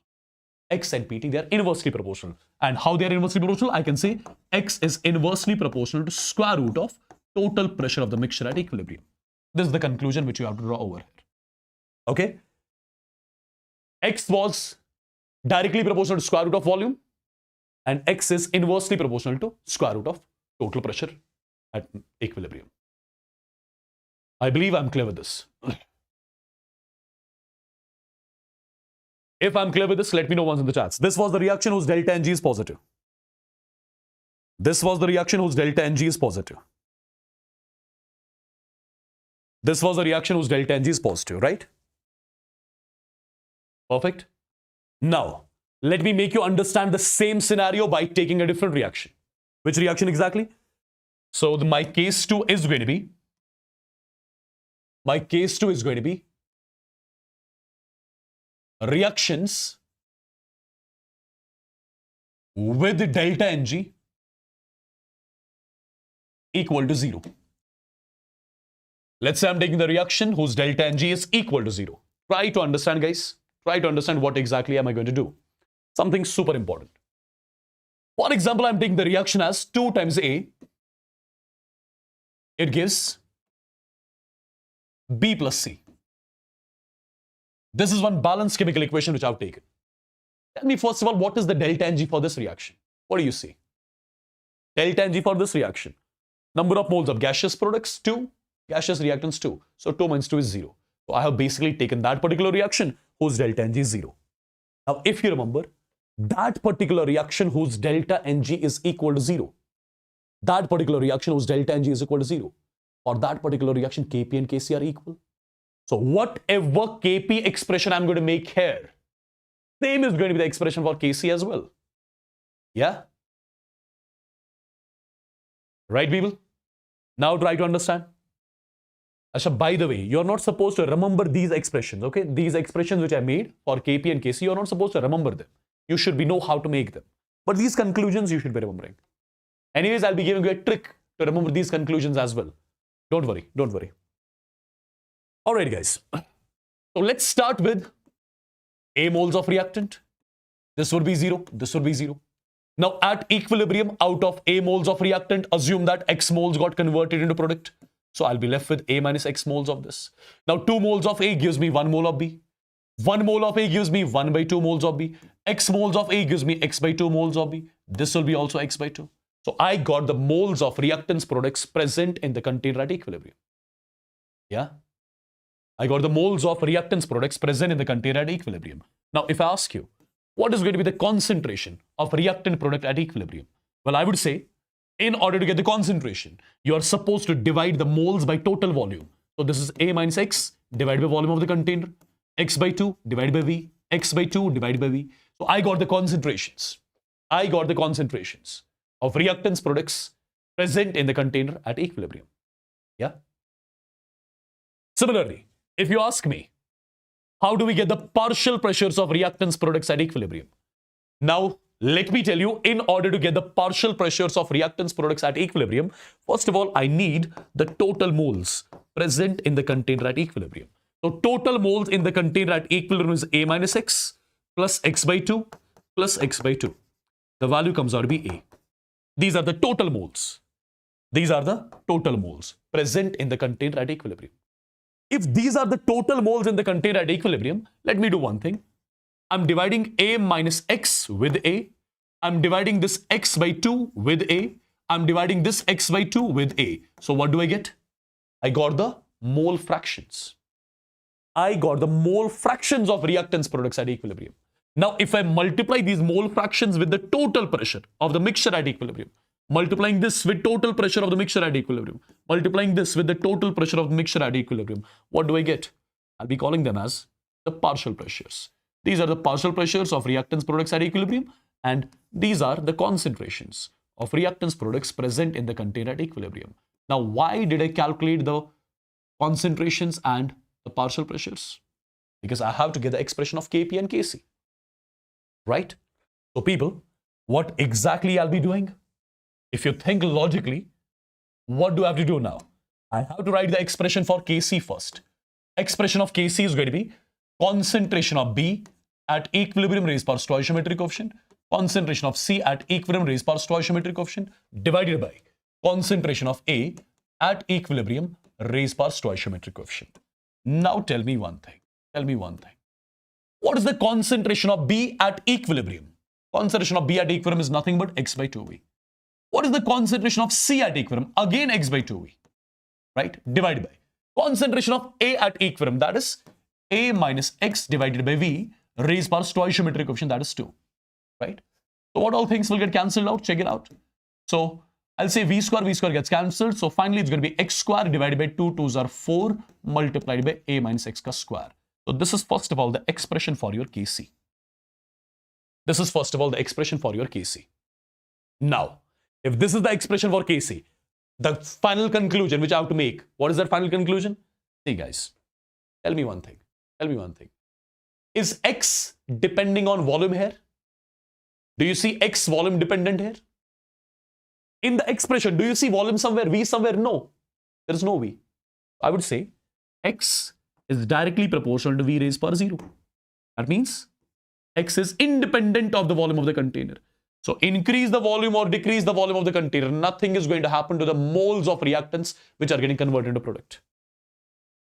So this is the conclusion here.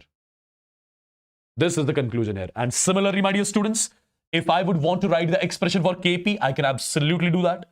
So what is going to be the expression for Kp? I would say Kp expression is going to be partial pressure of B at equilibrium, which is X divided by 2A multiplied by Pt. Partial pressure of C at equilibrium, again the same, so it's going to be square, divided by partial pressure of A at equilibrium, that is going to be A minus X divided by A multiplied by Pt. Whole raised power stoichiometric coefficient, that is 2. That is 2. So let's get to know what all things will get cancelled out.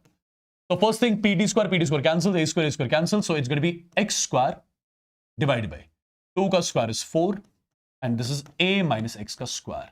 This is the expression for your Kp. As I told you already, this is the reaction for which delta Ng is 0. And when delta Ng of the reaction is 0, Kp and Kc are equal. Look at the Kc expression, look at the Kp expression. They are same. Kp and Kc expressions are same. Right? Okay. Now, in this particular expression, do you see pressure somewhere? No. So I'll say X is directly proportional to pressure raised by 0. So X is independent of the total pressure of the mixture at equilibrium.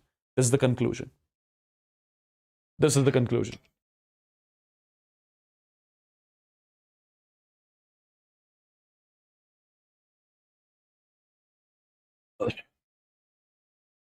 Yeah? Perfect.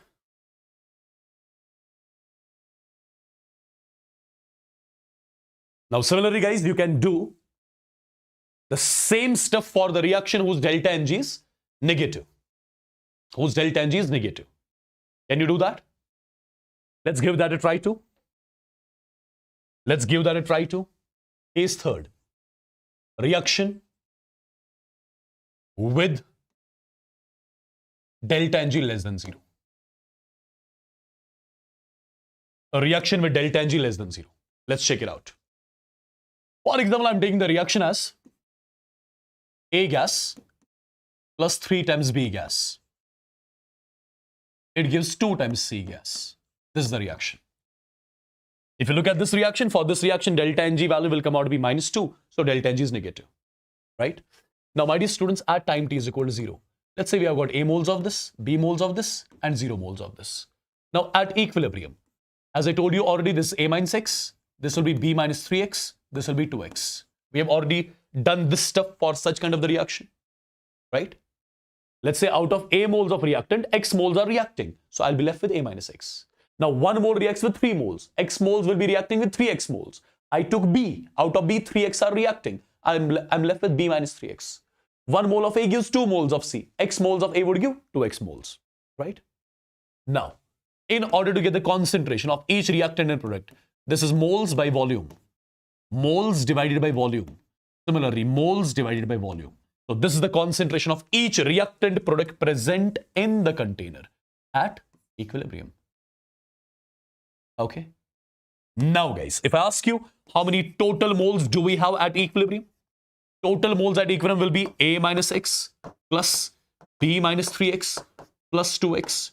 So this is going to be A plus B, right? A plus B.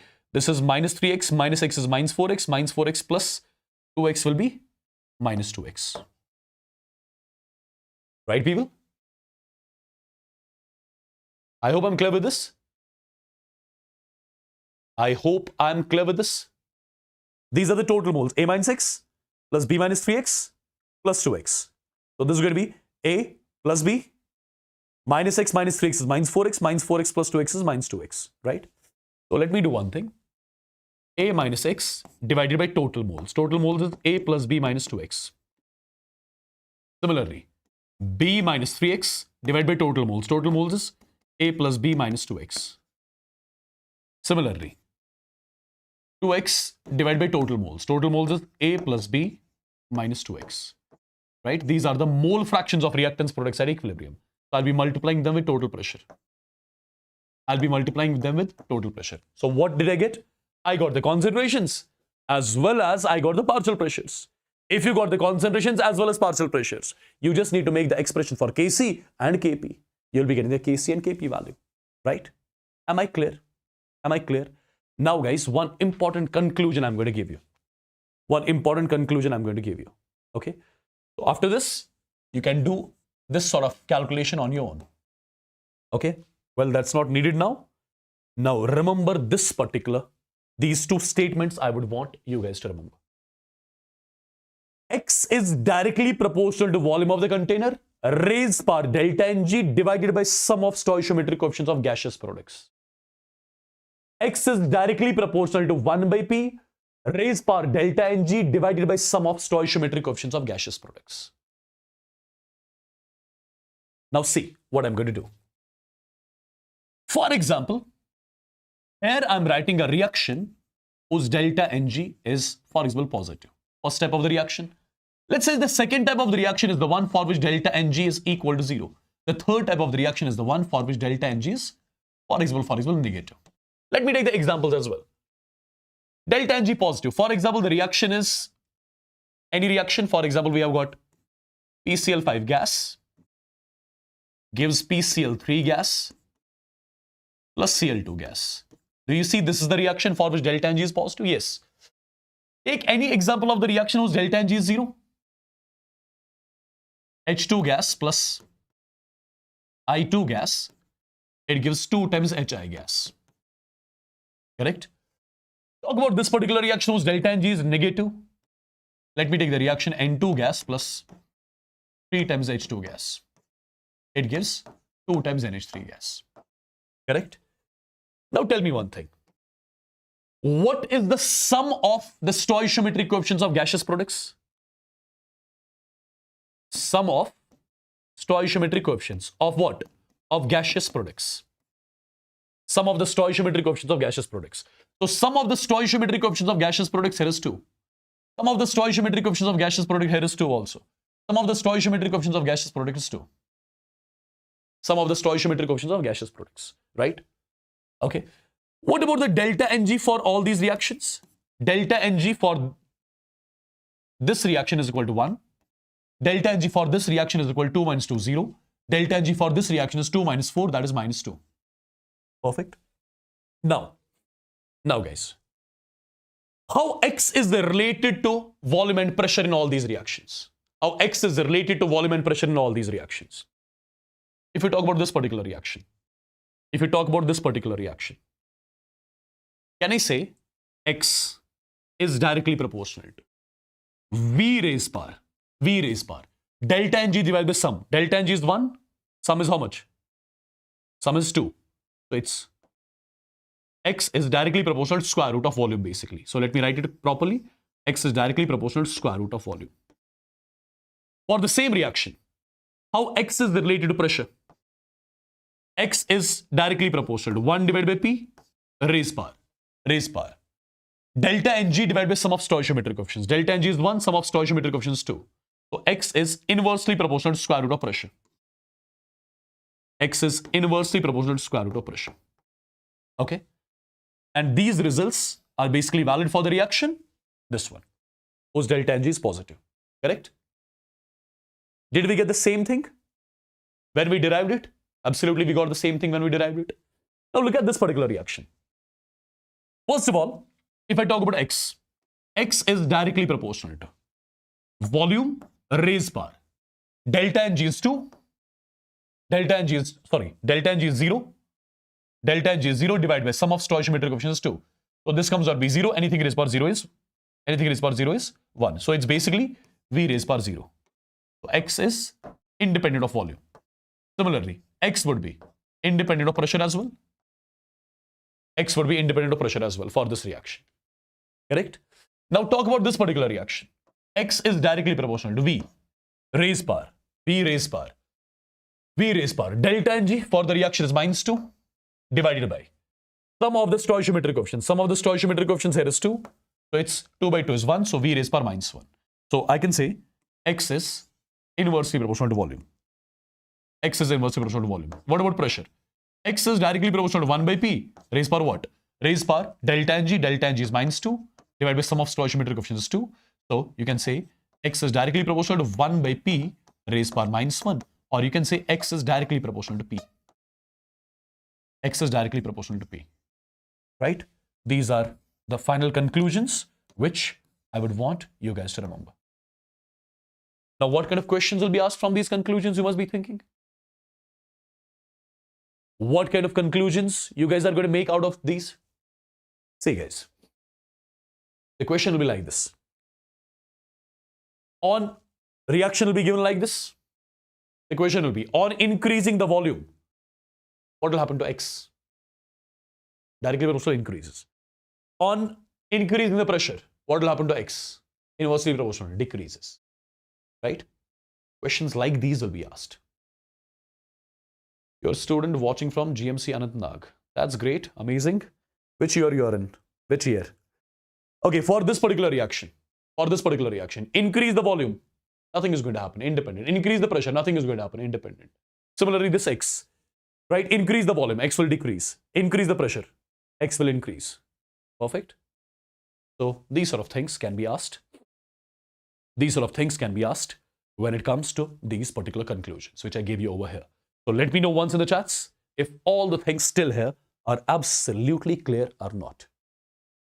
If all the things are absolutely clear or not. Quick, people.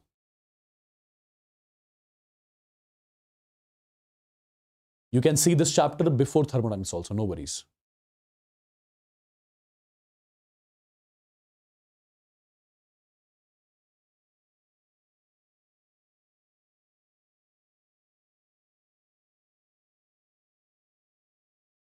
Did you understand all this?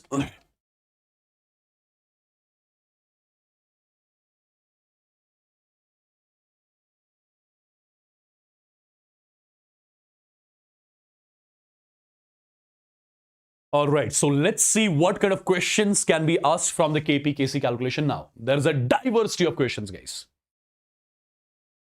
There's a diversity of the questions which can be asked from this KP-KC calculation. So let's try to do them one by one. Starting with the first question, right? Whatever approach I gave you till now, you have to use the same approach, that's it. Nothing more, nothing less. See guys, as far as the question is concerned, I'm given with the reaction. Reaction is A gas plus B gas in equilibrium with 2 times C gas. This is the reaction, correct?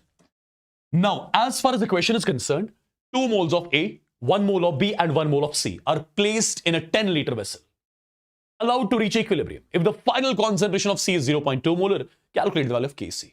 A simple question, but a bit of calculation is needed. Right? That happens everywhere when you do the questions on equilibrium, right?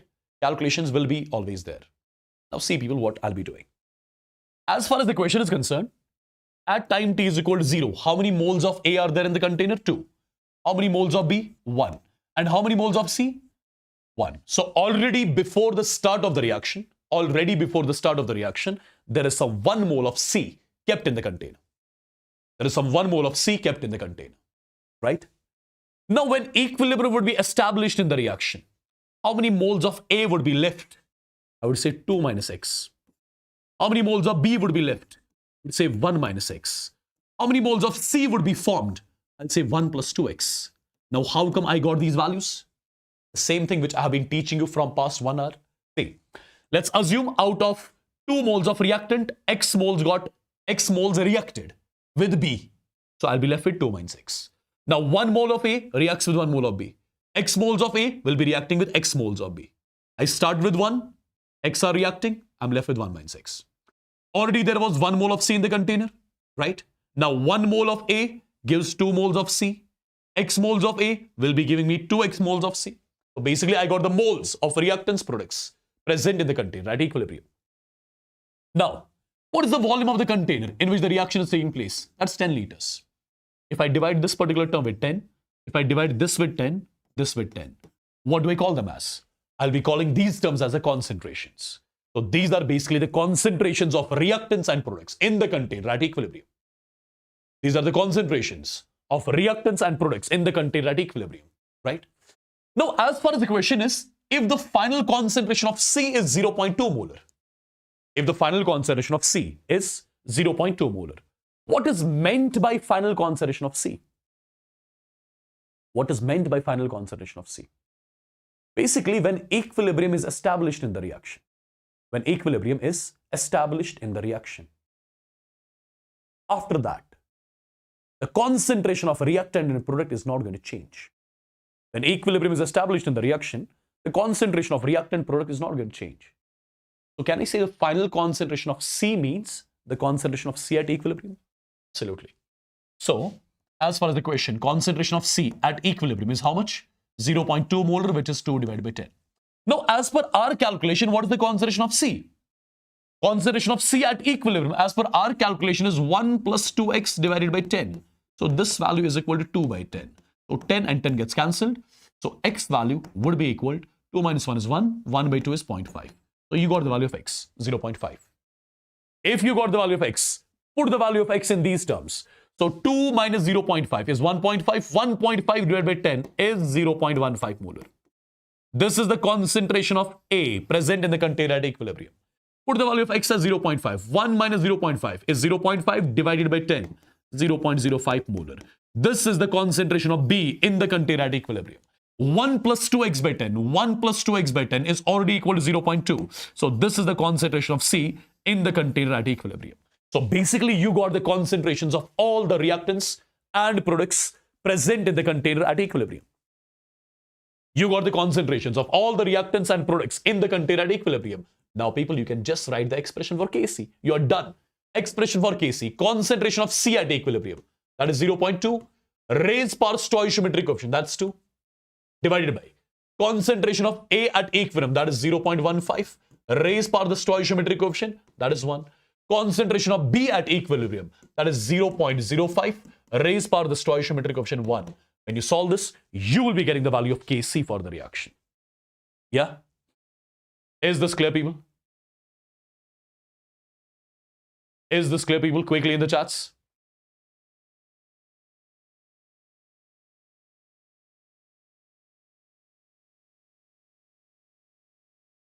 Am I clear with this? Quickly, everybody in the chats. Am I clear with this? I believe yes. Look at this question. This is again the JEE mains asked question. This is again the JEE mains asked question, people.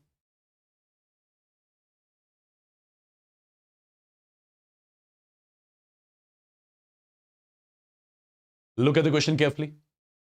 If you look at the question carefully, you have got the reaction X plus Y gives 2 times Z. Now at time t is equal to 0.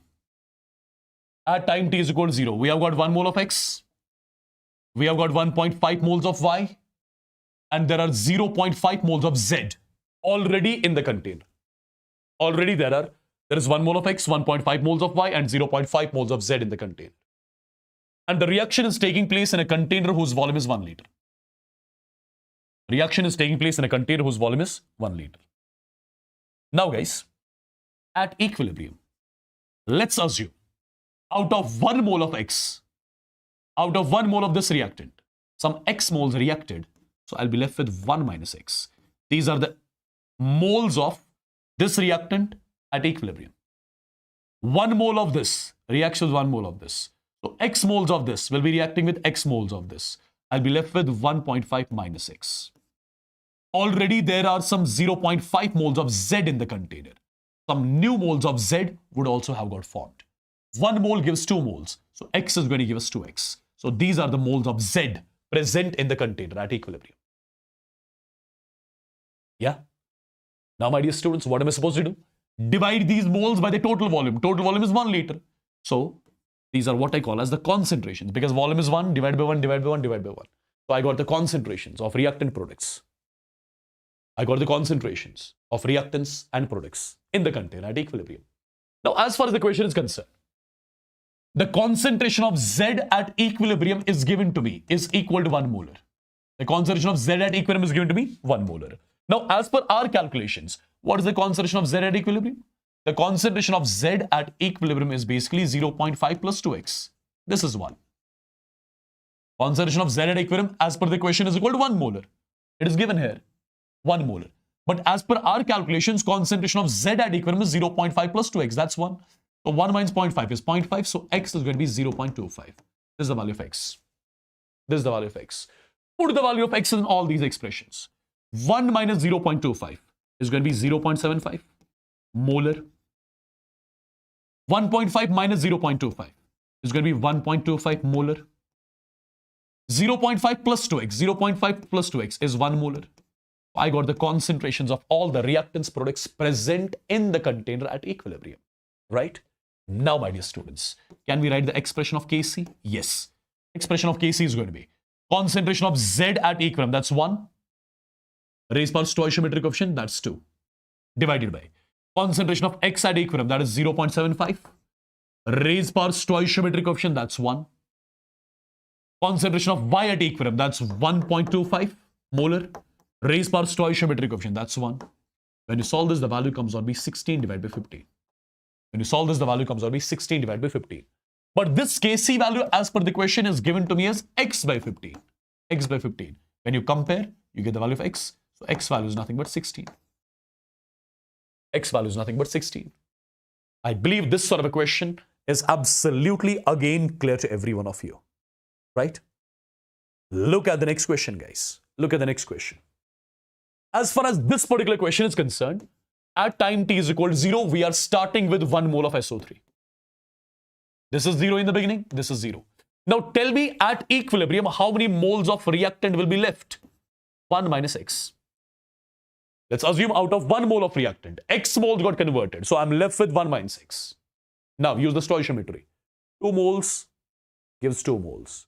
1 mole gives 1 mole. X moles will give X moles, right? 2 moles gives 1 mole. 1 mole gives 1 by 2 moles. X moles will give X by 2 moles. Perfectly done. I got the moles of reactants products present in the container at equilibrium. Now, as per the question, at equilibrium, 0.6 moles of SO2 were formed. So, in the question, they are mentioning that number of moles of SO2 at equilibrium is how much? 0.6. As per our calculation, how many moles of SO2 are at equilibrium? As per our calculation, number of moles of SO2 at equilibrium is X. So, basically, X value is equal to 0.6. Basically, X value is equal to 0.6. Put the value of X in all these expressions. 1 minus 0.6 is nothing but 0.4. X value is equal to 0.6. X by 2, 0.6 divided by 2 is 0.3.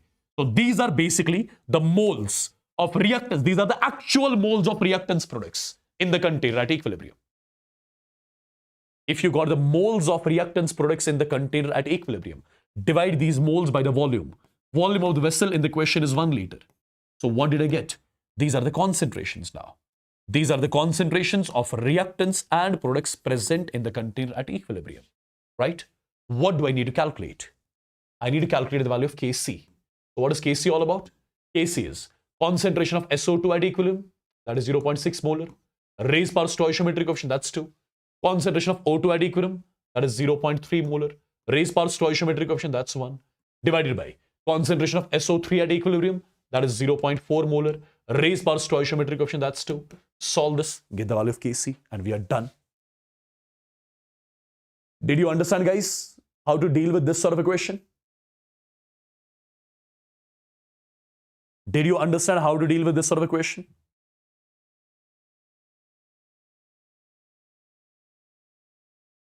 Look at one more. Look at one more. A reaction is given. Kc is given. What must be the volume of the flask? What must be the volume of the flask? If the mixture at equilibrium contains 2 moles each of ABC, what must be the volume of the flask? If the mixture at equilibrium contains 2 moles each of ABC. So basically in the question, they are already giving us the moles of reactants and products. So till now we were calculating. Till now we were calculating the moles of reactants and products at equilibrium. Now in this question, they are directly giving you the moles of reactants products at equilibrium. Now assume the reaction is taking place in a container whose volume is V liters. So I'm dividing this 2 with V. I'm dividing this 2 with V. I'm dividing this 2 with V. When I divide moles with volume, what do I get? I'll be getting the concentrations. So you got the concentrations of reactants and products at equilibrium. Yeah. We got the concentrations of reactants and products present in the container at equilibrium. Correct, people? Now, if I would want to write the expression of Kc, Kc expression is nothing but concentration of B at equilibrium, that's 2 by V. Raised power stoichiometric coefficient 1. Concentration of C at equilibrium, that's again 2 by V. Raised power stoichiometric coefficient 3. Divided by concentration of A at equilibrium, that's 2 by V. Raised power stoichiometric coefficient 2. And as far as the question, this Kc value is given to me as 16, right? So after the calculations, I'll be left with 2 by V ka square is equal to 16, or I can say 2 divided by V is equal to 4, or I can say V is equal to 1 divided by 2 liters. This V I was supposed to calculate. This V I was supposed to calculate, right? So this must be the volume of the vessel. This must be the volume of the vessel. Then only the mixture will be containing 2 moles each of reactants and products at equilibrium. Yeah? I believe I'm clear with this. I believe I'm clear with this. Am I? Am I, people? Quickly in the chats. Look at one more question. Look at one more question. Look at one more question. The reaction is given to us. Kc for the reaction is given to us as 5. All right. Kc for the reaction is given to us as 5. How many moles of carbon dioxide how many moles of carbon dioxide must be added to 1 liter container? How many moles of carbon dioxide must be added to 1 liter of container, already containing 3 moles each of carbon monoxide and water? To make the equilibrium concentration of carbon monoxide as 2 molar. You have to be careful with the language of the question, guys. You have to be careful with the language of the question. The question is easy, but the language is given in a different format, right? Something is given in the language, so you have to understand it. You should not be like very fast and try solving this question quickly. No, give it some time. See, as far as the question is concerned, how many moles of carbon dioxide must be added to 1 liter container already containing 3 moles each of carbon monoxide and water? So there are 3 moles of carbon monoxide and 3 moles of water already present in the container. Already present in the container. Now, how many moles of carbon dioxide must be added? Let's say I'm adding some A moles of carbon dioxide. How many moles of carbon dioxide must be added? Such that the concentration of carbon monoxide at equilibrium becomes 2 molar. Let's assume I am adding some A moles of carbon dioxide in the container initially. I'm adding some A moles of carbon dioxide in the container initially. Then only at equilibrium, the concentration of carbon monoxide is coming out to be 2 molar. Do you understand? Do you understand? I'm assuming that I need to add some A moles of carbon dioxide initially in the container. Then only the concentration of carbon monoxide in the container will come out to be 2 molar. Now, understand.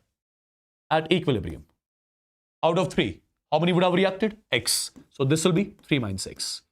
This will be also 3 minus X. This will be A plus X. And this will be X. Correct? Since already in the container there are A moles of carbon dioxide. Already there were A. Now 1 mole gives 1 mole. X gives X. So this is A plus X. Correct? Now guys, these are the moles of reactants products in the container at equilibrium. Do you see one thing? If I divide them with the volume of the vessel, which is 1 liter, I'll be getting the concentrations. Divide with 1, get the concentrations. Correct?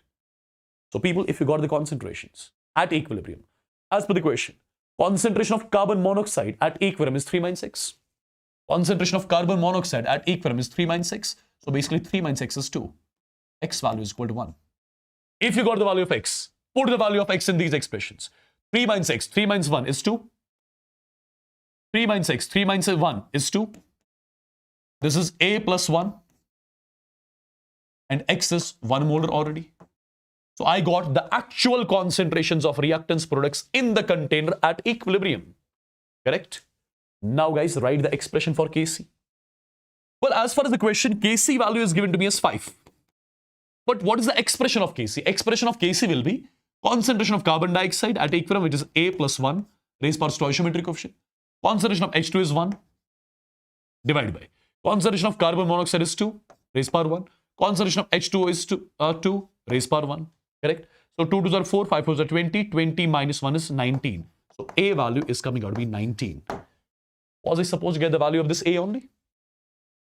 So basically, before the start of the reaction, I have to keep some 19 moles of carbon dioxide in the container. Before the start of the reaction, I have to keep some 19 moles of carbon dioxide in the container. Then only at equilibrium, you will get the concentration of carbon monoxide as 2 molar. That's the question. Good question this was, yeah? Right? Perfectly done. I think let's take a small break of 15 minutes and be back, right?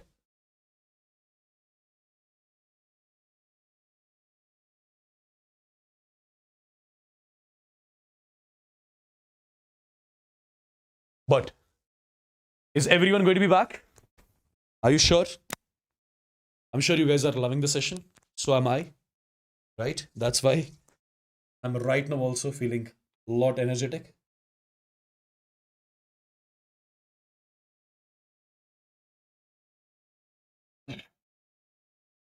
Okay? I would want every one of you to be back, huh?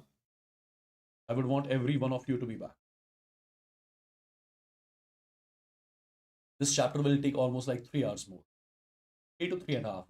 Something like that. So by 2 will be done, I think. By 2 or by 3 will be done.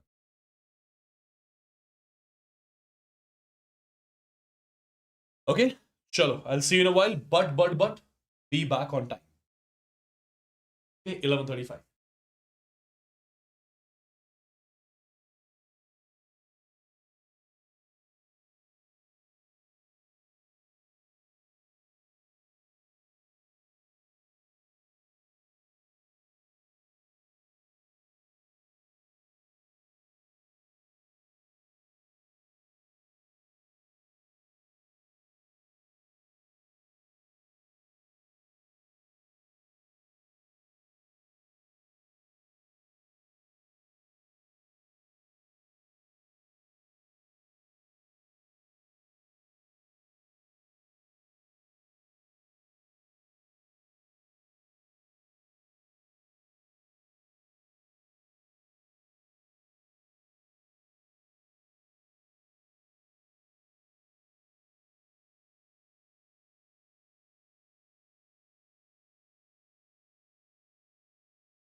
All right. Is everyone back?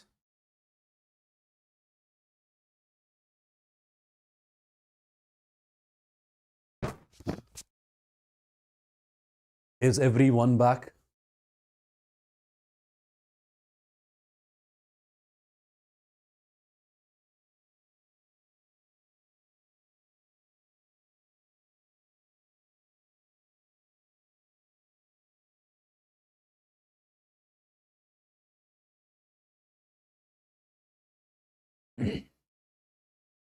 Yeah?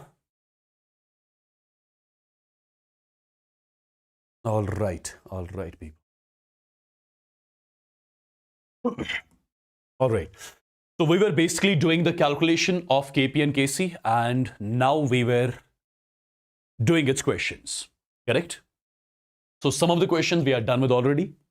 Now let's see all the other types of the questions which can be asked from your Kp and Kc calculation. Okay?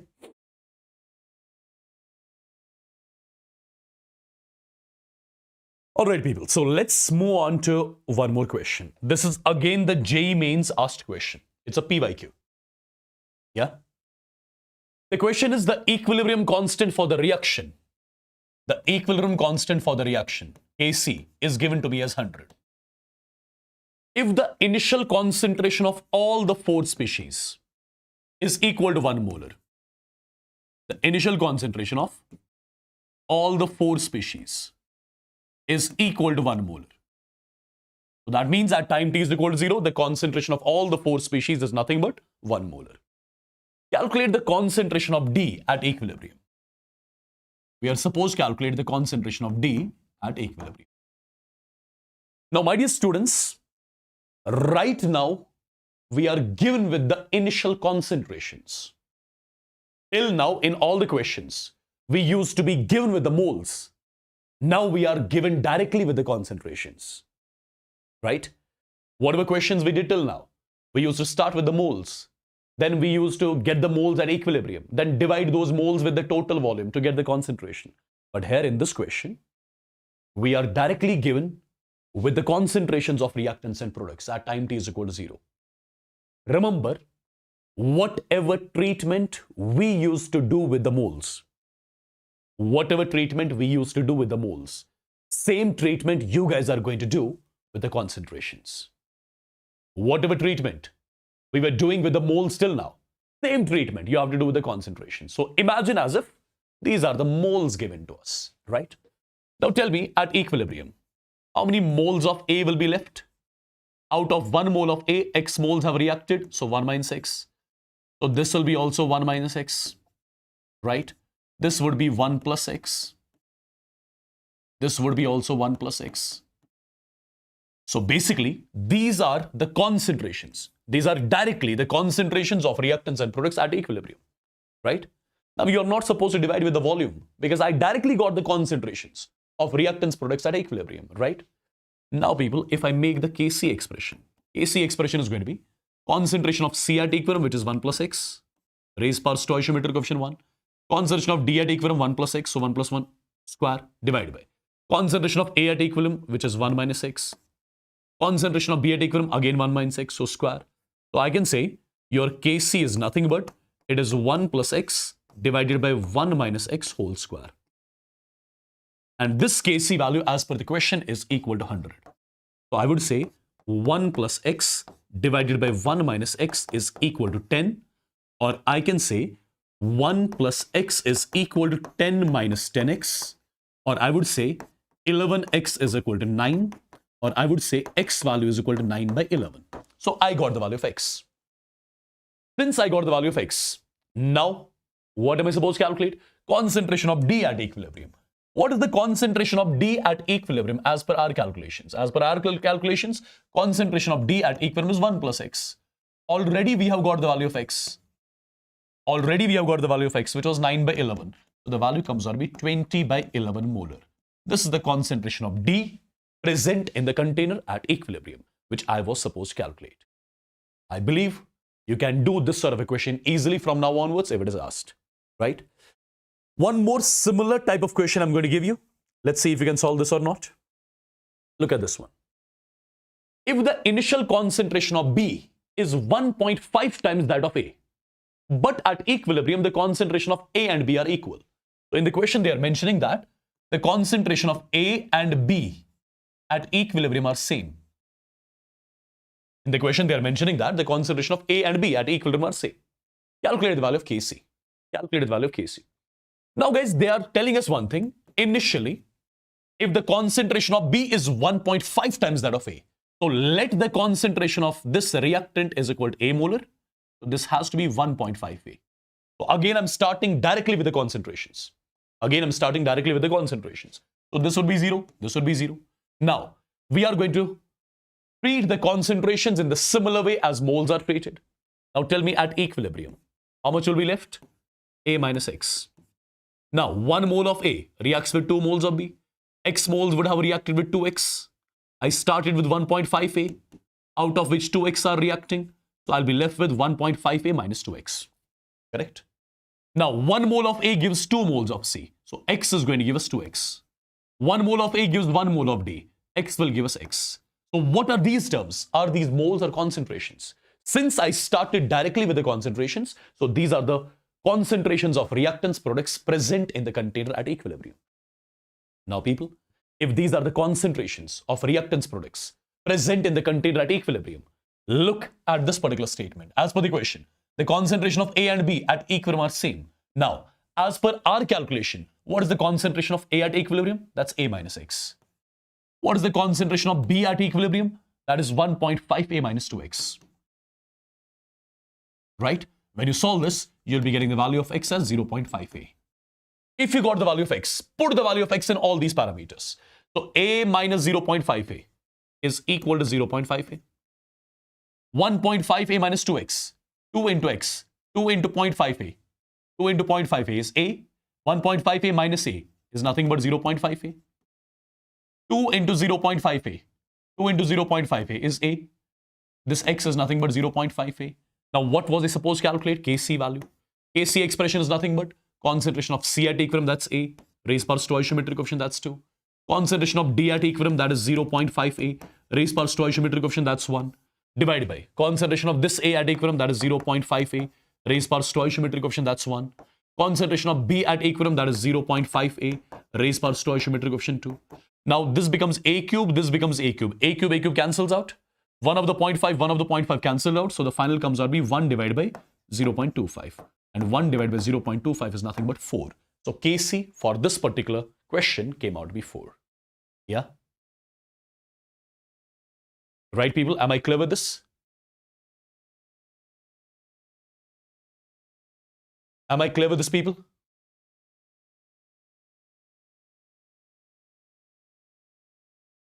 Am I clear with this? Quick in the chats.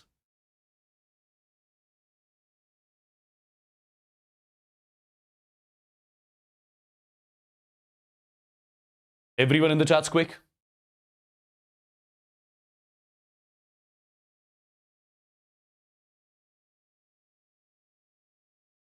Adnan Naik, बेटा तू कहीं और जाके chat कर सकता है, ठीक है? What just happened to my screen? Screen बंद क्यों हो गई? Oh my God.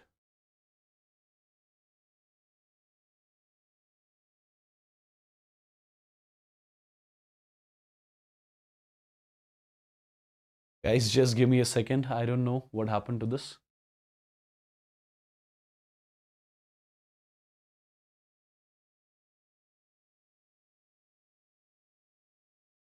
I hope the slides are saved. I wish, I hope the slides are saved.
Oh my God, what just happened? No, the slides are saved finally. Thank God.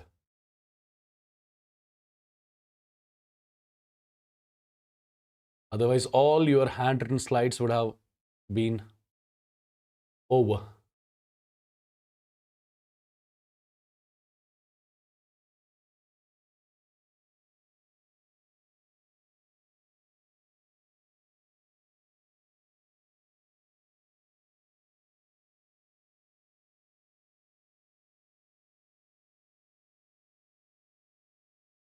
I think we have to wait for a few more minutes.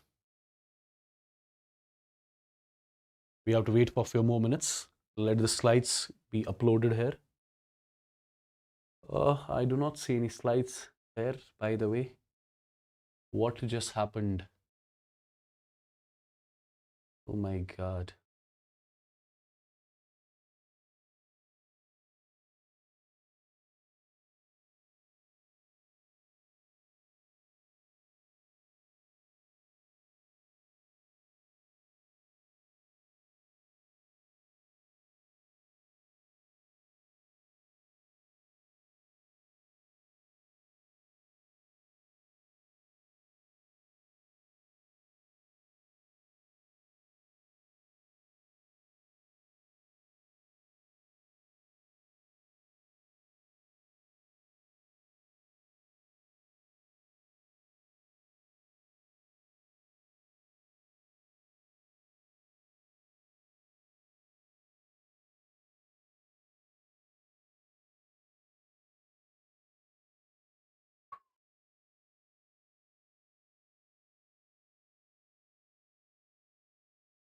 Wait, guys, wait.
All right, let's start with this question.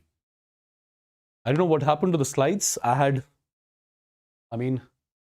written some questions, some good questions, and those got deleted. Anyways, I'll have to write those questions back.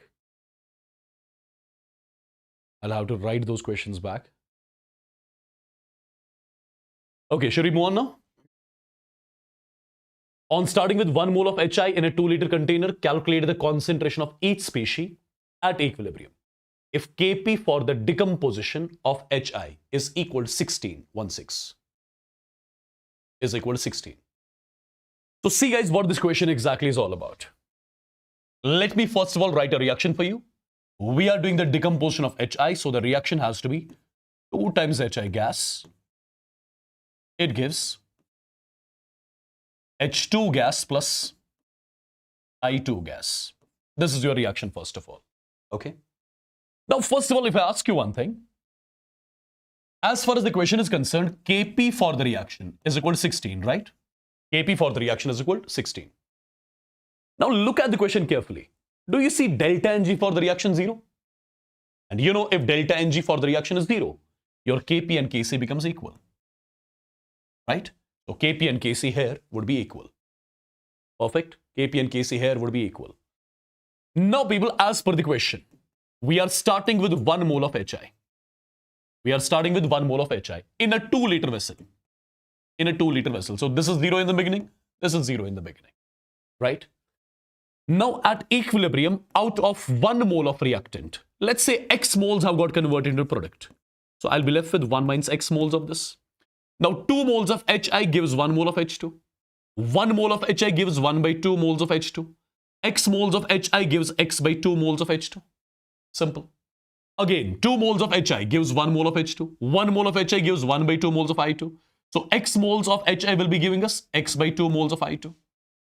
Correct? I got the moles of reactants products at equilibrium.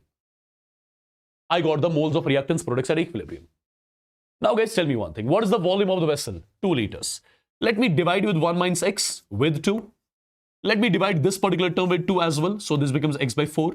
This also becomes X by 4. So I got the concentrations of reactants products in the container at equilibrium. Yeah? Since I got the concentrations of reactants products in the container at equilibrium, now guys, can I write the expression for Kc? Expression for Kc is going to be concentration of H2 at equilibrium, that's X by 4. Concentration of I2 at equilibrium, that's again X by 4, which comes out to be X by 4 square, divided by concentration of HI at equilibrium, which is 1 minus X divided by 2, raised power stoichiometric coefficient, that is 2. Now, Kc, as far as the question is concerned, is nothing but 16, right? When you do a bit of calculation, it's going to be X square divided by 4 multiplied by 1 minus X square is equal to 16. Correct? Now, guys, let's do one more thing. Let's do one more thing. Just try to understand. Instead of this entire term, can I write something like this? Instead of X square, I'm writing X divided by. Instead of 4, I'm writing 2 multiplied by. Instead of 1 minus X ka square, I'm writing 1 minus X. And I'm taking the square common here. Does not make any difference. So this value is equal to 16. So I would say X divided by 2 minus 2X. X divided by 2 minus 2X is equal to 4. Or I would say X is equal to 8 minus 8X. Or I can say 9X is equal to 8. Or X value is equal to 8 by 9. So since you got the value of X, you got the value of X. If you got the value of X, what was I supposed to calculate? Concentration of each species at equilibrium. So first of all, what is the concentration of HI at equilibrium? That's 1 minus X. X is 8 by 9 divided by 2. So this is 9 minus 8 is 1. 1 by 9, 1 by 18. So concentration of HI at equilibrium is how much? 1 by 18 molar. 9 minus 8 is 1. 1 by 9 divided by 2. 1 by 18. X by 4. X value is how much? 8 by 9. 8 divided by 9 divided by 4 comes out to be 8 divided by 36 molar. This is the concentration of H2 at equilibrium. And similarly, this will be also 8 divided by 36 molar. This is the concentration of I2 at equilibrium. This is something I was supposed to calculate, right? Right, people? Am I clear with all this? Am I clear with all this? You got the concentrations of all the reactants and products in the container at equilibrium. Now, let's move on to a few more questions.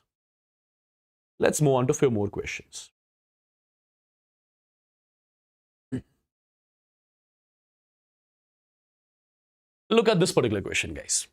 Well, before solving this particular question, I need to tell you one thing. What is that? My dear students, if you look at this particular reaction, at equilibrium, there will be some moles of this, some moles of this, some moles of this. At equilibrium, right? At equilibrium, there will be some moles of reactant and some moles of product in the container. So basically, at equilibrium, we have got a gaseous mixture. At equilibrium, there will be a gaseous mixture, right? Remember one thing. Sometimes in the question, they'll ask you to calculate the volume fraction of either reactant or product at equilibrium. They'll ask you to calculate the volume fraction of either reactant or product at equilibrium. Remember, at equilibrium, volume fraction of a reactant or product is nothing but the mole fraction of reactant and product. At equilibrium, volume fraction of reactant or product is nothing but the mole fraction of reactant or product. So sometimes whenever you see a question wherein you will be supposed to calculate volume fraction of the reactant at equilibrium, remember you have to calculate mole fraction of the reactant at equilibrium. Sometimes in the question they'll ask you to calculate volume fraction of product at equilibrium. Volume fraction of product at equilibrium is nothing but mole fraction of product at equilibrium.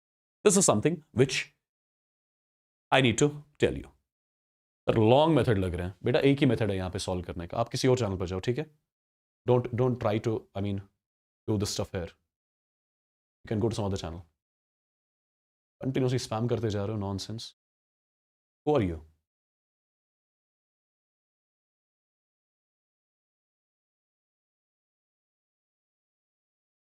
Also class is tertiary.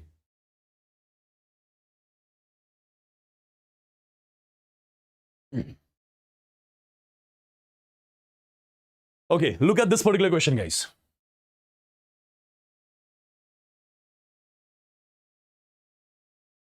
As far as this particular question is concerned, if you look carefully, if the total pressure at equilibrium for the following reaction is 2 atm, then calculate the volume fraction of Cl2 at equilibrium. We are supposed to calculate volume fraction of Cl2 at equilibrium. So volume fraction of Cl2 at equilibrium is nothing but it is the mole fraction of Cl2 at equilibrium, which I need to calculate, right? It is the mole fraction of Cl2 at equilibrium, which I need to calculate technically. Don't worry, guys, I've blocked him. He won't be able to message now. Okay? Don't worry. You keep on telling me, whosoever you feel is disturbing, just tell me. I have got the option to block here. You need not to worry. Whenever you see anyone, spamming or disturbing or saying some nonsense stuff, you just write the name continuously in the chats. I'll keep on blocking.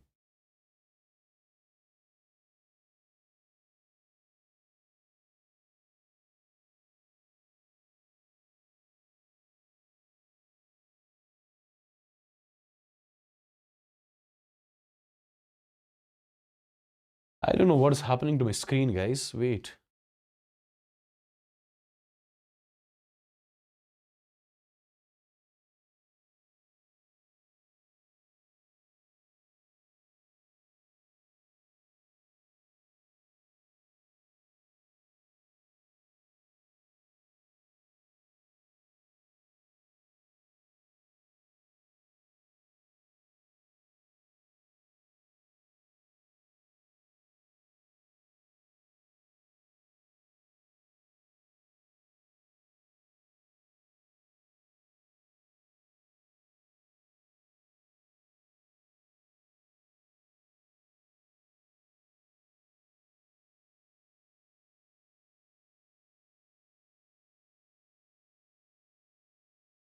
Am I properly audible, visible to you?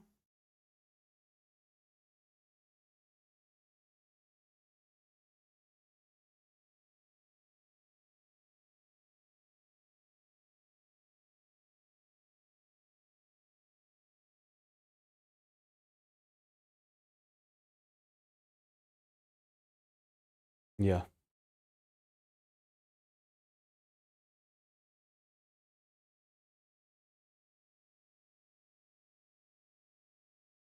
Just a second, guys. Just a second. I think I need to check the chats from my phone itself because the laptop not working properly. I don't know what's wrong.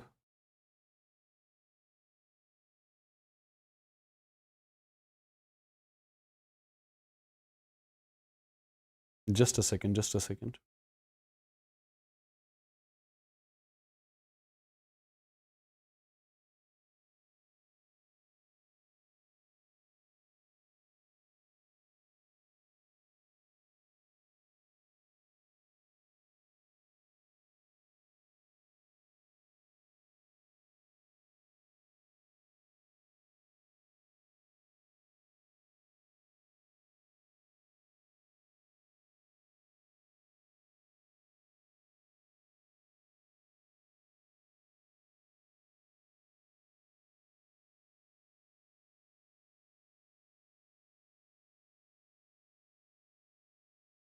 No, this is not internet connection. The screen is, I don't know.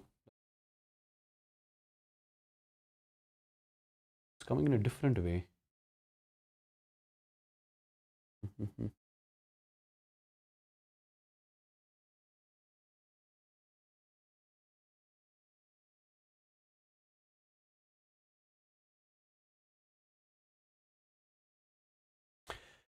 Anyways, let's move on. I'll check your chats from my phone itself.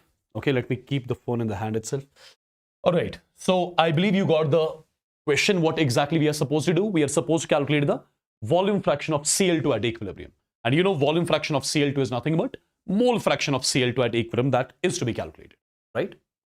Mole fraction of Cl2 at equilibrium is to be calculated.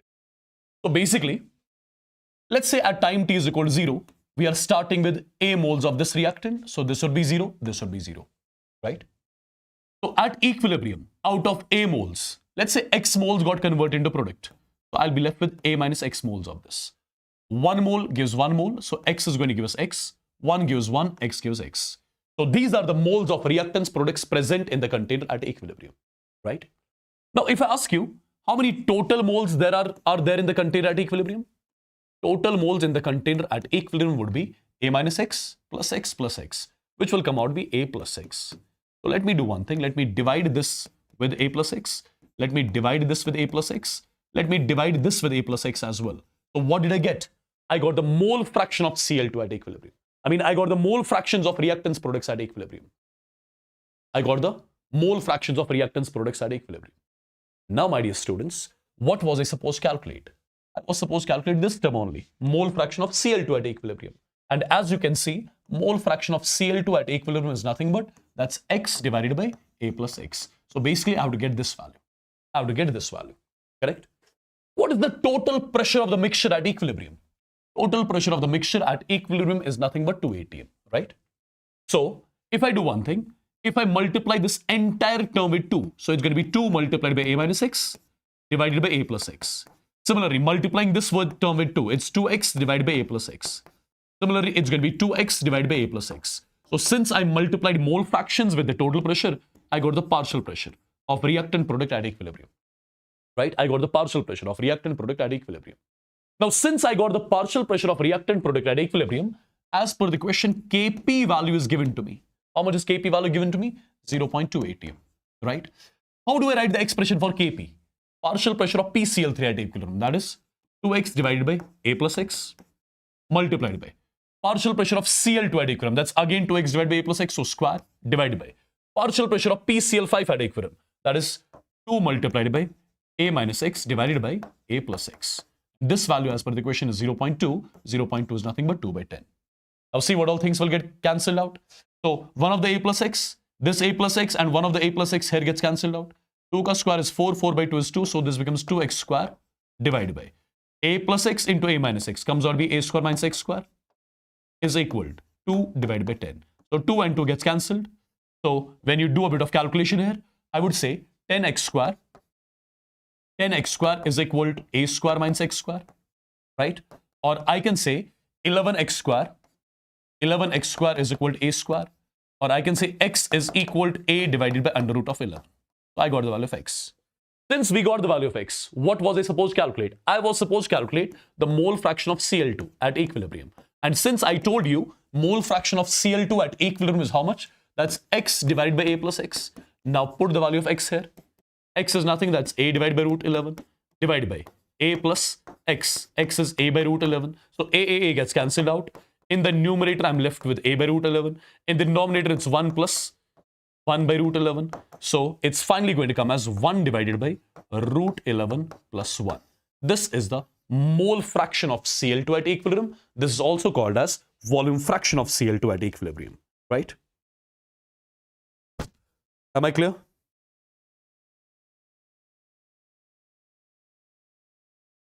Am I clear with this, people? Quickly in the chats.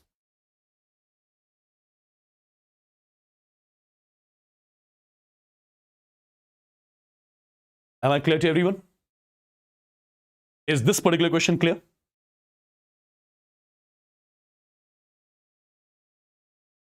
Is this particular question clear to everyone?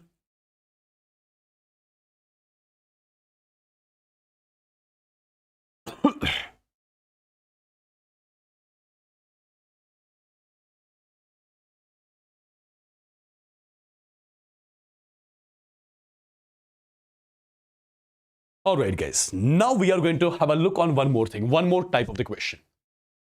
Usage of pressure instead of moles. Usage of pressure instead of moles. Since, you know, As per your ideal gas equation is concerned, PV is equal to, as far as your ideal gas is concerned, PV is equal to nRT. PV is equal to nRT. If volume and temperature is kept constant, R is already constant. So at that point of time, can I say pressure and moles? They are directly proportional. Pressure and moles, they are directly proportional. So if moles are increasing, pressure would be increasing. If moles are decreasing, pressure would be decreasing. Correct? Moles are increasing, pressure would be increasing. Moles are decreasing, pressure would be decreasing. Now what do we have to do? What do we have to do? At constant volume and temperature, we are going to treat the pressure in the similar way as moles are treated. As you saw, if for example, when the reaction proceeds, number of moles of reactant, they keep on decreasing with time. Pressure of reactant also decreases with time. Number of moles of product, it increases with time. Pressure of product also increases with time. We have discussed that. We have discussed that already. So we are going to treat the pressure in the similar way as moles are treated. Now what do we do? Have a look. For example, people, I've got the reaction A gas. It gives B gas plus C gas. Let's say this is the reaction. Now at time t is equal to 0, how many gases will be there in the container? Only one gas, that is gas A. So whatever is going to be the pressure at time t is equal to 0, that's going to be only due to A. At time t is equal to 0, whatever is going to be the pressure, that's only going to be due to A. Let that pressure be P naught. So this will be 0, this will be 0, right? Now, at equilibrium, the pressure due to A, is it going to be P naught plus something or P naught minus something?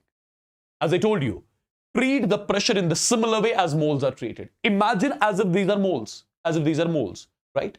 So at equilibrium, this is going to be P naught minus X.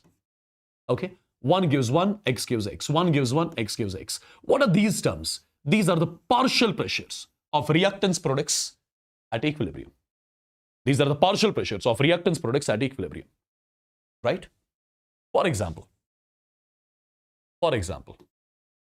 let me take the reaction as 2 times A gas. It gives 3 times B gas plus 7 times C gas. Let's say this is the reaction. Now at time t is equal to 0, there will be only one gas in the container, that's gas A. So pressure due to A is nothing but P naught. This will be 0, this will be 0. Now treat the pressure in the similar way as moles are treated. So imagine these are moles. So at equilibrium, this is going to be P naught minus X. Now 2 gives 3. 1 gives 3 by 2. X gives 3 by 2X. Similarly, this is going to be 7 by 2X. Now if I ask you what are these terms, you will say these are the partial pressures of reactants products present in the container at equilibrium. These are the partial pressures of reactants products present in the container at equilibrium, right? Now let's try to utilize these concepts in the form of questions. You'll understand where do I use this particular concept. Have a look, guys. Oh my God. Screen is not working properly.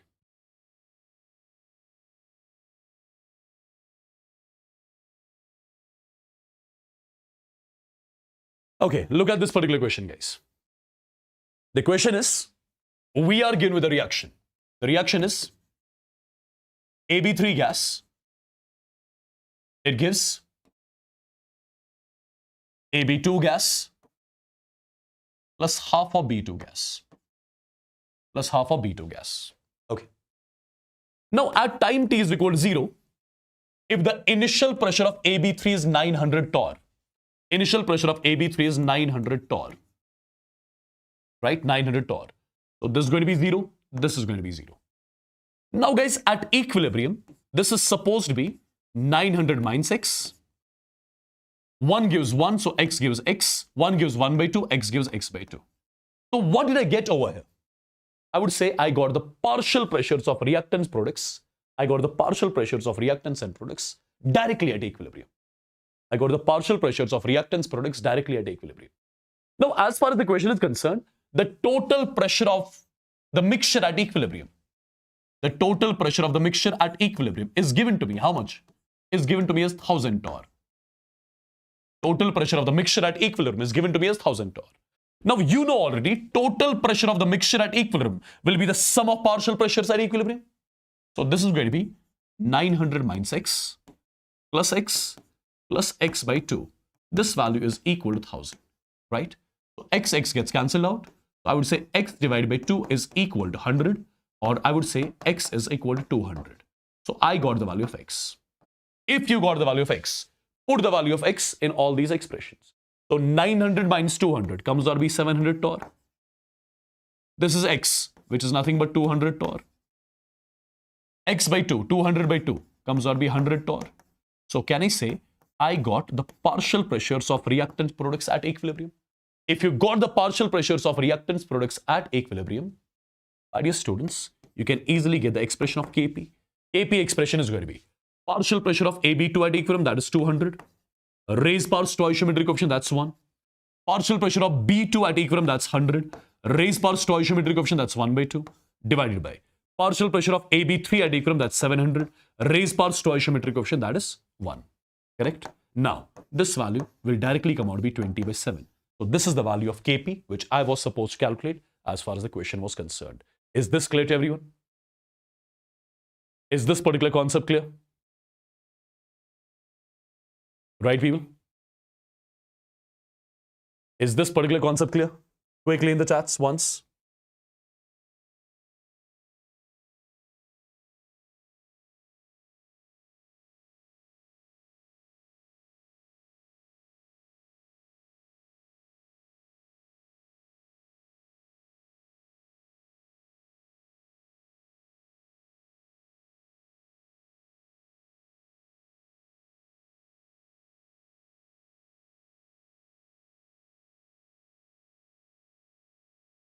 All right, look at the next question.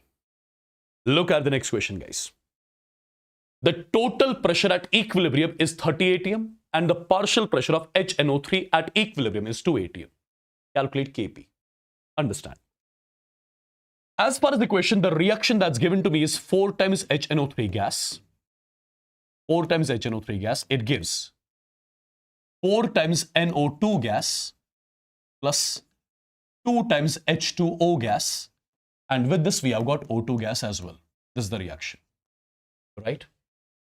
The total pressure of the mixture at equilibrium is given. Partial pressure of HNO3 at equilibrium is also given. We have to calculate Kp, correct? So for example, if I ask you at time t is equal to 0, at time t is equal to 0, whatever is going to be the pressure, that's going to be due to HNO3, and let that pressure be P0. So this is 0 in the beginning, this is 0 in the beginning, this is 0 in the beginning. Now at equilibrium, this is supposed to be P0 minus X, right? Now 4 moles gives 4, 1 gives 1, so X gives X. 4 gives 2, 1 gives 2 by 4, 2 by 4 is 1 by 2, so X gives X by 2. And this becomes X by 4, right? This becomes X by 4. So I got the partial pressures of reactants products at equilibrium. I got the partial pressures of reactants products at equilibrium. Now, as far as the question, partial pressure of HNO3 at equilibrium is given to me as 2 atm. This value is equal to 2. And at the same time, total pressure of the mixture at equilibrium, total pressure of the mixture at equilibrium is equal to 30 atm, right? And total pressure of the mixture at equilibrium is nothing but, that is the sum of partial pressures at equilibrium. So it's going to be 2 plus, this is X plus this X by 2 plus X by 4. This value is equal to 30. So I would say X plus X by 2 plus X by 4 is equal to 30 minus 2, that's 28. If I take 4 as LCM here, this becomes in total 7X is equal to 28. So X value will come out to be 16. X value would come out to be 16. If you got the value of X, say partial pressure of HNO3 at equilibrium is 2 atm, right? Partial pressure of NO2 at equilibrium is X, and X is nothing but 16 atm, right? This is X by 2, 16 by 2, that's 8 atm. 16 divided by 4, that's 4 atm. So what did we get? We got the partial pressures of reactants products at equilibrium.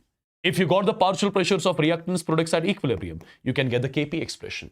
Kp is going to be partial pressure of NO2 at equilibrium, that is 16. Raised power stoichiometric coefficient, that's 4.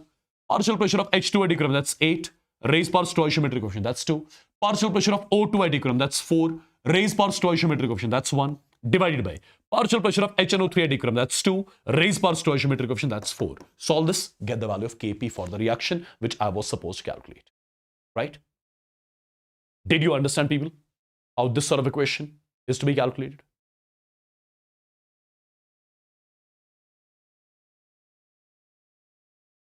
Did you understand, guys, how this sort of a question is to be solved? Quickly in the chats. Look at this question. Look at this question. Look at this question.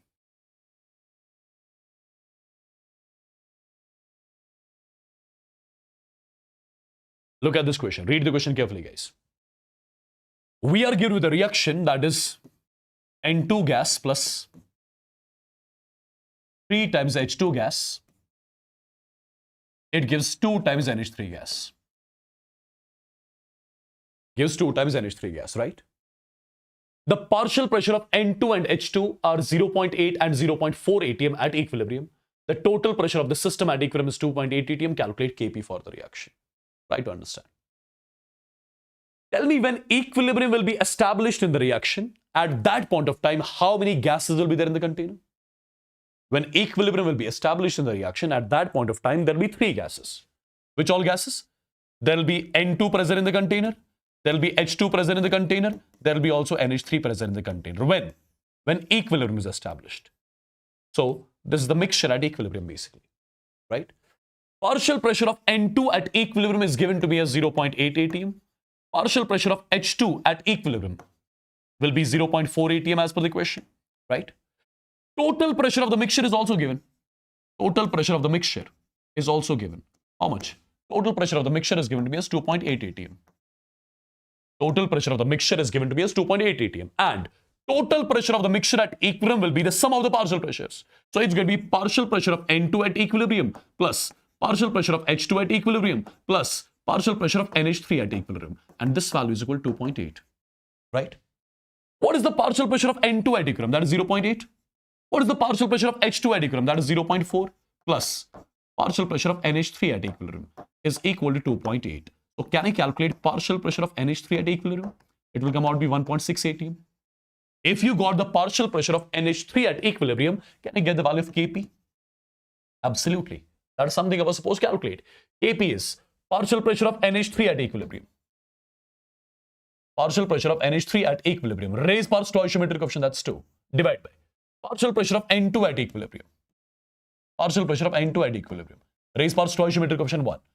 Partial pressure of H2 at equilibrium raised by stoichiometric coefficient, that is 3. So Kp is equal to, what is the partial pressure of NH3 at equilibrium? That is 1.6 raised by stoichiometric coefficient. Partial pressure of N2 at equilibrium, that is 0.8 raised by stoichiometric coefficient.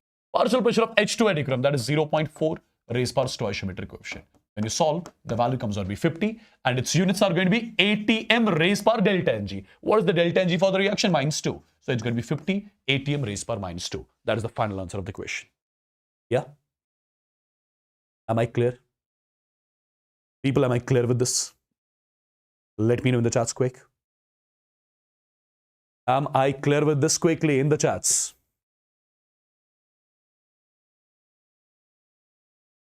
There were some more good questions which I had kept in the slides, but unfortunately, the slides got deleted. So I'll have to note those questions back. Yeah. So tell me in the chats, are all the things clear?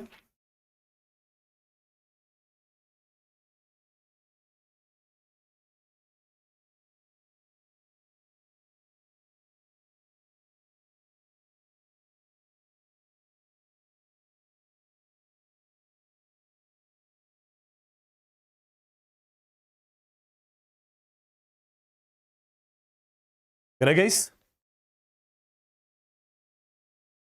So solve this question as well. I'm writing one question here. I'm giving you the reaction PCl5 gas. It gives PCl3 gas plus Cl2 gas. Okay? A simple question this is, okay? The moles of each component. The moles of each component at equilibrium is equal to 2. is equal to 2. If the total pressure of the mixture at equilibrium is equal to 3 atm, calculate Kp for the reaction. Can you give it a try?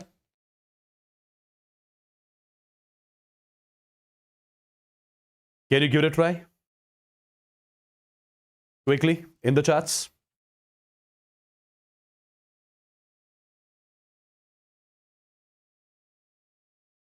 Can you give this question a try?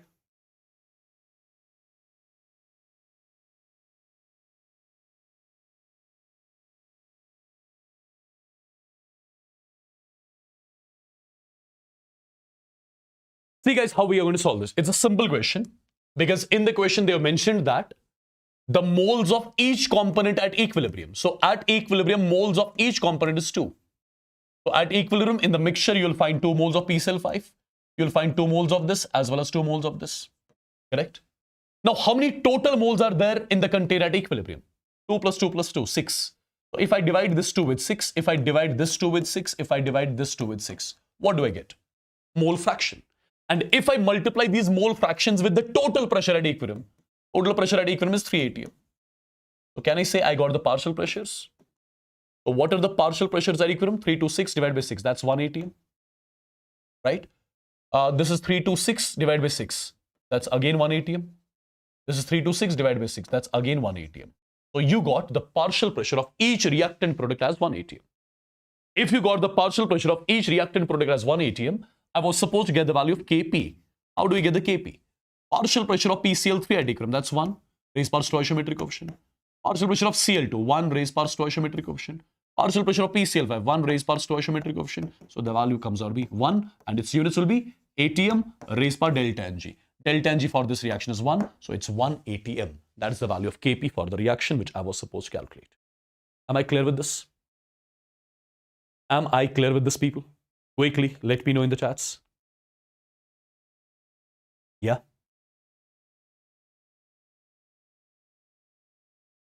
I hope this is clear to everyone. I hope these sort of questions you will be able to solve easily from now onwards. Easily from now onwards.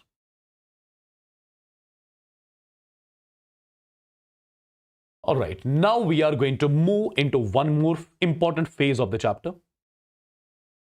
What is that exactly? That is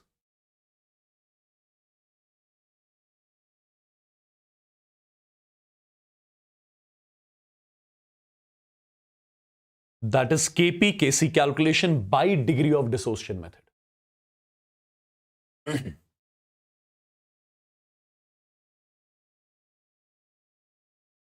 Kp Kc calculation by degree of dissociation method. This is one more important phase of the chapter, guys. Okay, one more important phase. Session duration. This chapter will still take some 3 hours. This chapter will still take some 3 hours, guys. Okay, 3 more hours, and we'll be done. So basically, we have to do the Kp Kc calculation by degree of dissociation method. Then we have to discuss calculation of alpha from vapor density measurement. Then we have discussed Chatelier principle and simultaneous equilibrium. 4 topics are there, and all the 4 are important. All the 4 are important. Okay. So first of all, what is meant by the term degree of dissociation?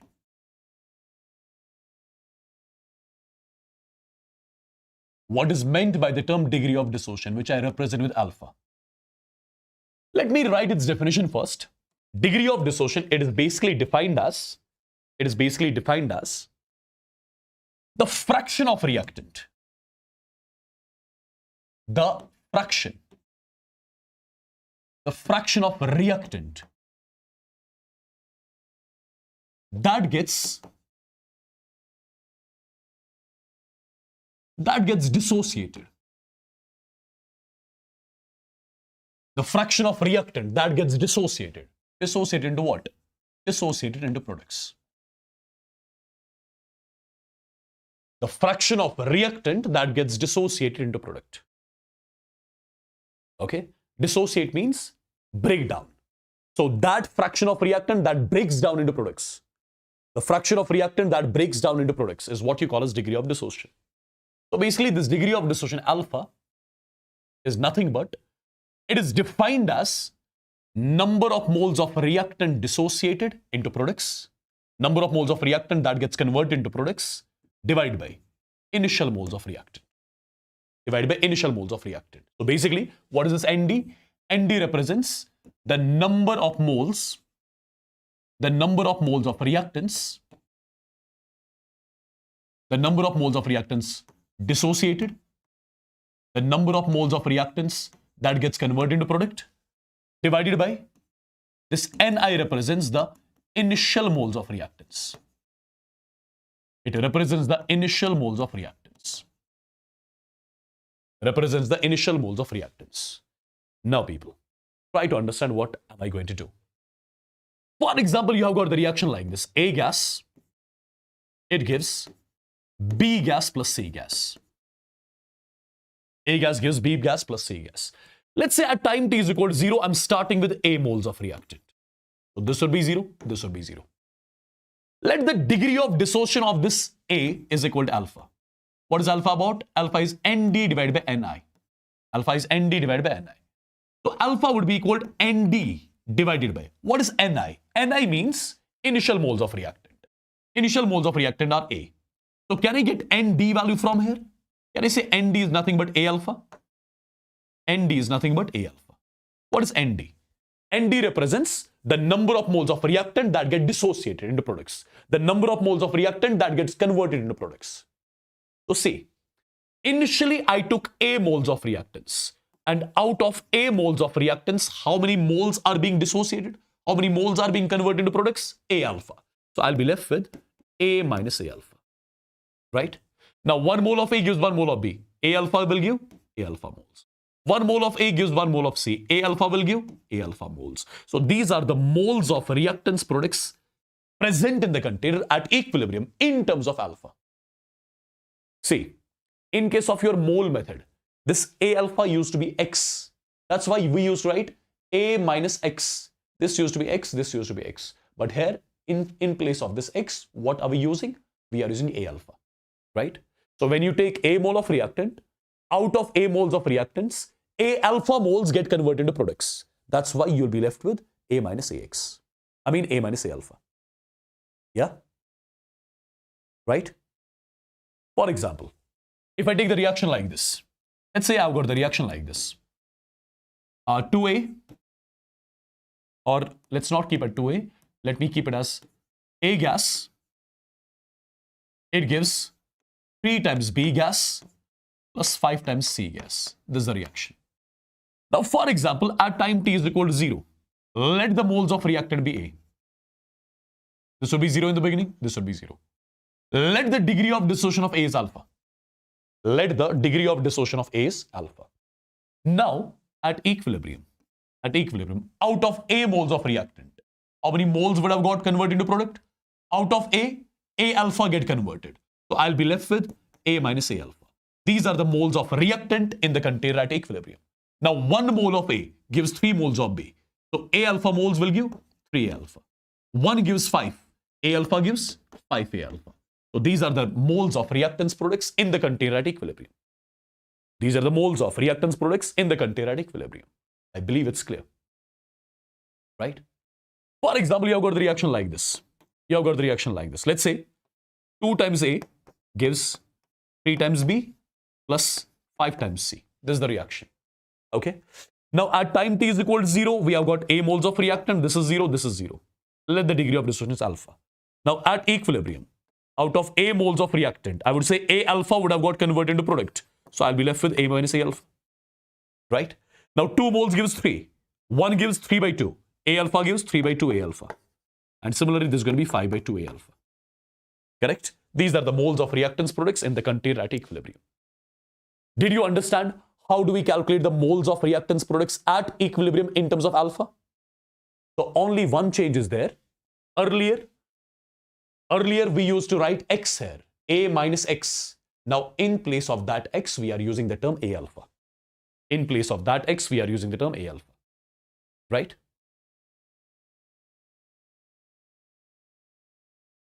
Clear? Okay, for example, let's say you've got the reaction like this. Let's say you've got the reaction like this. A gas plus 3 times B gas. It gives 2 times C gas. It gives 2 times C gas. For example, I have got some A moles of this reactant, B moles of this reactant in the beginning. So this will be 0. Let this be alpha. Now tell me one thing. At equilibrium, this is going to be A minus A alpha. This is going to be A minus A alpha. Correct? A minus A alpha. Now 1 mole reacts with 3. A alpha moles would have reacted with 3A alpha. I took B in the beginning. Out of B, 3A alpha are reacting. So this is B minus 3 alpha. 1 gives 2. A alpha gives 2A alpha. So these are the moles of reactants products present in the container at equilibrium in terms of what? In terms of alpha. In terms of alpha. Correct? In terms of alpha. Now one more thing which I would want to tell you here. What is that? Sometimes in the question you won't be given with the value of alpha. Sometimes in the question you won't be given with the value of alpha. They will give you reactant is, for example, getting 20% dissociated. Reactant is, for example, getting 30% dissociated. Reactant is, for example, getting 40% dissociated at equilibrium. So sometimes in the question, they will give you the percentage dissociation. Percentage dissociation is nothing but it's alpha multiplied by 100. Percentage dissociation is nothing but it's alpha multiplied by 100. So sometimes in the question, they won't give you the value of alpha directly. They will tell you 40% of reactant has got dissociated. That means alpha is 40 by 100, 0.4. 20% of reactant has dissociated into products. That means alpha is 20 by 100, 0.2. Yeah? Perfect. Now guys, our main topic, what is that? That is calculation of Kp and Kc by degree of dissociation method. Calculation of Kp and Kc by degree of dissociation method. So I'm marking the heading as calculation of Kp and Kc by degree of dissociation method. Calculation of Kp and Kc by degree of dissociation method.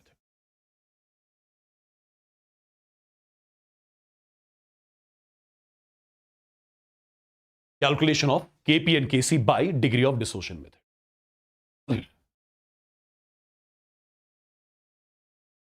Now see what I'm going to do. For example, let me take that particular reaction which has got delta Ng positive. I'm taking that particular reaction which has got delta Ng positive. Which has got delta Ng positive. Okay? And for example, the reaction is A gas in equilibrium with B gas plus C gas. Let's say this is the reaction. For example, at time t is equal to 0, I'm starting with A moles of reactant. So this would be 0, this would be 0. Let the degree of dissociation be alpha. So at equilibrium, can I say out of A moles of reactant, A alpha moles would have got converted into product. A alpha moles would have dissociated. So this will be A minus A alpha at equilibrium. Now 1 mole of A gives 1 mole of B. So A alpha is going to give me A alpha. This is also A alpha. So I got the moles of reactants products in the container at equilibrium. Now, in order to get the Kc expression, do I need moles or I need the concentration? I need the concentration. So what am I supposed to do? For example, the volume of the container is V liters. If I divide A minus A alpha with V, if I divide A alpha with V, if I divide A alpha with V, what do I get? These are the concentrations of reactants products present in the container at equilibrium. These are the concentrations of reactants and products present in the container at equilibrium, right? Now, what if I ask you to calculate the partial pressures of reactants products at equilibrium? In order to calculate the partial pressures, what do I need first of all? I need the total moles present in the container at equilibrium. Can I say total moles in the container at equilibrium will be A minus A alpha plus A alpha plus 1 more A alpha. This comes out to be A plus A alpha. These are the total moles in the container at equilibrium. Now, if I divide A minus A alpha with what? With A plus A alpha.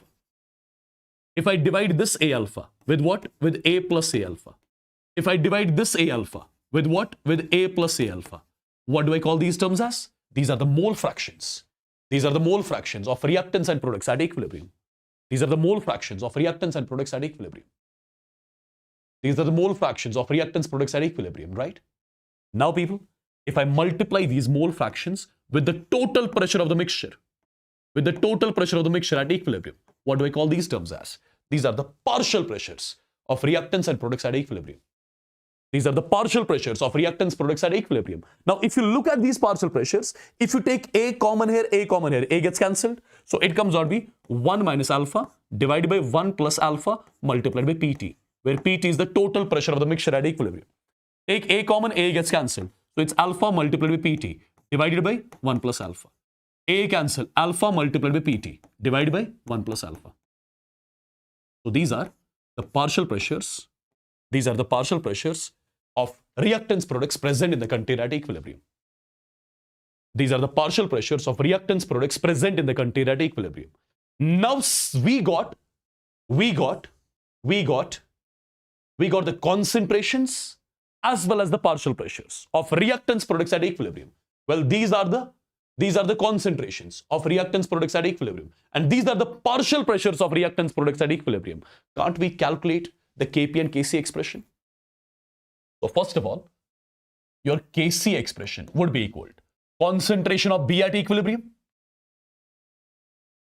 raised by stoichiometric coefficient, concentration of C at equilibrium raised by stoichiometric coefficient, concentration of A at equilibrium raised by stoichiometric coefficient. So Kc is equal to, what is the concentration of B at equilibrium? It's A alpha by V. Concentration of C at equilibrium, that's again A alpha by V, so square divided by concentration of A at equilibrium, that's A minus A alpha divided by V raised by stoichiometric coefficient, that is 1. So Kc will be equal to, so one of the V gets cancelled. If I take A common here, one of the A gets cancelled, so it's finally equal to A alpha square divided by V multiplied by 1 minus alpha. This is the expression of your Kc here. This is the expression of your Kc here. Right? This is the expression of your Kc here. This is the expression of your Kc here for the reaction whose delta Ng is positive. Now, what is the conclusion which I have to draw here? See, guys, if I say let alpha is far less than 1, let alpha is far less than 1, okay? When alpha is far less than 1, at that point of time, instead of 1 minus alpha, I can just write 1, right? I can just write 1.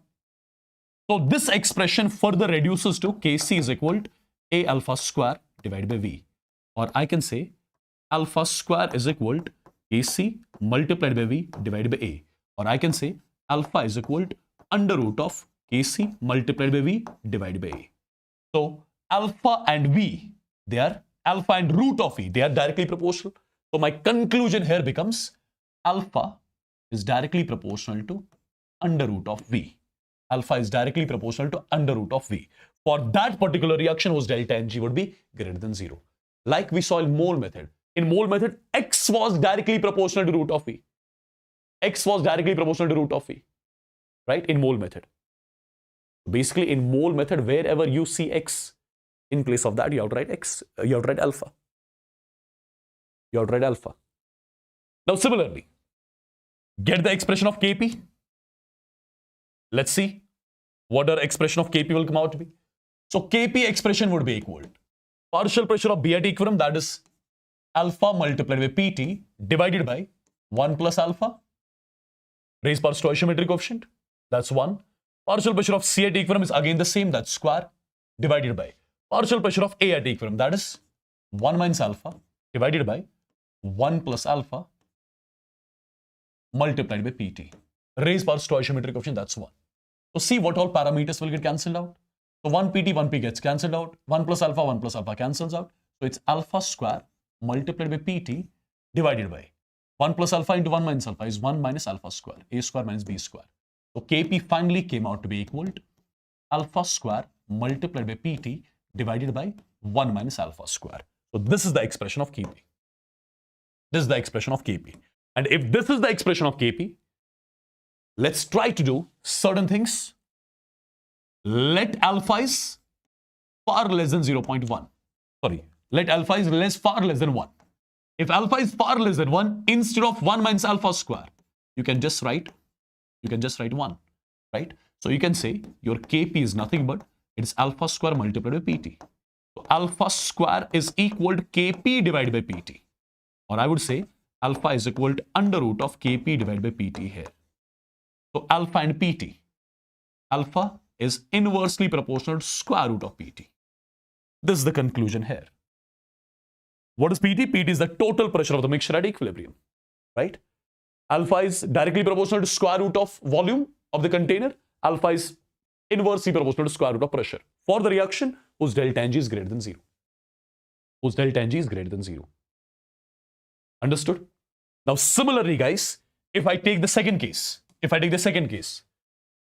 I will be taking that particular reaction with delta Ng equal to 0. I'll be taking that particular reaction with delta Ng equal to 0. Understand now. For example, the reaction is 2 times A gas. It gives B gas plus C gas. For example, this is the reaction. Okay. Imagine this is the reaction. Now, if this is the reaction, I have to get the value of Kc and Kp, right? So let's say I'm starting with A moles of reactant. This would be 0. This would be 0. Degree of dissociation is alpha. Now at equilibrium, this is simply going to be A minus A alpha. 2 moles gives 1. 1 mole gives 1 by 2. A alpha gives A alpha by 2. This is also A alpha by 2. So these are the moles of reactants products in the container at equilibrium. These are the moles of reactants products in the container at equilibrium. Now, if I divide these moles by the total volume V, dividing these moles with the total volume V, this gives me the concentration of reactants products at equilibrium. Now again, how do I calculate the partial pressure of reactant product at equilibrium? Tell me first of all the total moles present in the container at equilibrium. This plus this plus this. The value comes out to be A. Now A minus A alpha divided by A. Similarly, A alpha divided by 2 divided by A. Similarly, A alpha divided by 2 divided by A. So these are the mole fractions of reactants products in the container at equilibrium. Multiplying these mole fractions with the total pressure of the mixture at equilibrium. With the total pressure of the mixture at equilibrium, I got the partial pressures. These are the partial pressures of reactants products at equilibrium. Now, see, AA gets cancelled here, so it comes out to be 1 minus alpha multiplied by Pt. Similarly, A gets cancelled here. This is alpha by 2 multiplied by Pt. A gets cancelled here. Alpha divided by 2 multiplied by Pt. So what are these terms? These are the actual partial pressures of reactants products at equilibrium. Now, what do I have to calculate basically? If you think logically, what do I have to calculate? I have to calculate the expression of Kf. I have to calculate the value of Kc. Value of Kc is nothing but concentration of B at equilibrium. That is A alpha by 2V. Raised power stoichiometric coefficient. Concentration of C at equilibrium, again A alpha by 2V. So this is square. Divided by concentration of A at equilibrium, which is A minus A alpha divided by V. Raised power stoichiometric coefficient, that's 2. So what all things will get cancelled out? So first of all, V square gets cancelled out. A square gets cancelled out. So it's finally alpha square divided by 4 multiplied by 1 minus alpha square. This is the expression of your Kc. Right? All the other terms will get cancelled. This is the expression of your Kc. Now people, think logically here. Let alpha is far less than 1. So instead of 1 minus alpha, I can just write 1. So my Kc becomes alpha square divided by 4. Or alpha square is equal to 4 times Kc. Or I would say alpha is equal to under root of 4 times Kc. So tell me one thing.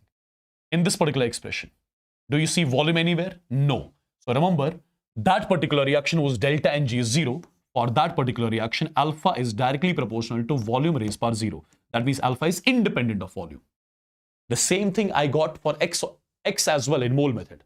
X was directly proportional to V raised power 0. For that particular reaction whose delta Ng is 0. Right? For that particular reaction whose delta Ng is 0. Now, if you would want to get the Kp value, you can do that too. I can say Kp is equal to partial pressure of B at equilibrium, that's alpha by 2 multiplied by Pt. Partial pressure of C at equilibrium, again the same, so it's square. Divided by partial pressure of A at equilibrium, which is 1 minus alpha multiplied by PT, raised power stoichiometric coefficient, that's 2. So Kp is equal PT square cancel. So this is alpha square divided by 2 ka square is 4 multiplied by 1 minus alpha ka square. Okay, this is the value of Kp. Do you see one thing? Whatever was the expression for Kc, same as the expression for Kp. Do you realize that? Why is that? Why is that? Because this is the reaction whose delta Ng is 0. And any reaction whose delta Ng is 0, its Kp and Kc would be always equal. Right? Now guys, again, let alpha value is less than 1. So instead of 1 minus alpha, you can write 1. So your Kp again becomes equal to alpha square divided by 4. Or you can say alpha is equal to 4 times Kp ka root. So in this particular expression, do you see pressure anywhere? No. So alpha is directly proportional to pressure raised power 0. So technically, I would say alpha is independent of pressure here. Alpha is independent of pressure. Perfect. Alpha is independent of pressure. So these are the important conclusions. So basically, the point is, I'm going to summarize this. What I'm going to summarize? Remember, alpha is directly proportional to volume raised power delta Ng divided by the sum of the stoichiometric coefficient of the gaseous products. Alpha is directly proportional to volume of the vessel raised power delta Ng divided by sum of the stoichiometric coefficients of gaseous products. Similarly, alpha is directly proportional to 1 by pressure raised power delta Ng divided by sum of stoichiometric coefficients of gaseous products. Okay. I believe this sort of statement is clear. Say was the expression in mole method, but instead of alpha, we used to write x at that time. So guys, if you would want to look at these two things very, very, very carefully. See, I've got 3 types of reactions first of all. First reaction whose delta Ng is greater than 0. Second reaction whose delta Ng is equal to 0. Third reaction whose delta Ng is less than 0. These are our 3 reactions. These are our 3 types of the reactions. Reaction with delta Ng positive, delta Ng 0 and delta Ng negative. Let me take their examples as well. Example of this particular reaction I'm taking as PCl5 gas. It gives PCl3 gas plus Cl2 gas. Right? Example of this particular reaction, for example, I'm taking as 2 times Hi gas gives H2 gas plus I2 gas. And example of this particular reaction I'm taking as N2 gas plus 3 times H2 gas, it gives 2 times NH3 gas. I took the examples of these reactions as well. Now, the first thing which I'm asking you, what is the delta Ng for this reaction? Number of moles of gaseous products, which is 1 plus 1, 2, minus number of moles of gaseous reactant, 1. 2 minus 1 is 1. What is the delta Ng for this reaction? That's 0. What is the delta Ng for this reaction? It will be minus 2. Number of moles of gaseous products minus number of moles of gaseous reactants. Right? What is the sum of stoichiometric coefficients of gaseous products? Sum of stoichiometric coefficients of gaseous products is 1 plus 1, 2. Sum of stoichiometric coefficients of gaseous products is 1 plus 1, 2. Sum of stoichiometric coefficients of gaseous products is 2. Right? Now you know alpha. In the first case, alpha is directly proportional to V raised power. Delta Ng, that's 1 divided by sum of stoichiometric coefficients of gaseous products. So alpha is directly proportional to V raised power 1 by 2. Or you can say alpha is directly proportional to square root of volume. Okay? Alpha is directly proportional to square root of volume. Or alpha is directly proportional to 1 divided by P. 1 divided by P, raised power. Delta Ng, that's 1 divided by 2. So you can say alpha is inversely proportional to square root of volume. It is inversely proportional to square root of volume. Okay? This is the reaction whose delta Ng was greater than 0. Do you look at the reactions? Look at the reactions, guys. What did I get already? In case of the reaction whose delta Ng is greater than 0, did I get alpha is directly proportional to square root of volume and inversely proportional to square root of pressure? Same things I'm getting with the help of a simple formula. Right? Same things this is pressure here. Sorry, this is not volume. This is pressure. Okay? So same things I'm getting from the direct result. That's all, right? Same thing. Go for this. Alpha is directly proportional to volume raised power delta and G 0 divided by 2. So this is V raised power 0. So alpha is independent of volume. Similarly, alpha, talk about pressure, 1 by P raised power 0. So again, alpha and pressure, they are independent. Alpha and pressure, they are independent. Okay, for the reaction whose delta and G is equal to 0. Alpha and volume, similarly, alpha and pressure, they are dependent for the reaction whose delta and G is greater than 0. Look at this one. Look at this one. Your alpha and volume. Your alpha and volume, it's V raised power minus 2 divided by 2. Minus 2 divided by 2 is minus 1. So alpha is inversely proportional to volume. Alpha is inversely proportional to volume for this reaction. Similarly, alpha is directly proportional. 1 by P raised power minus 2 divided by 2. Minus 2 divided by 2 is minus 1. So you'll say alpha is directly proportional to pressure. So here alpha is directly proportional to pressure. And alpha is inversely proportional to volume for the reaction whose delta and G is less than 0. Okay. Now you can talk about anything. For example, in a question, you'll begin with this reaction. And they'll ask you, on increasing the volume, what will happen to alpha? Alpha will increase, directly proportional. On increasing the pressure, alpha will decrease, right? Similarly, you'll be given with this sort of a reaction, delta and G equal to 0, okay? Change the volume or change the pressure, nothing is going to happen to the alpha, right? For example, you'll be given with this reaction, okay? Increase the volume, alpha will decrease. Decrease the volume, alpha will increase. Increase the pressure, alpha will increase. Decrease the pressure, alpha will decrease. Perfect? So this is the conclusion basically, which we have. You are going to remember this particular conclusion. Am I clear with this? Am I clear with this, guys? Quickly in the chats. Am I clear with this? Yeah? Let's try to solve some questions so that it becomes like very, very, very much clear to you. For example, the first question which I'm writing over here. The first question is, a reaction is given as A3 gas. It gives 3 times A gas. Okay. The initial concentration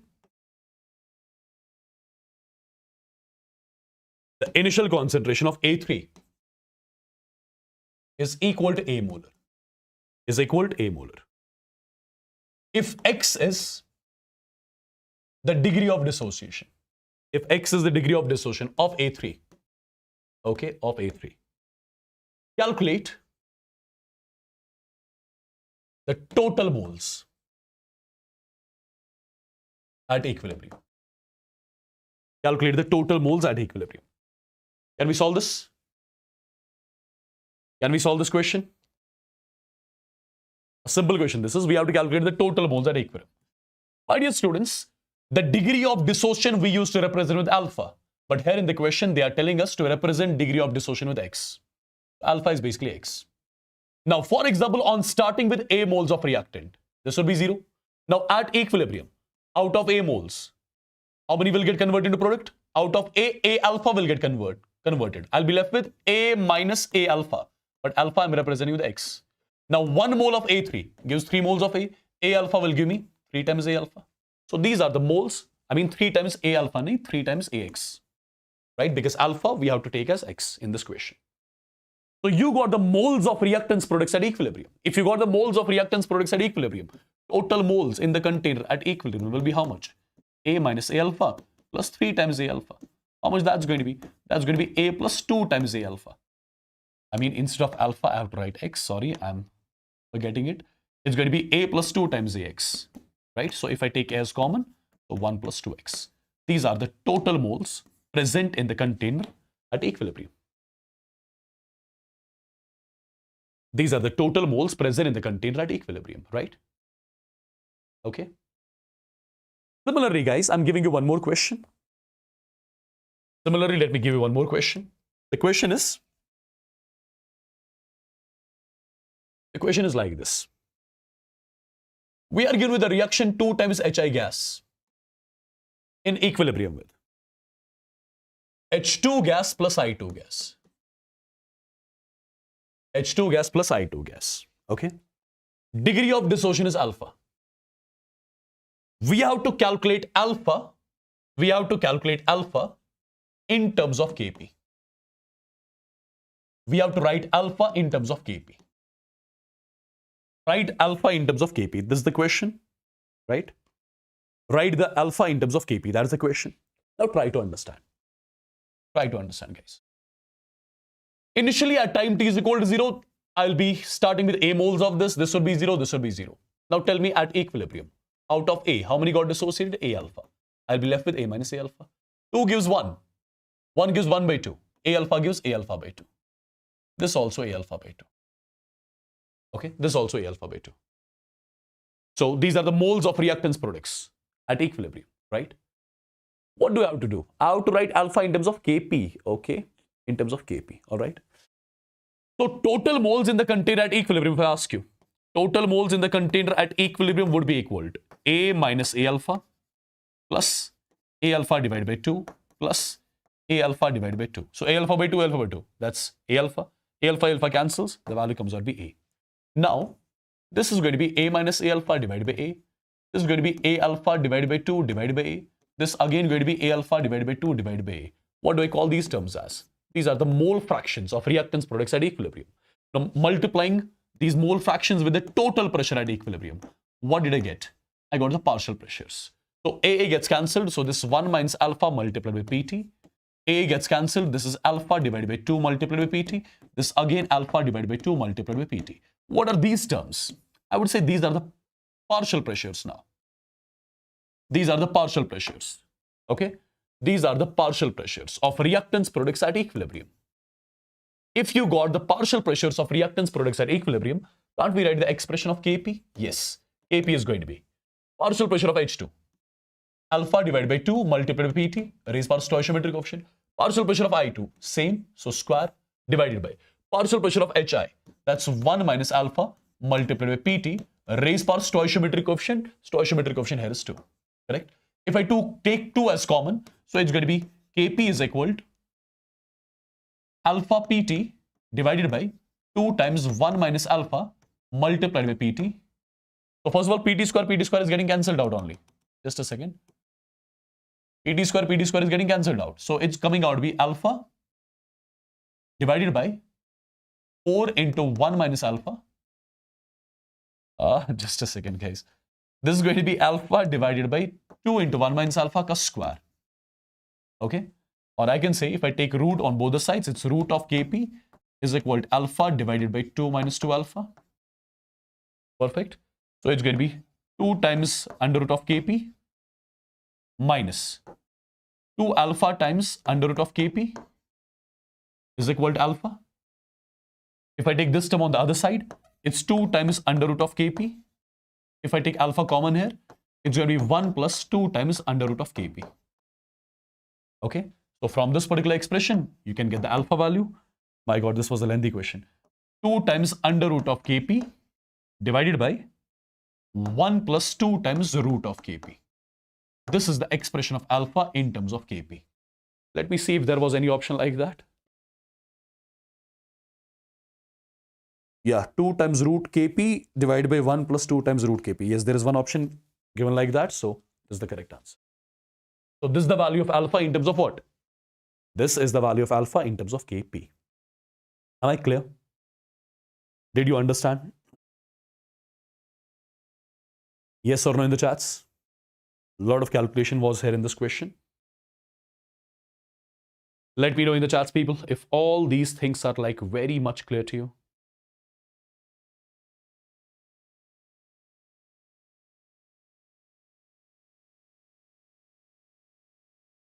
Let me know in the chats quickly, everyone. I'm asking everyone, people.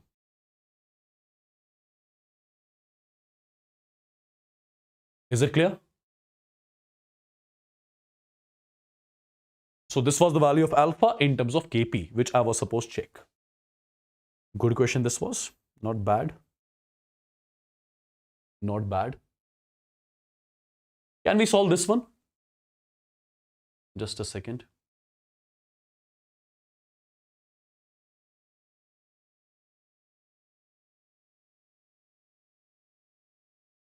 Can we solve this one?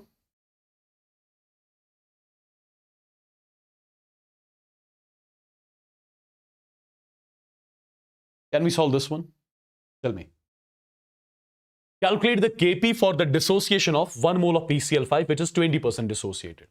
So basically, one thing which you should know, when PCl5 undergoes dissociation, it gets converted into PCl3, and with PCl3, we write Cl2 gas as well.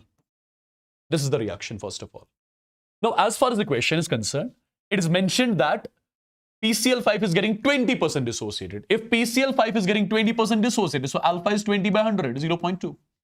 I told you already, in some questions, you'll be mentioned that a reactant is getting 20%, 30% dissociated. So percentage dissociation divided by 100, that gives me alpha. So we got the alpha first of all. Now, as far as the question is concerned, at time t is equal to 0, we are starting with 1 mole of PCl5. So this is 0, this is 0. Now at equilibrium, this is supposed to be A minus A alpha. This would be A alpha and this would be A alpha. Correct? These are the moles of reactants products at equilibrium. Now A is given, alpha is given. A is 1, alpha is 0.2. So 1 minus 0.2 comes out to be 0.8. This will come out to be 0.2. This will come out to be 0.2. So these are the moles. These are the moles of reactants products at equilibrium. These are the moles of reactants products at equilibrium. Now, since we got the moles of reactants products at equilibrium, tell me the total moles present in the container at equilibrium. Total moles in the container at equilibrium is 0.8 plus 0.2 plus 0.2. The value comes out to be 1.2. So I'm dividing 0.8 with 1.2. Here I'm dividing 0.2 with 1.2. Here I'm dividing 0.2 with 1.2. When moles are divided with total moles, what do we get? We get mole fraction. Now multiply these mole fractions with the total pressure at equilibrium. Total pressure at equilibrium is 1. Total pressure at equilibrium is 1. Correct? Right? So this comes out to be 2 divided by 3 atm. This will come out to be 1 divided by 6 atm. This would be also 1 divided by 6 atm. So these are the partial pressures of reactants products in the container at equilibrium. If these are the partial pressures of reactants products at equilibrium, can't I calculate Kp value? Absolutely. Kp, partial pressure of PCl3 at equilibrium, 1 by 6. Raised power stoichiometric coefficient 1. Partial pressure of Cl2 at equilibrium, again 1 by 6. Raised power stoichiometric coefficient 1. Partial pressure of PCl5 at equilibrium, that is 2 divided by 3. Raised power stoichiometric coefficient 1. The value comes out to be 1 divided by 24. Units are atm, raised power delta ng. Delta ng is 1. So 1 by 24 is the final answer. Got it, people? Am I clear with this? Am I clear with this quickly in the chats?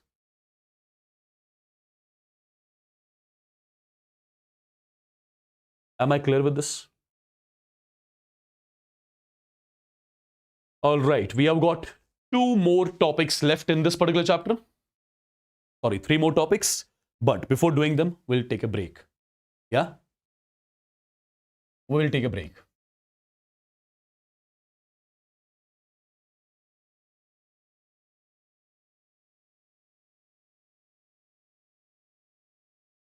We will take a break. You guys also take a break, right? And right after the break, we'll be starting again. And I would want every one of you to join back after the break also. Okay? Because we will have to complete this particular chapter. Not 5 minutes break. I need some like 15, 20 minutes break, guys. Okay? Don't be so cruel. I think whatever things I've told you till now, I've discussed with you, I think all the things are clear. Guys, I'm teaching you all the things in detail, by the way.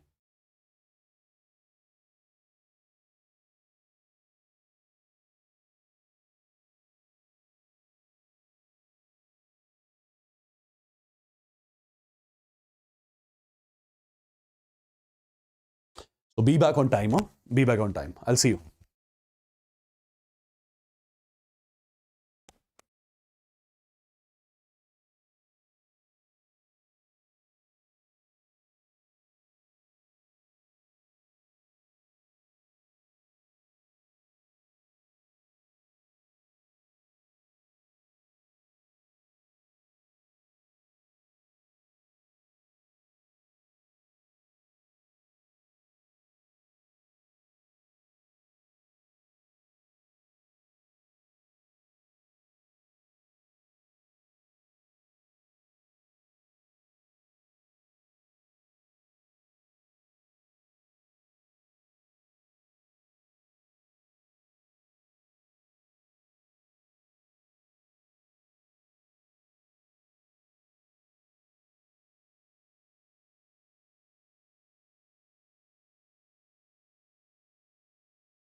Is everyone back?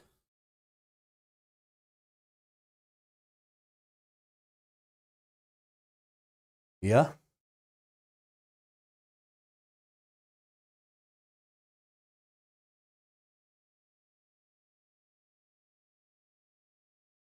Is everyone back or not?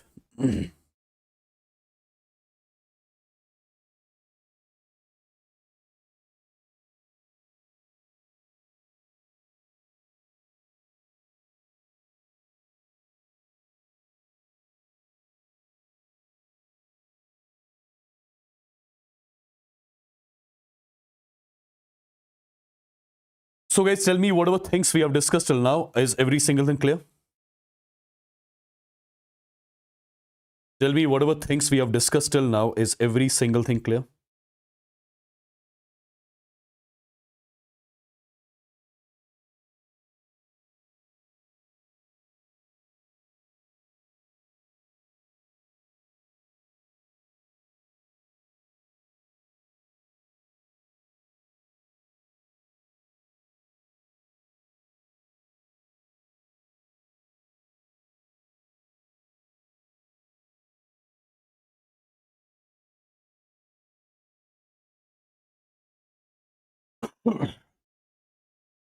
Alright guys. So let's get going then. Let's get started. And before doing the next topic,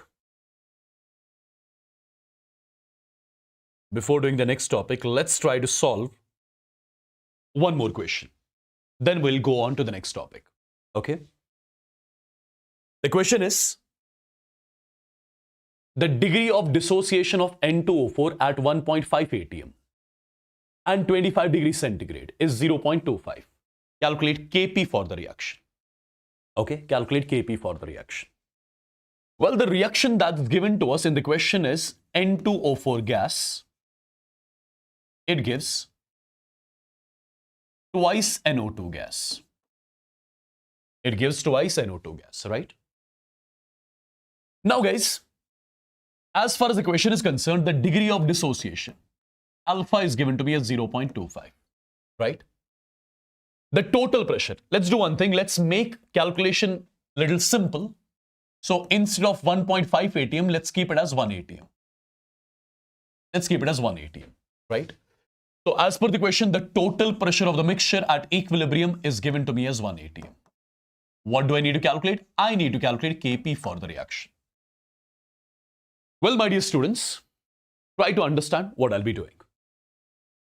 At time t is equal to 0, let's assume we have got A moles of reactant. So this would be 0.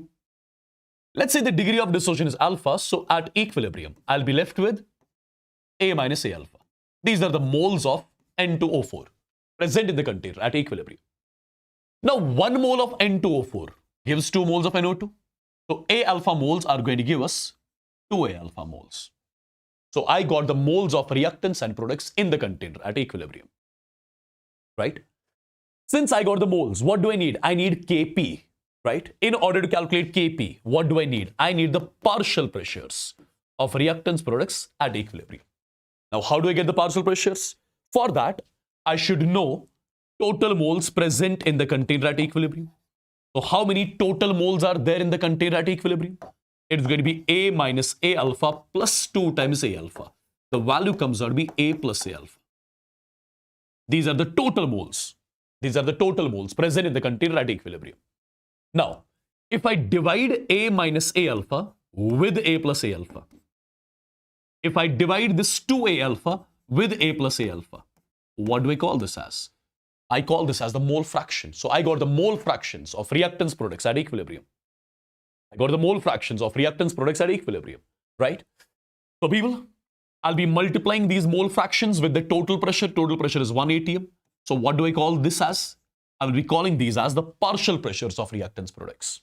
Now, if I take A common, A gets cancelled. So it is 1 minus alpha divided by 1 plus alpha. Similarly, A gets cancelled. So this is going to be 2 alpha divided by 1 plus alpha. So I got the partial pressures exactly at equilibrium. Now, since we know the value of alpha is how much? 0.25. Put the value of alpha here. 1 minus 0.25 is 0.75 divided by 1 plus 0.25 is 1.25. So this is the partial pressure of N2O4 at equilibrium. Similarly, 2 times alpha, 2 into 0.25 is 0.5 divided by, this is going to be 1.25. So this is the partial pressure of NO2 at equilibrium. I got the partial pressures of reactants products at equilibrium, right? Since I got the partial pressures of reactants products at equilibrium, I will be writing the expression for Kp. Kp expression is going to be partial pressure of NO2 at equilibrium. That is 0.5 divided by 1.25. Raised power stoichiometric coefficient, that is 2. Divided by partial pressure of N2O4 at equilibrium, that is 0.75 divided by 1.25. Raised power stoichiometric coefficient, that's 1. Matter of calculation, get the value of Kp. Am I clear with this? Say yes or no in the chats.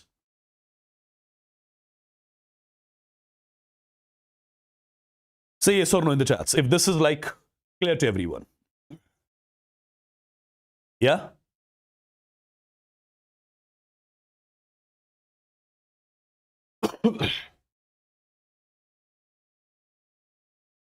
Perfect.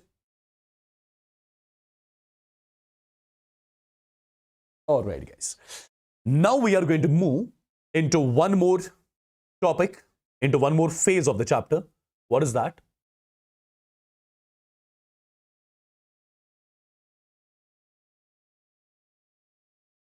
That is your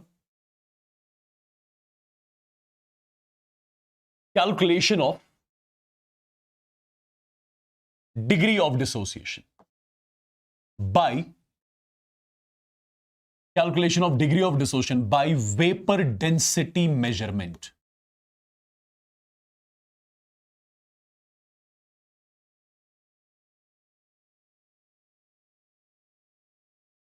Calculation of degree of dissociation by vapor density measurement. This is one more topic, right? Calculation of degree of dissociation by vapor density measurement. First of all, in the last marathon, I discussed vapor density with you. How did we define vapor density? What kind of information vapor density was giving us? Vapor density of a gas used to tell us how many times a gas is denser than hydrogen gas at same pressure temperature. For example, I have got a gas whose vapor density is 5. What does that mean? That means the gas is 5 times denser than hydrogen at same pressure temperature. I've got the gas whose vapor density is 2. That means the gas is 2 times denser than the hydrogen gas at same pressure temperature. Right? Now guys, try to understand. The first case here is what I call as dissociation. The first case here is what I call as dissociation. Try to understand what exactly am I going to do. For example, my dear students, you have got the reaction like this. An gas, it gives N times A gas. An gas gives N times A gas. The stoichiometric coefficient here is 1 and it is N. I'm assuming N value is greater than 1. I'm assuming N value is greater than 1. So N can be 2, N can be 3, N can be 4, etc. For example, if N is 2, the reaction becomes A2 gives 2 times A. If N is 3, the reaction is going to be like this. A3 gives 3 times A, right? Perfect. So if you see, one particle is giving 2 particles. One particle is giving 3 particles. So it is the case of dissociation. It is the case of dissociation. When one particle gives more than 1 particles, when one particle of reactant gives more than 1 particles of product, that's what you call as the case of dissociation, right? That's what you call as the case of dissociation. And in case of dissociation, how do I calculate alpha? Alpha is equal to capital D minus small d divided by small d multiplied by n minus 1. Now, what is the meaning of all these terms? Well, this equation has got the derivation as well. Well, we have got nothing to do with its derivation. Let's try to understand this particular equation and try to apply it in the questions. See, what is first of all capital D? Capital D is what you call as, this is what you call as the theoretical vapor density. This is what you call as the theoretical vapor density, or you simply call it as the vapor density of reactant. You simply call it as the vapor density of reactant at time t is equal to 0. Vapor density of reactant at time t is equal to 0. Since at time t is equal to 0, there will be only reactant in the container. There will be only one gas in the container at time t is equal to 0. whatever is going to be the vapor density of this gas at time t is equal to 0, you call that as capital D. Vapor density of reactant at time t is equal to 0, right? And vapor density is nothing but, it is molar mass divided by 2. So it's going to be molar mass of reactant divided by 2. I hope you remember the result. Molar mass is equal to 2 times the vapor density, something which we have discussed in mole concept. So vapor density is equal to molar mass by 2. Since this capital D is what you call as vapor density of reactant at time t is equal to 0, so it's going to be molar mass of reactant divided by 2. Perfect. Now similarly, small d. Small d is what you call as the experimental vapor density. Small d is what you call as the experimental vapor density, or in simple words, you can call it as the vapor density of the mixture at equilibrium. The vapor density of the mixture at equilibrium. Since you know, when equilibrium is established in the reaction, at that point of time, you'll be having a mixture of gas in the container. Whatever is going to be the vapor density of the mixture at equilibrium, that is denoted by small d. So small d would be nothing. It would be molar mass of the mixture divided by 2. And molar mass of the mixture is what we call as basically average molar mass. So it's basically average molar mass of mixture divided by 2. Got it? So capital D is vapor density of reactant at time t is equal to 0. Small d is vapor density of the mixture at equilibrium, right? Capital D is molar mass of reactant by 2. Small d is molar mass of mixture by 2. Average molar mass of the mixture by 2. Right? What does this N stand here? N stands for the number of moles of product. The number of moles of product generated from 1 mole reactant. Number of moles of product generated from 1 mole of reactant. Number of moles of product generated from 1 mole of reactant. For example, if I have the reaction like this, PCl5 gas, it gives PCl3 gas plus Cl2 gas. And if I ask you what is the value of N for the reaction, you can see 1 mole gives 2 moles. So N value for this reaction is 2. Simple. For example, I've got the reaction 2 times A gas. It gives 3 times B gas plus 4 times C gas. If I ask you what is the value of N, understand, 2 moles of reactant are giving us 7 moles of product. If 2 moles are giving us 7, so 1 mole of reactant gives us 7 by 2. 1 mole of reactant gives us 7 by 2 moles of product. So N value here comes out to be 7 by 2. Simple. Yeah? Got it, guys? Now, before showing you the questions on this particular topic, there are a few more things which I would want to tell you. What is that? As I told you in case of dissociation, alpha is equal to capital D minus small d divided by small d multiplied by n minus 1. Correct? So let's do one thing. Let's take this n minus 1 on this side. So it's going to be n minus 1 into alpha is equal to capital D minus small d divided by small d.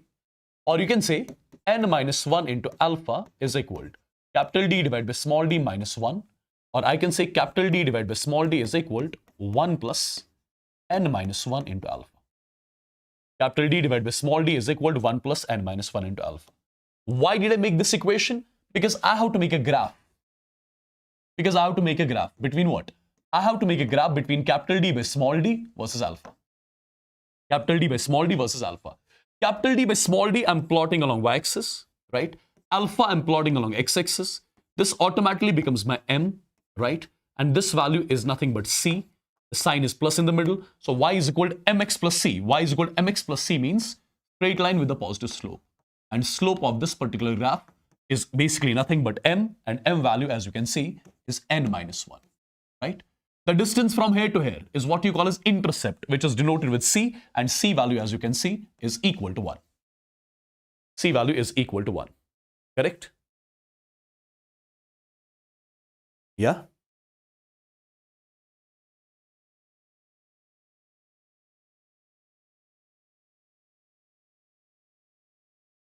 Perfect, guys?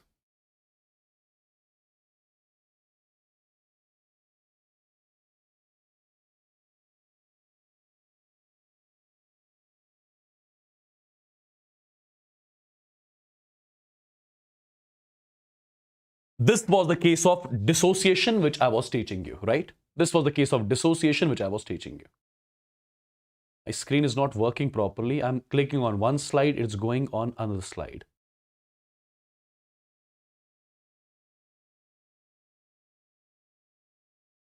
You know the reason for it?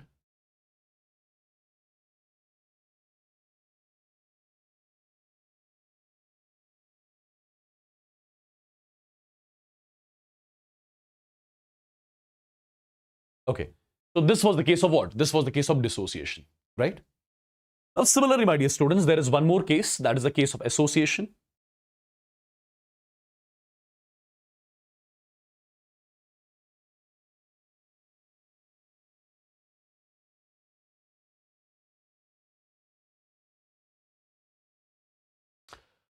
My God, I don't know what's wrong here.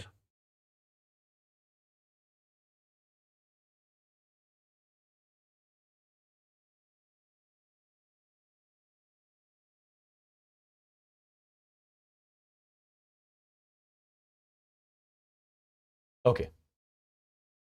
Now, there is one more case here, that is the case of association. That is the case of association. What is association all about? What is association all about? Try to understand, guys. Try to understand what is association all about. For example, you have got the reaction like this. N times A gas, it gives AN gas. N times A gas gives AN gas. And I'm again assuming N value is greater than 1. I'm again assuming that N value is greater than 1. Okay, N value is greater than 1. So if N is greater than 1, that means N can be 2, 3, 4.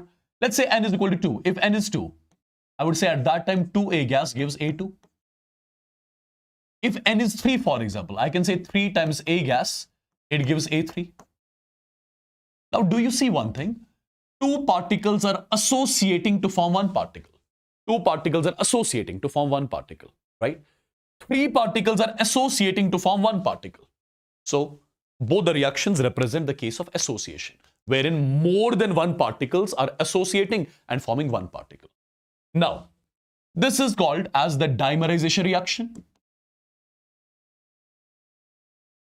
Dimerization reaction is the one wherein two particles associate to form one.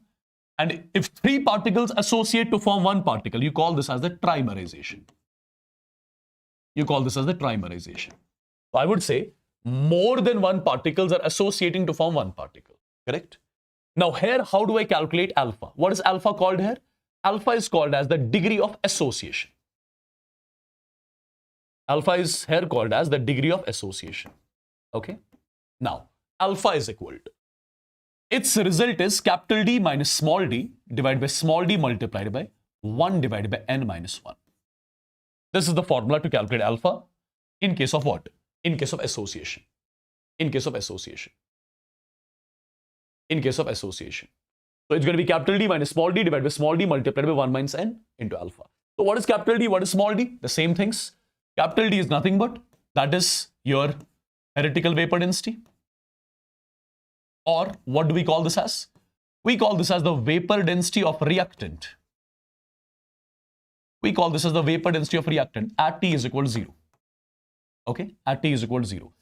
And this vapor density of reactant is nothing but its molar mass of reactant divided by 2.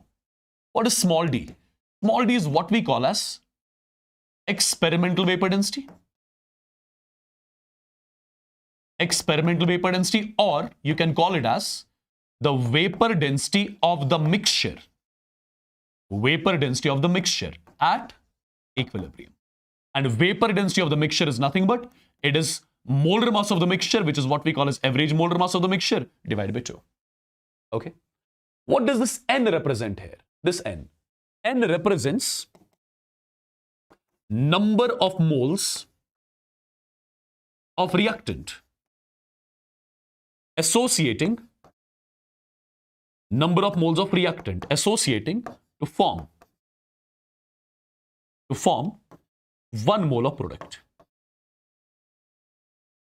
To form 1 mole of product. For example, here in this reaction, 2 moles of reactant are associating to form 1 mole of product. So N value is 2.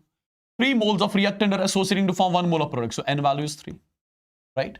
Number of moles of reactant associating to form 1 mole of product. Correct? Now, my dear students, let's do one more thing. What is that? Since I got the result alpha is equal to capital D minus small d divided by small d multiplied by 1 divided by n minus 1.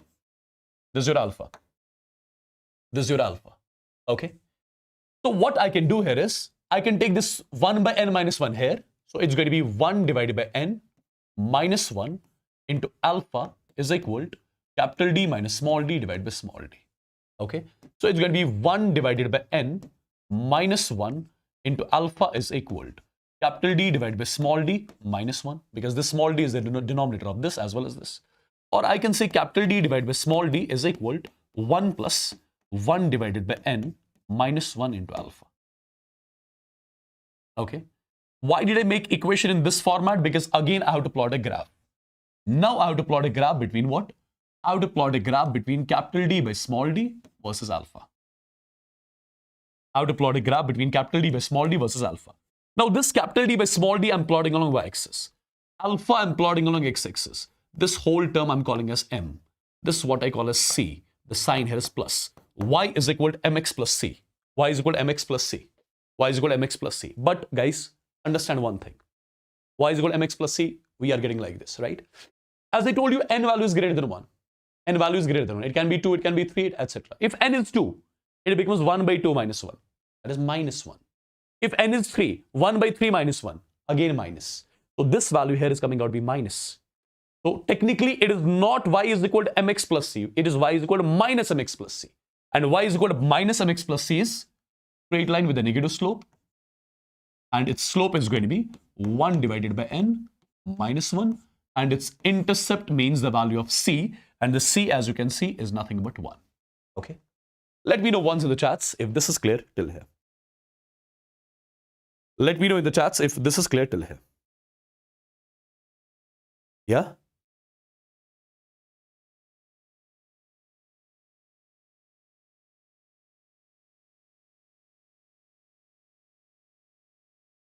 Clear, people?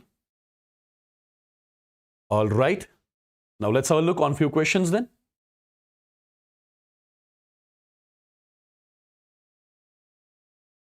All right, look at this particular question. The question is, the vapor density of N2O4 and NO2 mixture at a certain temperature at equilibrium is 30.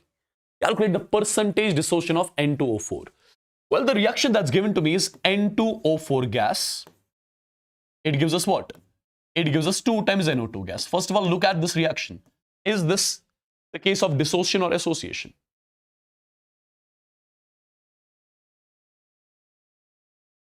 Is this the case of dissociation or association? Tell me that.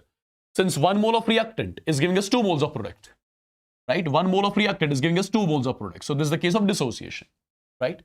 And in case of dissociation, how do we calculate alpha? Capital D minus small d divided by small d multiplied by n minus 1, right? Now, my dear students, what is capital D? Capital D is nothing but it is the theoretical vapor density or vapor density of reactant at time t is equal to 0, which is nothing but molar mass of reactant divided by 2. Now, what is the molar mass of reactant? When you calculate the molar mass of N2O4, that comes out to be 92. So 92 divided by 2, that comes out to be 46. Now, as per the question, the vapor density of the mixture at equilibrium, the vapor density of the mixture at equilibrium, that means small d, that's given to me in the question, which is 30, right? Given to me in the question, which is 30. So put the values. Alpha is equal to capital D is 46, small d is 30, minus small d is 30, n value is 2, minus 1. When you solve this, the value comes out to be 0.52. If you got the alpha, if you got the degree of dissociation, what do we have to calculate? We have to calculate percentage dissociation, guys. And percentage dissociation is nothing but that's alpha multiplied by 100. Alpha is nothing but 0.52 multiplied by 100. The value comes out to be 52%. So 52% of N2O4 has got dissociated. And after that, I would say equilibrium is established in the reaction. Yeah? Am I clear, people? Am I clear? Did you understand this particular concept? Did you understand this particular concept? Yes or no? Emerge 20 times 5 module कैसे हैं? मतलब कोई idea नहीं है मुझे कैसे है modules, वो मैंने देखे नहीं है कभी, ठीक है, देखे नहीं है मैंने वो।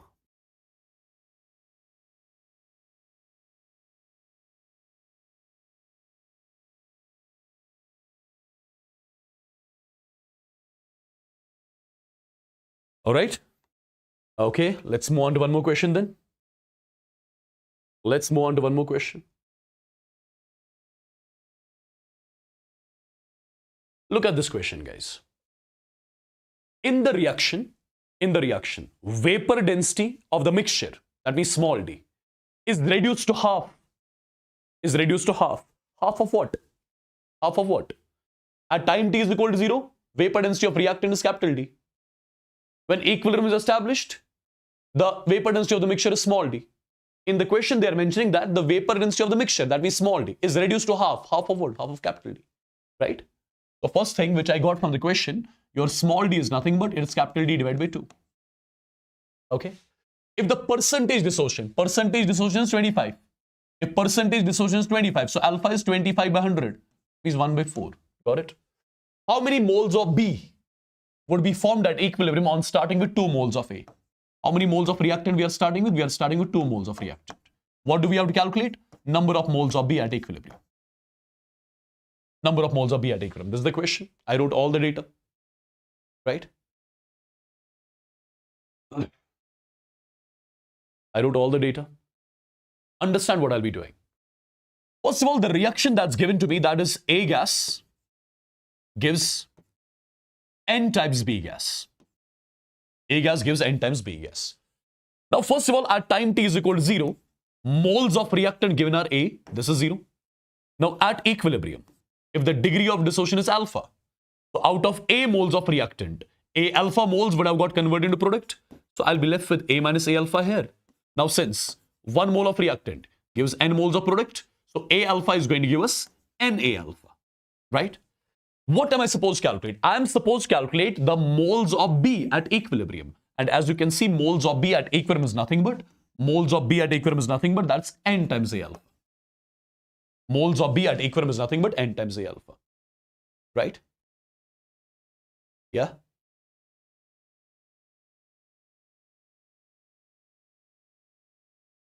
Right? Now, my dear students, look at this particular thing. Alpha value we already know. A value we know. What do we need? We need N. How do I get N? You know the result. Alpha is equal to capital D minus small d divided by small d multiplied by N minus 1. What is alpha as per the question? Alpha is given to me as 1 by 4. Right?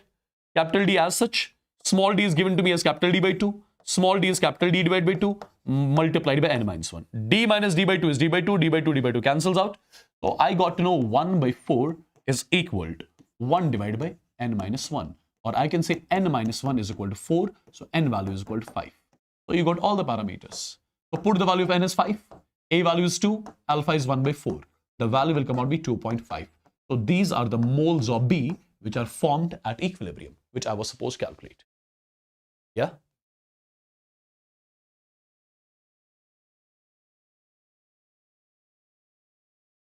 These are the moles of B which are present in the equilibrium, right?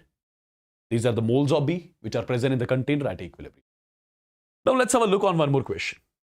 Try to understand.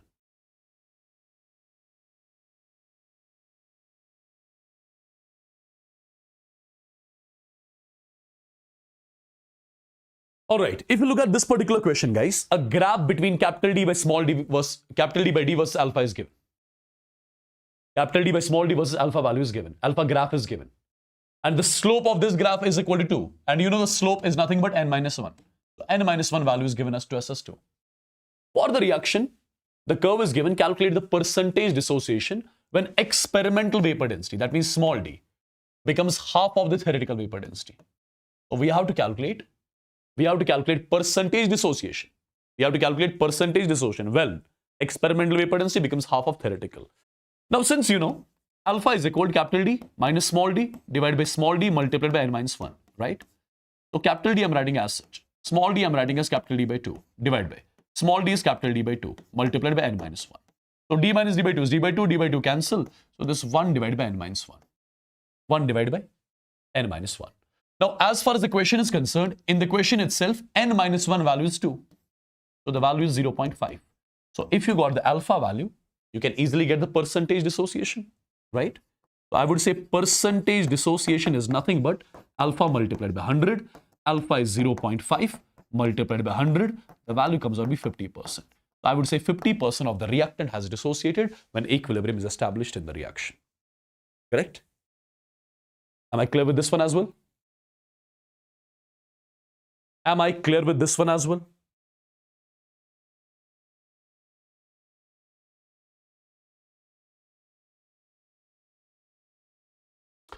Now guys, let's move on to one more simple topic. What is that? That is reaction quotient. What is reaction quotient exactly? How do we define the reaction quotient? Reaction quotient is first of all represented by Q. Reaction quotient is represented by Q. So how do we define it? I would say it is basically the expression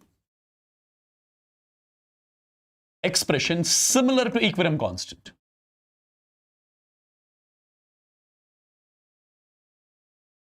The expression similar to equilibrium constant, which is written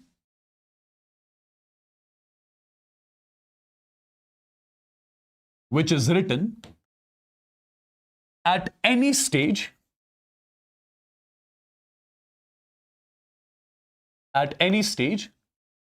apart from equilibrium. Which is written at any stage apart from equilibrium. Let's try to understand what it means. See guys, it's a very simple concept, but have the proper eye on the screen. For example, I'm writing the reaction as A gives B. This is the reaction, A gives B. Now here I'm going to write two expressions. The first expression is concentration of B at equilibrium divided by concentration of A at equilibrium. Okay, this is one of the expression which I wrote. Second expression, I'm just writing concentration of B at any stage apart from equilibrium divided by concentration of A at any stage apart from equilibrium. Do you see the difference between the two? Here I'm taking the concentration of reactant and product at equilibrium. Here I'm taking concentration of reactant and product at any stage apart from equilibrium. Well, this expression is what you call as equilibrium constant, and this expression is what you call as reaction quotient. So, reaction quotient is nothing but it is the expression similar to equilibrium constant, which is written at any stage apart from equilibrium. Okay? Right, people? Now, let me make you this particular point a little more clear. For example, let's say you have got the reaction like this. A gives B. This is the reaction.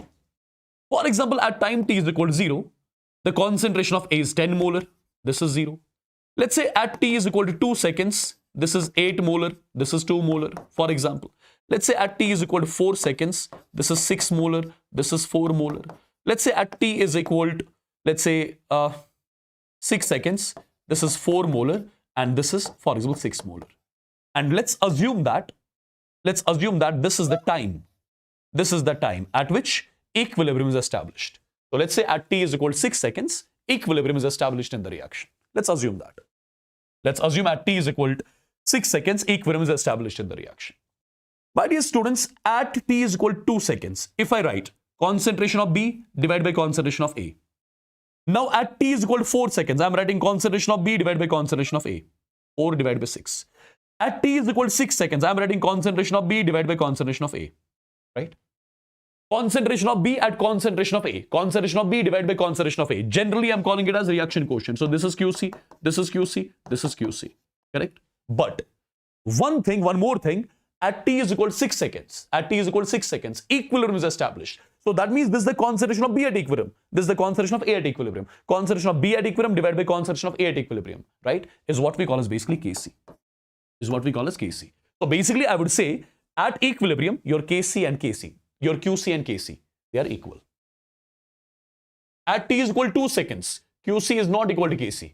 What is Kc? Kc is 6 by 4. So QC is not equal to Kc at this point of time. At this point of time also QC is not equal to Kc. At this point of time QC is equal to Kc. Right? So when QC becomes equal to Kc, you say equilibrium is established in the reaction. You say at that point of time equilibrium is established in the reaction. Okay? So at t is equal to 2, it was QC. At t is equal to 4, it was QC. At t is equal to 6, it was also QC. But later we got to know this is the point when equilibrium is established in the reaction. At that point itself, I call this QC as KC. So I said when equilibrium is established in the reaction, QC and KC, they are equal. Okay? QC becomes equal to KC. Now guys, few important things which I want to discuss with you. I hope you got to know this particular point. Now, as I told you already, what is equilibrium basically? Equilibrium is basically the most stable state of the system, right? Equilibrium is basically the most stable state of the system.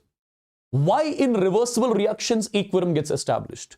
Because when equilibrium gets established in the reaction, the stability of the system gets maximized. The stability of the system becomes maximum, right? Perfect. And in other words, I can say, every reaction wants its QC to get equal to KC. In different language, I can say, every reaction wants its QC to get equal to what? To get equal to KC. Because when QC gets equal to KC, that is the time when equilibrium gets established in the reaction. Okay? And when equilibrium is established in the reaction, stability is maximized. Okay? So remember one point, every reaction wants its QC to get equal to KC. Now, for example, you have got a reaction. Whose QC is less than KC.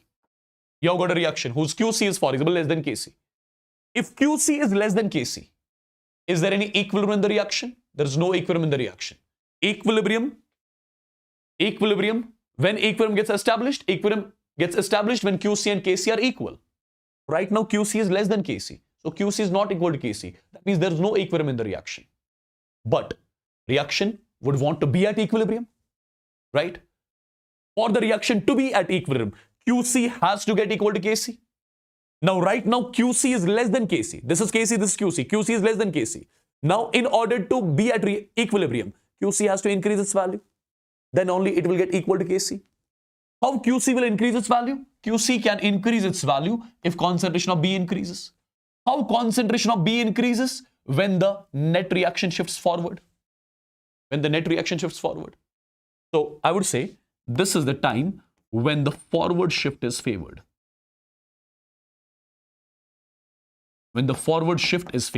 To attain equilibrium. So when QC is less than KC, right? There is no equilibrium in the reaction. But reaction wants to be at equilibrium. So QC has to get equal to KC. Now QC has to increase its value. Then only it will get equal to KC. And once it gets equal to KC, I'll say equilibrium is established. Okay? Right, people? Similarly, if I say there's a reaction whose QC and KC are equal, what does that mean? That means the reaction is already at equilibrium. System is already at equilibrium. System is already present at its most stable state. Okay? Now, if QC is, for example, greater than KC, that means QC is not equal to KC. The reaction is not at equilibrium. But reaction wants to be at equilibrium. So QC has to get equal to KC. Then only equilibrium will be attained in the reaction. Now, how QC will get equal to KC? Since QC is more, KC is less. So now QC has to decrease its value. Then only it will get equal to KC. Now tell me, how QC will decrease its value? QC can decrease its value if concentration of B decreases. How concentration of B decreases? When backward shift happens. I would say backward shift is favored here. Backward shift is favored to attain the equilibrium. Backward shift is favored to attain what? To attain the equilibrium. Right? Backward shift is favored to attain the equilibrium. I believe this is clear. Right? Now guys, if this is clear, there's a question which I'm writing over here, for example. Let's say I'm writing the reaction as 2 times A plus 3 times B. It gives 2 times C. Okay? For example, equilibrium constant of this reaction is equal to 50. And let's say the question is at t is equal to 50 seconds.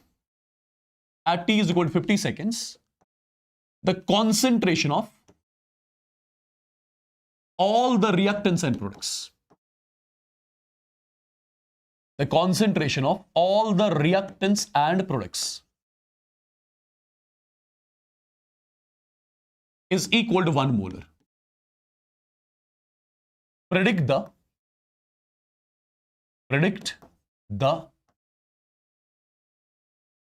direction of shift. Predict the direction of shift. Can you let me know the answer of this one? Predict the direction of shift. The question is, at t is equal to 50 seconds.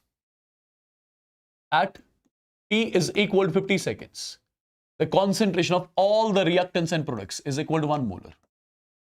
So let's get to know at t is equal to 50 seconds, what is the value of QC? QC is going to be concentration of C, that is 1 raised power stoichiometric coefficient. Concentration of A, that is 1 raised power stoichiometric coefficient. Concentration of B, that's 1 raised power stoichiometric coefficient. The value comes out to be 1. So QC is 1. What is KC? KC is equal to 50. So compare the values. So can I say QC is less than KC? And when QC is less than KC, does that mean there is equilibrium in the reaction? No, there is not equilibrium in the reaction right now. Equilibrium will be established only when QC will become equal to KC. So for that purpose, QC has to increase its value. Then only it will become equal to KC. How QC increases its value? When forward shift happens. So I would say forward shift is favored to attain equilibrium. I would say forward shift is favored to attain equilibrium. Am I clear, guys? Am I clear? Am I clear?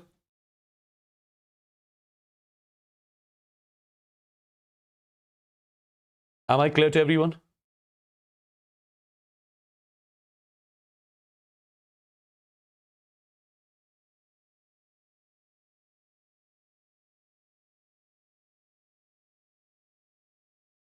Am I clear? Everyone in the chats? Let's move on to one more topic, that is your Lee-Chatelier principle. One of the most important topics of the chapter. Guys, we are left with two topics only. One is Lee-Chatelier and one is simultaneous equilibrium, okay? I think it's not going to take more than 1 hour now. Be with me. Let's complete it, right? Let's complete the chapter properly. It should not be incomplete. It should not remain incomplete.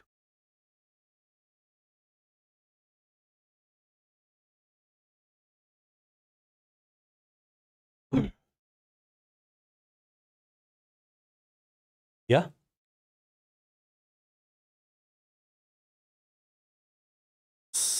Before 1 year, I was studying with you till this time, sir, but today I'm in Jipmer MBBS college, so proud to be your student. That's great, amazing. That's great, God bless you. All right, guys. Lee-Chatelier principle. Lee-Chatelier principle. First of all, tell me one thing.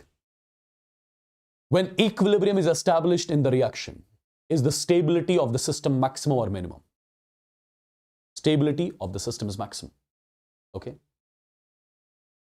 If by chance you disturb the stability by somehow, if by chance you disturb the stability by somehow, the system moves from stable state to unstable state.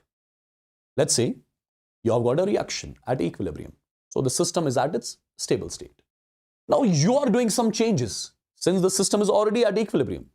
Still you are doing some changes. You are doing something, due to which the system is moving from stability to instability. But system would not want to be at the unstable state. System would again want to be present at the stable state. So for that purpose, whatever changes you have done to the system at equilibrium, system is exactly going to do opposite of that to restore the equilibrium back. Did you understand what I said? For example, you have got a chemical reaction at equilibrium. So I would say the system is right now present at its maximum stable state. Now, for example, you are doing some changes with the system. System is already at equilibrium. Still, you are doing some changes with the system. You are doing something with the system, due to which system is going from stability towards instability. But system would not want to be present at the unstable state. System would want again to be at the stable state, right? So for that purpose, in order to get the stability back, whatever things we would have done to the system at equilibrium, system is exactly going to do opposite of that. right? To restore back the equilibrium. So in short, let me tell you one thing. Whatever we are going to do with the system at equilibrium, whatever we are going to do to the system at equilibrium, system is exactly going to do opposite of that, to restore the equilibrium, to get the equilibrium back. Okay? Because whatever changes we are going to do with the equilibrium, due to which system goes from stability to instability, but system would not want to be present at the unstable state. It would again want to be present at equilibrium, right? The system would want to restore the equilibrium. In order to restore the equilibrium, what system will do?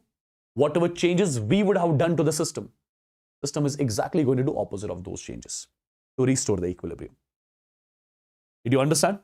So in short, whatever things we do to the system at equilibrium, system is exactly going to do opposite of that. Okay? So according to this principle, if any change is imposed on the system at equilibrium, equilibrium will shift in the direction in which the effect of change is nullified. Okay? Let's try to understand this a bit more in detail. Or before making you understand this particular point, take a note of one simple thing which you are going to remember from now onwards. Whatever we do to the system, whatever we do to the system at equilibrium, whatever we do to the system at equilibrium, system does exactly opposite of that. System does exactly opposite of that to restore the equilibrium. Okay? To restore the equilibrium. Let's try to understand this. Let's try to understand this a bit more in detail. So first point here in Chatelier principle, that is effect of addition or removal. Effect of addition or removal of a reactant or product.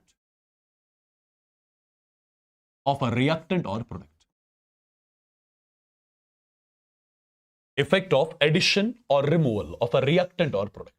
What does it mean? My dear students, for example, you have got the reaction. The reaction is, let's say, like this. N1A, it gives N2B. This is the reaction. Correct? If the reaction is at equilibrium, then its QC and KC would be equal.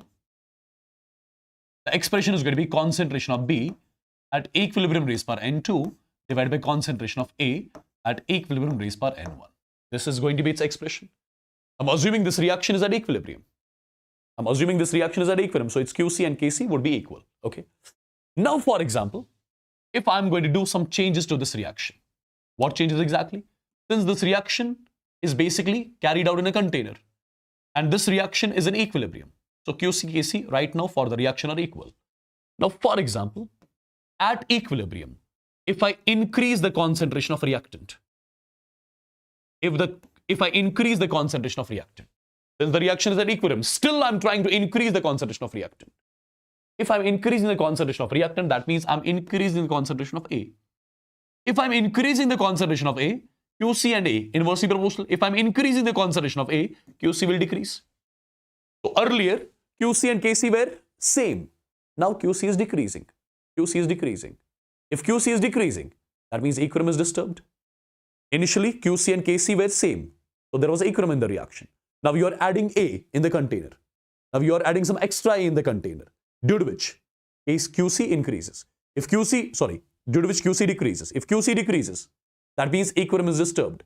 System would again want to be present at the equilibrium. System would want its equilibrium state to be back. So QC has to again increase its value to get back, to get equal to KC, right? So QC has to increase its value. So when QC will increase its value? How QC can increase its value? QC can increase its value only if concentration of B will increase. How concentration of B increases? When forward shift takes place.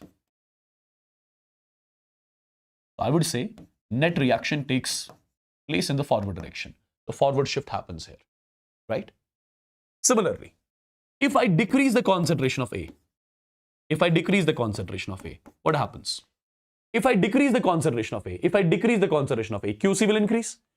Earlier QC, Kc were equal. Now I'm decreasing the concentration of A. So QC is increasing. Kc is same, QC is increasing. Now equilibrium is disturbed. So system is moving from stability to instability. System again would want to be present at the stable state. So for that purpose, QC again has to get equal to Kc. How?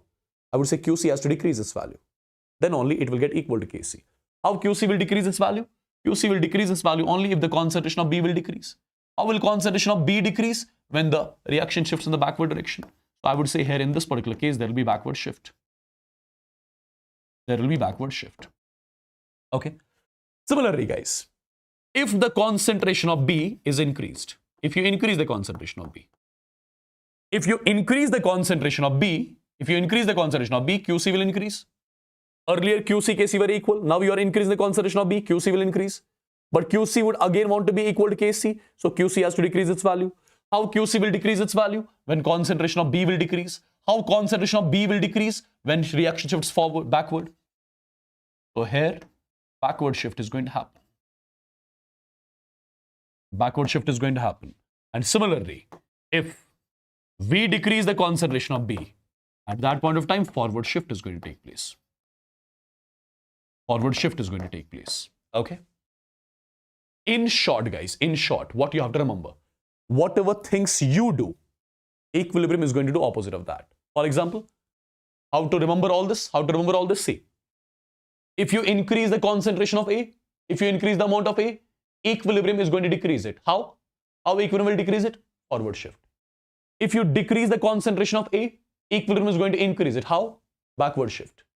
If you decrease the concentration of B, equilibrium is going to increase it. How? Forward shift. If you increase the concentration of B, equilibrium will try to decrease the concentration of B. How? Backward shift. Simple. Yeah? Now, take a note of one thing. What is that? There will be no shift. There will be no shift upon the addition. There will be no shift upon the addition or removal. There will be no shift upon the addition or removal of a solid.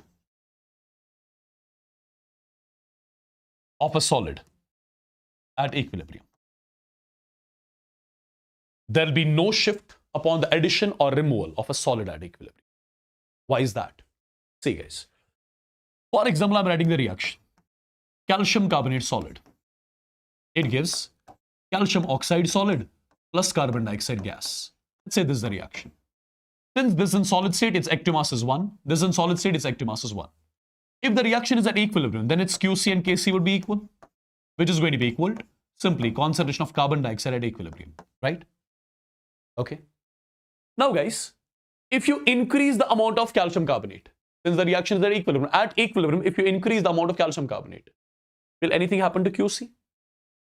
In the expression of QC, there is no calcium carbonate. So you increase the amount of calcium carbonate, you decrease the amount of calcium carbonate, you increase the amount of calcium oxide, you decrease the amount of calcium carbonate, nothing is going to happen to the QC. QC is neither going to increase nor decrease. So QC initially was equal to Kc.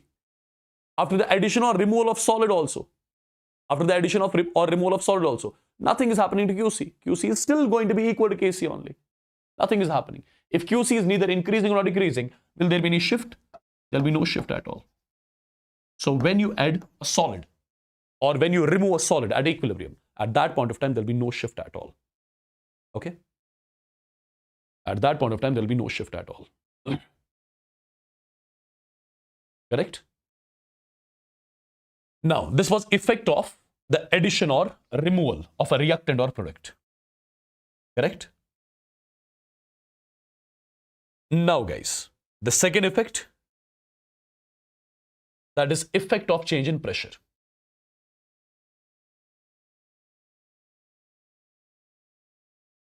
Just a second.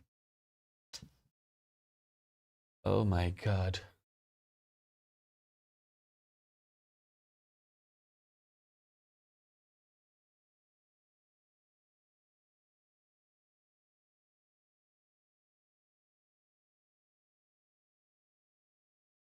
The second effect is effect of change in pressure.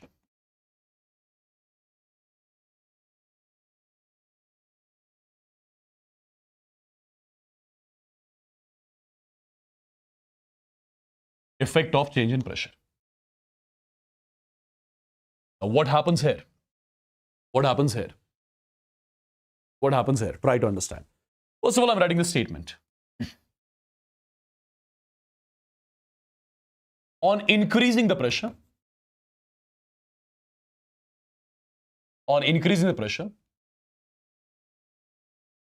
system will shift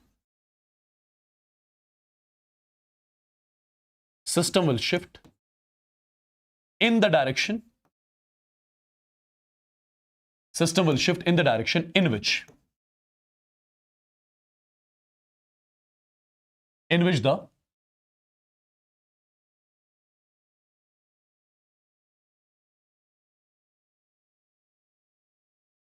gaseous moles decreases.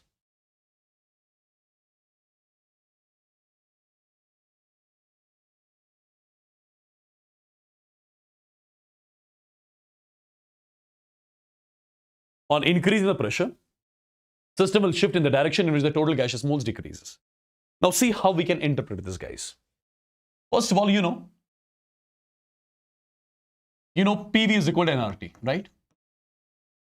If pressure temperature is constant, R is already constant. Can I say volume and moles are? Just a second, sorry. If volume and temperature are constant, can I say at that point of time pressure is directly proportional to moles? If volume and temperature are constant, R is already a constant. So I would say pressure is directly proportional to moles. So that means if moles are decreasing, pressure would decrease. If moles are increasing, pressure would increase. Correct? Right? So basically at constant volume and temperature, pressure and moles, they are directly proportional. If moles are increasing, pressure will be increasing. If moles are decreasing, pressure will be decreasing. Now, for example, you've got a reaction like this. PCl5 gas gives PCl3 gas plus Cl2 gas. This is the reaction. Tell me how many gaseous moles you have on reactant side? 1. How many gaseous moles you have on product side? 2.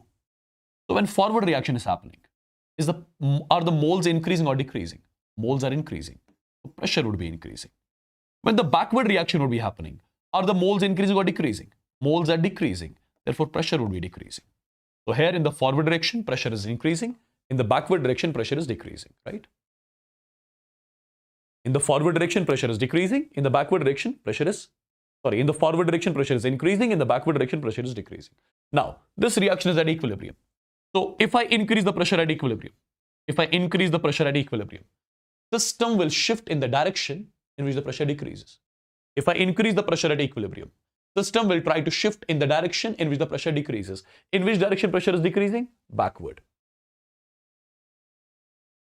In which direction the pressure is decreasing? Backward. And during the backward direction, are the gaseous moles increasing or decreasing? I'll say gaseous moles are decreasing. That's something which I wrote over here. When you increase the pressure, system shifts in the direction in which the gaseous moles decrease.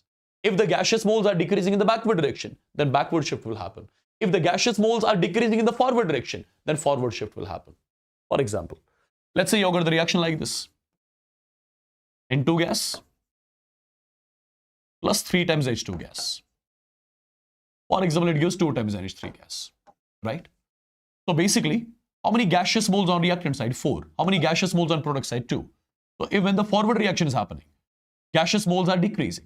If moles are decreasing, pressure would be decreasing in the forward direction. In the backward direction, moles are increasing, gaseous moles are increasing, so pressure would be increasing. Correct? Now, since this reaction is at equilibrium, and at equilibrium, if I increase the pressure, system has to decrease the pressure. System will decrease the pressure only if it shifts in the forward direction, because in the forward direction, pressure is decreasing. So here, I would say forward shift is happening. Now, during the forward shift, are the gaseous moles increasing or decreasing? Gaseous moles are decreasing. That's what I told you already. On increasing the pressure, equilibrium shifts in such a direction, system shifts in such a direction in which the gaseous moles decreases, right? If the gaseous moles are decreasing in the backward direction, then backward shift. If the gaseous moles are decreasing in the forward direction, then forward shift. Okay? And remember one important point, guys. Remember one important point. What is that? Remember, for the reaction with delta Ng equal to 0, that particular reaction whose delta Ng will be equal to 0, there will be no shift. there'll be no shift on increasing or decreasing the pressure. Remember this particular point as well. That particular reaction whose delta N G is 0, if you increase or decrease the pressure, there'll be no shift. Because delta N G 0 means gaseous moles on reactant side is equal to gaseous moles on product side, right? So when you increase or decrease the pressure, there'll be no shift at all because on both the sides, gaseous moles are equal, correct? This is the effect of pressure, which is one more important parameter. Third parameter, my dear students, is the effect of temperature. Third parameter is effect of temperature. Effect of temperature.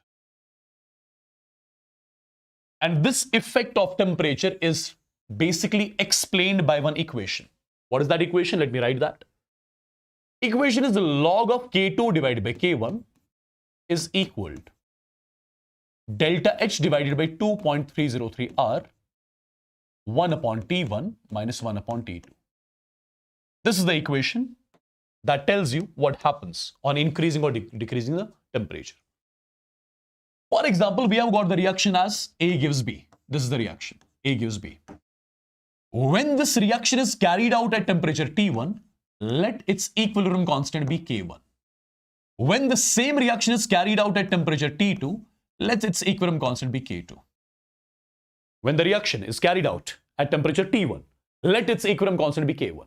When the same reaction is carried out at temperature T2, now its equilibrium constant is, for example, K2. Okay? Now, my dear students, there can be two things. Two possibilities are there. Either this reaction can be endothermic or exothermic. There can be two things basically. Two possibilities are there. Either the reaction can be endothermic. Either the reaction can be endothermic or the same reaction, it can be exothermic.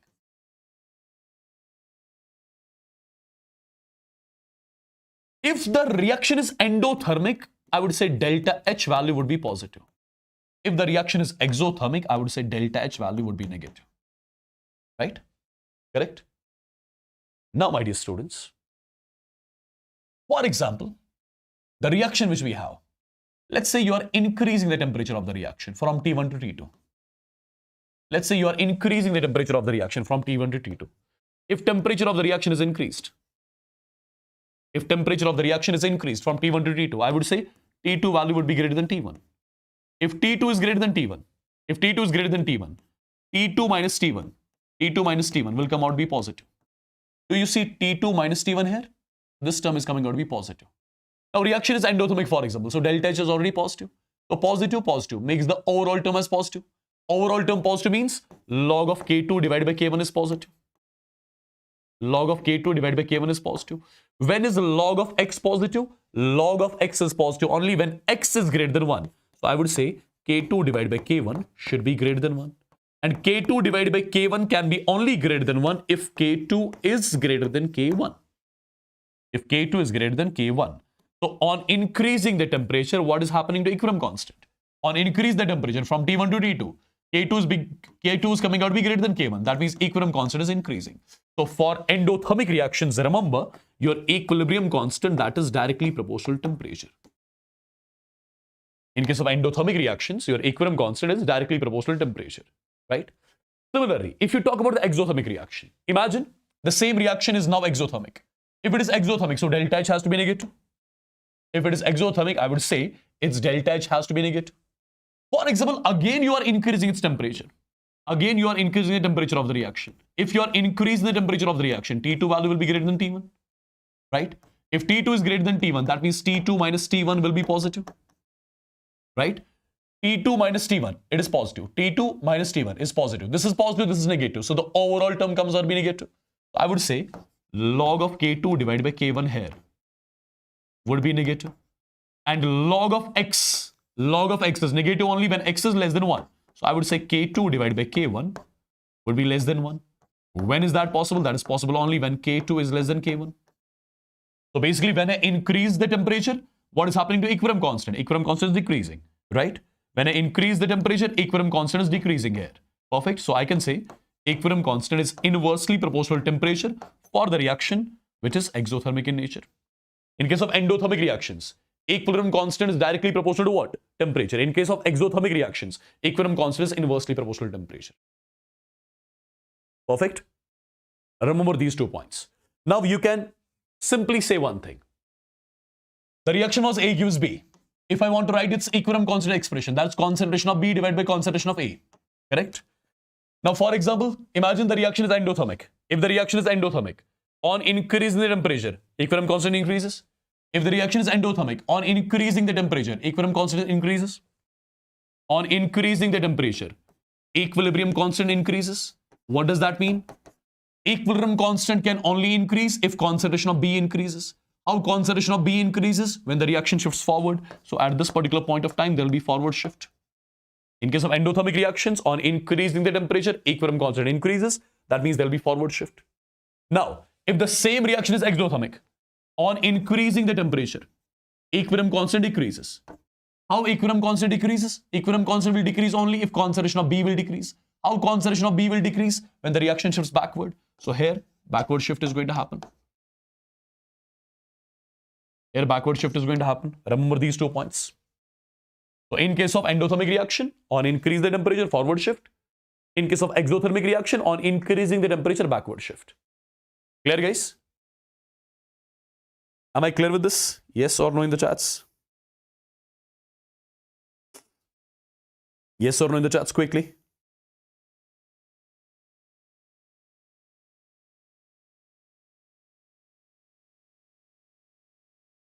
Yes or no in the chats quickly?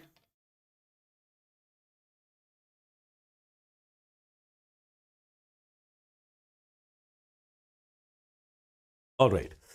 Now comes the next effect, that is the fourth effect, which is your effect of inert gas addition at constant pressure. Effect of inert gas addition at constant pressure. At constant pressure. This I'll explain you with 3 cases. This I'll explain you with 3 cases. Okay? But before that, we are first of all doing the inert gas addition at constant pressure. First of all, you know, most of your reactions, they are carried out at room temperature. Or I can say most of the reactions, they are carried out at constant temperature. Most of the reactions, they are carried out at constant temperature. For example, you have got a reaction. It is already carried out at constant temperature. Now I'm going to keep the pressure as constant as well. Already the reaction is carried out at constant temperature. Now I'm going to keep the pressure as constant as well. Since as far as your ideal gas equation is concerned, PV is equal to nRT. Since temperature of the reaction is already constant, now you are keeping the pressure of the reaction constant as well. R is already constant. Can I say volume and moles are directly proportional? So if moles are increasing, volume would be increasing. Moles are decreasing, volume would be decreasing. Simple.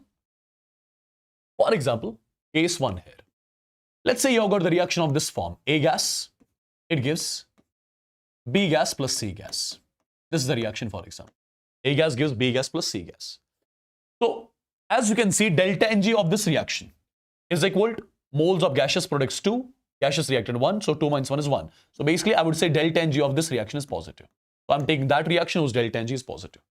Okay. Imagine that at equilibrium. There are A moles of this reactant, B moles of this product, and B moles of this product in the container. Imagine at equilibrium, there are A moles of this reactant, B moles of this, and B moles of this at equilibrium. Imagine that. Right? Now, let's do one thing. If I divide this with V, this with V, what do I get? Concentration. I got the concentrations of reactants products at equilibrium. Right? Now, if this reaction is at equilibrium, I would say QC and KC would be equal. Expression would be concentration of B, B by V, concentration of C, B by V. So it is P square divided by V square, whole divided by, this would be A by V. So VV gets cancelled. So it's B square divided by A multiplied by 1 by V. Okay. Now, my dear students, since this particular reaction is at equilibrium, okay, and this reaction is carried out at constant pressure. Imagine this reaction is carried out at constant pressure. Okay. Now you are doing you are adding the inert gas here in the container. Imagine you are adding the inert gas here in the container. Okay? Inert gas is basically that particular gas which is neither going to react with A, nor with B, nor with C. Inert gas is that particular gas here. You are adding inert gas into the container. That means you are adding that particular gas which is neither reacting with A, nor B, nor C. So you are adding inert gas at constant pressure. When you will be adding inert gas in the container, the total moles in the container are going to increase. Total moles in the container are going to increase. That means volume would be increasing. If volume increases, volume and QC inversely proportional. If volume increases, QC decreases. Initially, QC, KC were equal. Now, upon the addition of inert gas at constant pressure, total moles increases, volume increases. When volume increases, QC decreases. If QC decreases, equilibrium is disturbed. System would again want to be at equilibrium. So QC now has to increase its value. Then only it will again get equal to QC. QC has to increase its value. How QC will increase its value? QC will only increase its value if forward shift happens. QC can increase its value only if forward shift happens. Right? If forward shift happens. So remember one simple thing, guys. When you add inert gas at constant pressure, system shifts in such a direction in which the total gaseous moles increases. See, during the forward shift, here the total gaseous moles are increasing. That's why on adding the inert gas, system shifted in the direction in which the total gaseous moles are increasing. That's why the forward shift happened. Okay? Now, let me make you understand this with the help of one more case so that it becomes very clear. Let's say case 2. You have got the reaction as A gas plus B gas. It gives C gas. It gives C gas. Let's say when equilibrium is established in the reaction, there are A moles of this, and B moles of this present in the container. Now, if I divide all of them with V, what do I get? I got the concentrations. When this reaction is at equilibrium, at that point of time, QC, KC are equal. And when QC, KC are equal, what is the expression? Expression is concentration of C at equilibrium, which is B by V. Concentration of A at equilibrium, A by V, A by V. So it's A square divided by V square. So it's going to be B divided by A square multiplied by V. Correct? This is the expression now. So first of all, this particular reaction is right now at equilibrium. And this particular reaction is carried out at constant pressure. Let's say you are adding inert gas in this container at constant pressure. When you'll be adding the inert gas, the total gaseous moles will be increasing. If moles are increasing, that means volume would be increasing. If volume is increasing, that means QC would be increasing. Initially, QC, KC were equal. Now QC is increasing. Equilibrium is disturbed. Right? Now system would again want to be back at equilibrium. For that purpose, QC has to decrease its value so that it again becomes equal to KC. So when QC will decrease its value, QC can decrease its value only. QC can decrease its value only when backward shift takes place. So here, on the addition of inert gas at constant pressure, backward shift is going to happen. Right? Backward shift is going to happen. Now look carefully. When you added inert gas at constant pressure, here, forward shift is happening. During the forward shift, gaseous moles are increasing. When you added inert gas here at constant pressure, backward shift is happening. And during the backward shift, again gaseous moles are increasing. So I can take a note of one particular statement on adding the inert gas at constant pressure, system shifts in the direction in which the gaseous moles increases. Gaseous moles increases.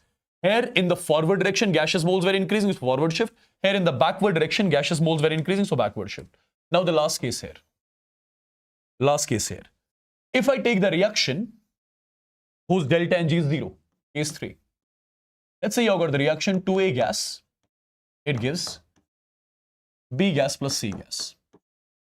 This is the reaction whose delta Ng is 0. Let's say at equilibrium there are A moles of this, B moles of this, B moles of this, right? At equilibrium. So concentration would be A by V, B by V, and B by V. If the reaction is at equilibrium, I would say QC and KC are equal. If QC, KC are equal, what would be the expression? Concentration of B, concentration of C, that is B square divided by V square, whole divided by concentration of A, that is A by V square. So V square gets cancelled out. It comes out to be B square by A square, right? It comes out to be B square by A square. Now tell me one thing. if this reaction is at equilibrium, and you are adding inert gas at constant pressure, when you'll be adding inert gas here in the container, the total moles will be increasing. If total moles are increasing, the total volume will be increasing. When you increase the moles, volume automatically would increase as per PV is equal to nRT. So if on increase the inert gas, moles are increasing, so volume is increasing. But in the expression of QC, is there any volume? There is no volume. No matter volume increases or decreases, nothing will happen to QC. QC will neither increase nor decrease because in the expression of QC, there is no V right now. Okay? So QC was earlier equal to KC. It is still going to be equal to KC only. It is neither going to increase nor decrease. So there will be no shift. There will be no shift. So remember, take a note of this particular statement. The statement is on adding inert gas at constant pressure to a reaction with delta Ng equal to 0, there will be no shift. Okay, there'll be no shift. Got it? I believe this is clear to everyone. And if this is clear, then there is one more parameter that we have to discuss, one more effect that we have to discuss, that is the effect of addition of inert gas at constant pressure. This is point number 5. Effect of inert gas addition at constant pressure we discussed. Now let's discuss it at constant volume. Effect of inert gas addition at constant volume. Now you'll be adding the inert gas by keeping the volume of the system constant. Take any reaction. Let me take one reaction only that will make things clear to you. Let's say A gas gives B gas plus C gas. Okay. Let's say at equilibrium we have got A moles of this, B moles of this, and B moles of this at equilibrium. If I ask you how many total moles are there in the container, total moles in the container at equilibrium will be A plus B, which is A plus 2B. So let me divide this with total moles at equilibrium. Let me divide this with total moles at equilibrium. Let me divide this with total moles at equilibrium. What did I get? I got the mole fractions. These are the mole fractions of reactants products at equilibrium, right? If I multiply these mole fractions with the total pressure at equilibrium, I got the partial pressures. These are the partial pressures of reactants products at equilibrium. Now, my dear students, if the reaction is at equilibrium, then I would say QP and KP will be equal also. If QP, KP are equal, what about their expression? Expression is going to be partial pressure of this, which is B multiplied by PT divided by NT ka square divided by partial pressure of this, which is A divided by NT multiplied by PT. So one of the NT cancels, one of the PT cancels. It's going to be B square divided by A multiplied by PT divided by NT. This is the expression. Now imagine this particular reaction is carried out at constant volume. Constant volume. So volume is constant. Already the reaction is carried out at temperature constant. So T is already constant. Now I have kept volume constant as well. Okay. Now, since you know PV is equal to nRT, volume is constant, temperature constant, R constant, so pressure is directly proportional to moles. Or you can say P is equal to K multiplied by N. Or you can say P divided by N is equal to K. What is the significance of this particular line? P divided by N is equal to K. That means if you change the pressure, if you change the moles, if you change the pressure, or if you change the moles, P divided by N is always going to be constant. P divided by N will not change. If you increase the pressure or decrease the pressure, if you increase the moles or decrease the moles, nothing will happen to the value of P by N. P divided by N is already constant. Okay. So basically, pressure and moles, they are directly proportional. So when you double the moles, pressure will be doubled. When you halve the moles, pressure will be half, right? So if moles are doubled, pressure will be also doubled in such a way that P by N does not change. It remains a constant. If you halve the moles, pressure will be also half. This is half, this is getting half. So P by N, nothing is going to happen to that. So P by N is constant. Now guys, this reaction is taking place at constant volume. Imagine you are adding inert gas. When you are adding inert gas at constant volume, total moles are increasing. If total moles are increasing, total pressure will be also increasing. Moles are increasing, pressure is increasing, but P divided by N value will remain constant. So this particular term, No doubt you're adding inert gas. When you're adding inert gas at constant volume, total moles are increasing. Total moles are increasing. Total pressure will be also increasing in such a way that P divided by T value should not change. This won't change. P divided by N, it would remain constant. P divided by N would remain constant. Right? P divided by N would remain constant. It's not going to change. Perfect? Or in short, just to make you understand, for example, you are adding inert gas at constant volume. So total moles are increasing. So denominator is increasing. Total moles are increasing. Pressure is also increasing. So total pressure is increasing. So this and this gets cancelled out. Right? So nothing is happening to this particular value. It's going to remain the same. If this value is remaining the same, that means QC is neither increasing nor decreasing. If QP is neither increasing nor decreasing, if QP is neither increasing nor decreasing, there will be no shift at all. So one conclusion you have to remember, when you add inert gas at constant volume, there will be no shift. There will be no shift at all. There will be no shift at all. Remember this particular point. Okay. Now, the last parameter here in Chatelier principle, what is that? That is effect of catalyst, which we have already discussed Effect of catalyst. What does a catalyst do? A positive catalyst speeds up the reaction. A positive catalyst increases the rate of forward and backward reaction by equal amounts, due to which equilibrium is established in the reaction quickly. But nothing happens to the equilibrium concentrations of reactants products. Therefore, equilibrium constant remains unchanged. So KEQ remains unchanged. So I would say, in short, on adding catalysts, there will be no shift. When you add the catalysts, nothing happens. There will be no shift at all.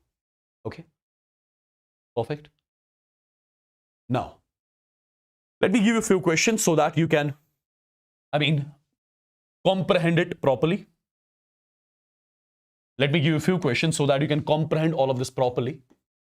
For example, you have got the reaction as N2 gas plus P times H2 gas. Let's say it gives 2 times NH3 gas, and here I'm writing 100 kilojoules. Now I'm asking you to predict the direction of shift. If, number one, if more NH3 is added. Predict the direction of shift if more NH3 is added. If more N2 is added. Number 3, if temperature is increased. Number 4, if inert gas is added at constant volume.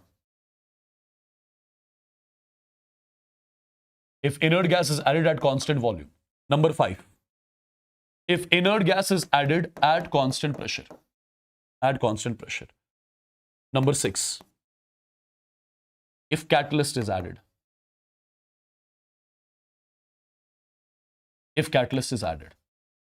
What would be the answer of all the questions? What would be the answer of all these questions here? See, first of all, if you increase the concentration of NH3, equilibrium will try to decrease it. How? Backward shift. Backward reaction. Okay. If you increase the concentration of N2, equilibrium will try to decrease it. How? Forward shift. Since the reaction is exothermic, because heat is being released, so reaction is exothermic. And in case of exothermic reactions, equilibrium constant is inversely proportional to temperature. In case of exothermic. So when you increase the temperature, equilibrium constant is decreased. And when equilibrium constant decreases, how equilibrium constant decreases? Tell me that. How equilibrium constant decreases? When forward shift happens or backward shift happens? When backward shift happens. Right? Basically, equilibrium constant is concentration of product at equilibrium divided by concentration of reactant equilibrium. When Kc increases, equilibrium constant decreases. When equilibrium constant decreases, that means concentration of product decreases. How concentration of product decreases? When reaction shifts backward. Right? Perfect. Now, if inert gas is added at constant volume, will there be any shift? There will be no shift. When inert gas is added at constant pressure, When inert gas is added at constant pressure, what happens? When inert gas is added at constant pressure, I've told you already, system shifts in the direction in which the gaseous moles increases. In which direction gaseous moles are increasing? I would say in backward direction gaseous moles are increasing. So backward shift. If catalyst is added, will there be any shift? There will be no shift. I believe this is also clear.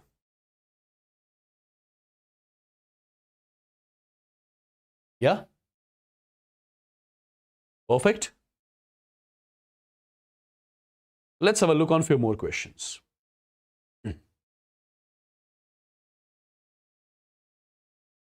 Let's have a look on a few more questions.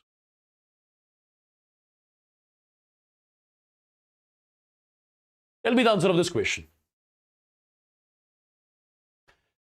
The equilibrium is attained at 25 degrees centigrade in a closed container. Closed container means volume constant.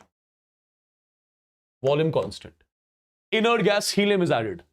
So inert gas is added at constant volume. When inert gas is added at constant volume, will there be any shift? There will be no shift. If there is no shift, will there be more Cl2 formed? No. More this? No. There will be no change in the concentration of reactants and products. Because there is no shift. There will be no change in the concentration of reactants and products. Right? Because there is no shift. Because you are adding inert gas at constant. You are adding inert gas at constant volume. Tell me the answer of this particular question. Tell me the answer of this particular question. You have got a reaction, okay? The equilibrium amount of carbon dioxide can be increased by. You have to increase the equilibrium amount of carbon dioxide. How equilibrium amount of carbon dioxide can be increased? Equilibrium amount of carbon dioxide can be increased only when the reaction shifts forward. Now, among all these, where do you see the reaction shifting forward? If you increase the amount of carbon monoxide, if you increase the amount of carbon dioxide, equilibrium will be decreasing it. How? It will shift the reaction in the forward direction. When the reaction shifts in the forward direction, amount of carbon dioxide will automatically increase. Right? So option D. Got it? Got it, people?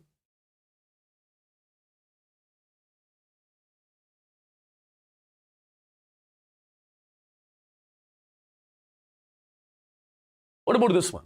This is the reaction. The amount of X3Y is affected by. The amount of X3Y is affected by. Since the reaction can be either endothermic or exothermic, so on changing the temperature, there will be shift. And when there will be shift, the amount of X3Y will change. So temperature is going to be the answer. Temperature is going to be the answer, but temperature is given in everywhere. Second, pressure. Second, pressure. When you increase the pressure, reaction shifts in the direction in which gaseous moles decreases, right? If I increase the pressure, the reaction is going to shift in the direction in which gaseous moles decreases. Gaseous moles are decreasing forward. So if forward is happening, amount of X3Y is changing. So with pressure also it will change, right? The amount of X3Y at equilibrium is affected by temperature as well as pressure. Perfect. By the addition of catalysts, rate of forward and backward increase by equal amounts, due to which equilibrium is established in the reaction quickly. But nothing happens to the equilibrium concentrations of reactants and products. Equilibrium concentrations of reactants products remain unaffected by the addition of the catalyst. You know that already. We have discussed that.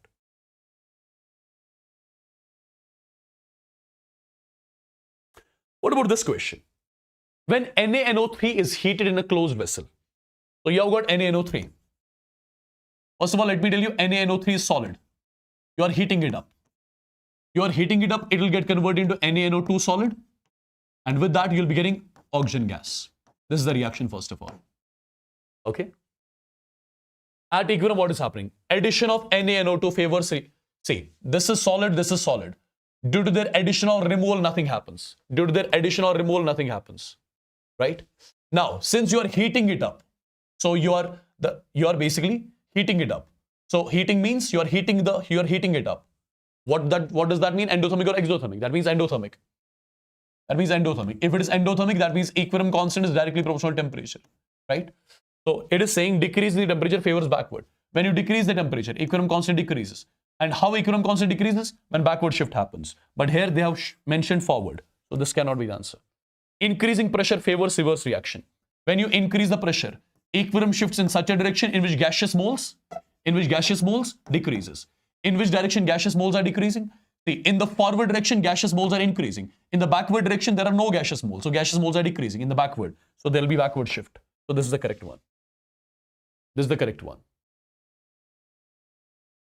Yeah, this is the correct one. Now, my dear students, there is one last topic that is left here. What is that? Let's complete that.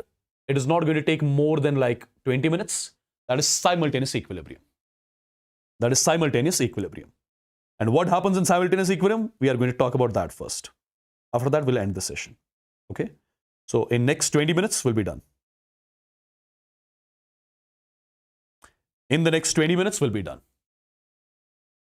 So in case of simultaneous equilibrium, what happens? Two reactions at equilibrium. Two reactions at equilibrium in the same vessel. In the same vessel. Having at least one component in common.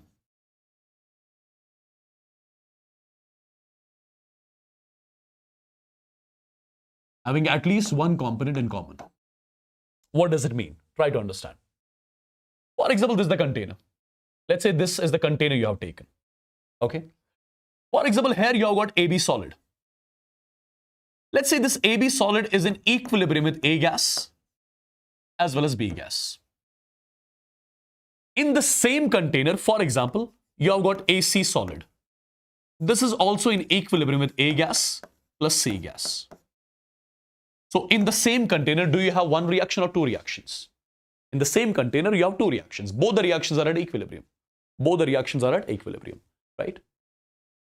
Now, basically, when equilibrium is established in the first reaction, there will be some moles of AB, some moles of A, and some moles of B.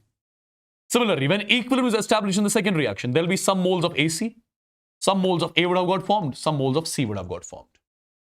But tell me one thing, do solids contribute towards the pressure? Solids do not contribute towards the pressure, right? It is basically the gases which contribute towards the pressure. It is the gases which contribute towards the pressure. So since, can I say something like this? At equilibrium, this is in solid form. So its contribution towards the pressure will be nothing, right? Since the stoichiometry is 1:1. So whatever is going to be the pressure due to X, due to A, same is going to be the pressure due to B. The stoichiometry is 1:1, right? Stoichiometry is 1:1. Whatever is going to be the pressure due to A, same is going to be the pressure due to B. If this was 2 here, this would have been 2x then.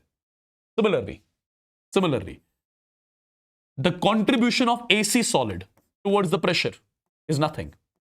So at equilibrium, A and C would have contributed towards the pressure. Let the contribution of A here be Y ATM. So C would be also Y, because stoichiometry is 1:1. So basically, what I'm trying to say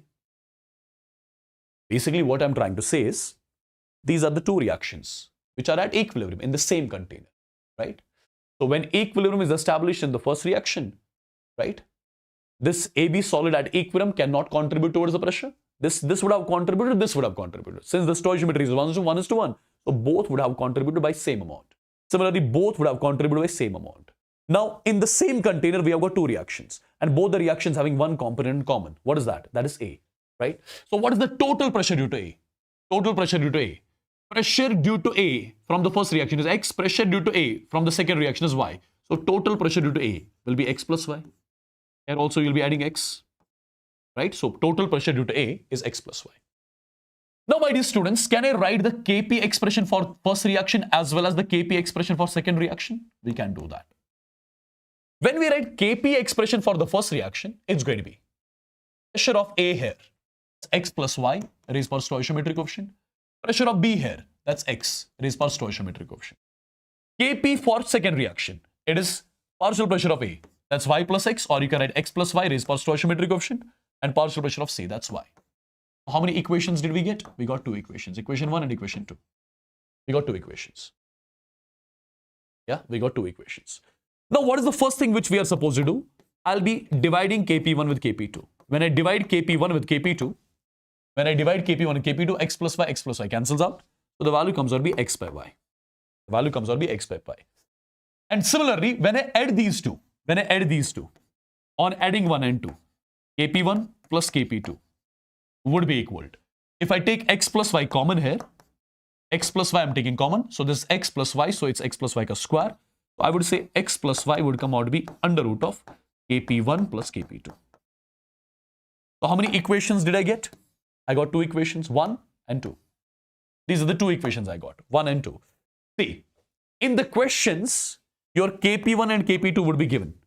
In the questions, your Kp1 and Kp2 would be given.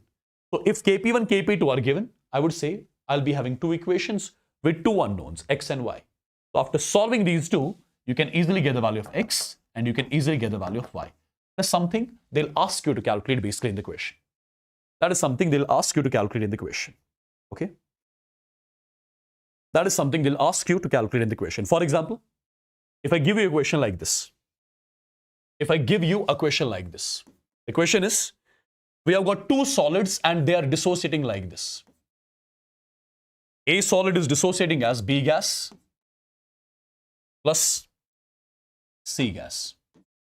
Similarly, there is one more solid, that is your D solid. It is dissociating as C gas plus E gas. For example, Kp for the first reaction, which I'm writing as Kp1, it is given to me as X. Kp2 for the second reaction is given to me as Y. Okay? The question says, the total pressure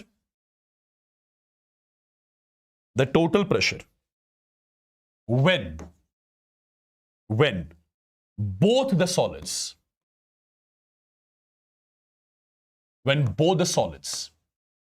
dissociate simultaneously. The total pressure when both the solids dissociate simultaneously is. This is your JEE Mains asked question. See guys, what you'll be doing here.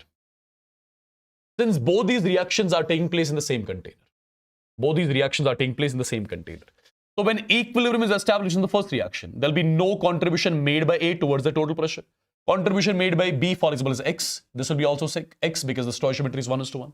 Similarly, the contribution made by D at equilibrium towards the total pressure is nothing. This would have made the contribution Y. This would have made the contribution Y. But I'm not going to write X and Y here because I'm calling X and Y to Kp1 and Kp2. X and Y are some other quantities given in the question. In the question, they have mentioned let Kp1 is equal to X, let Kp2 is equal to Y. So let me not represent them with X and Y. Let me call this as P1 so that this will be also P1. P1. Similarly, let me call this as P2. This will be also P2. Perfect. Now there is one common component, that is C. So I would say the total pressure due to C will be P1 plus P2.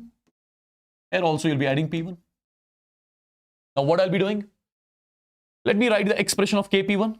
As per the question, Kp1 is X, right? As per the question, Kp1 is X and its expression would be partial pressure of B, that is P1, raised power 1, partial pressure of C, that is P1 plus P2, raised power 1. Calling this equation 1. Let's write the expression for Kp2. As per the question, Kp2 is Y. And this Y is equal to partial pressure of C, which is P1 plus P2, raised power stoichiometric coefficient 1, partial pressure of E, that is P2. Right? Calling this equation 2. If I divide these two equations, on dividing 1 and 2, I would say X by Y is equal to P1 plus P2, P1 plus P2 cancel. So this is P1 divided by P2. Now similarly, when you add these two, I would say X plus Y will be equal to P1 plus P2, you will take common. So it is P1 plus P2 ka square, right? So that it will become P1 plus P2 is equal to under root of X plus Y. P1 plus P2 I got to know as under root of X plus Y. Now, my dear students, total pressure when both the solids dissociate simultaneously, total pressure will be equal to, see, there will be no contribution of A towards the total pressure, no contribution of D. There will be contribution of C towards the total pressure, which is P1 plus P2, right? Contribution made by C plus contribution made by B because B is also in gaseous state.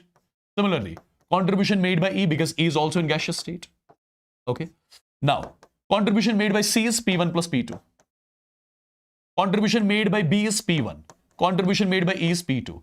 So this becomes 2 times P1 plus P2. Now P1 plus P2 value already we have in the question. That is under root of P1 plus P2 is nothing but under root of X plus Y. So this is the total pressure of the mixture at equilibrium. This is the total pressure of the mixture at equilibrium which I was supposed to calculate. Okay. Total pressure of the mixture at equilibrium is nothing but 2 times under root of X plus Y. This is the question which was asked, I think, last year in their JEE Mains examination. I believe this is clear. I believe this is clear. One more question, and with that we are done. 2 reactions are given to us like NH4 twice, sulfur solid. It gives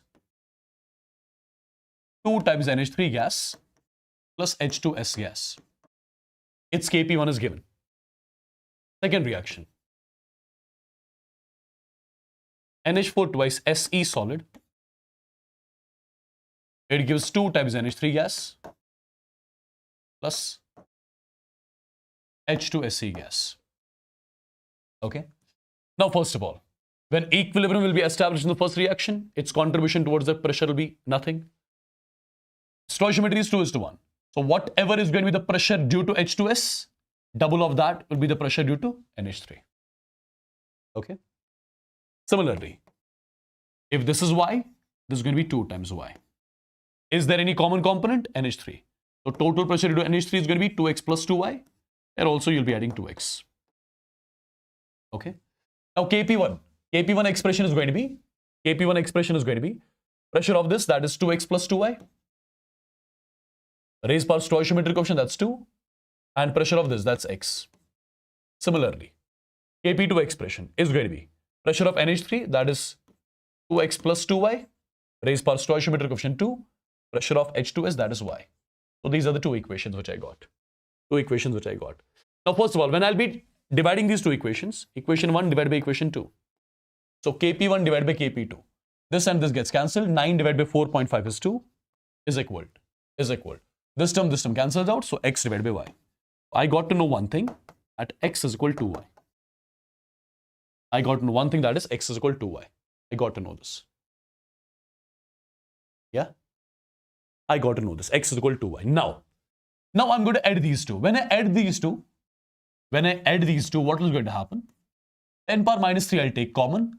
So 9 plus 4.5 is 13.5. So it's going to be 13.5 into 10 raised power minus 3 is equal to. Here I'll take 2x plus 2y ka square common, and it's going to be x plus y. On adding these 2 equations, this is what I got. Now this is going to be 13.5 into 10 raised power minus 3 is equal to 2 into x. Since x is equal to y, if x is equal to y, so 2 into 2y is 4y, 4y plus 2y is 6y, 6y ka square is 36y square, right?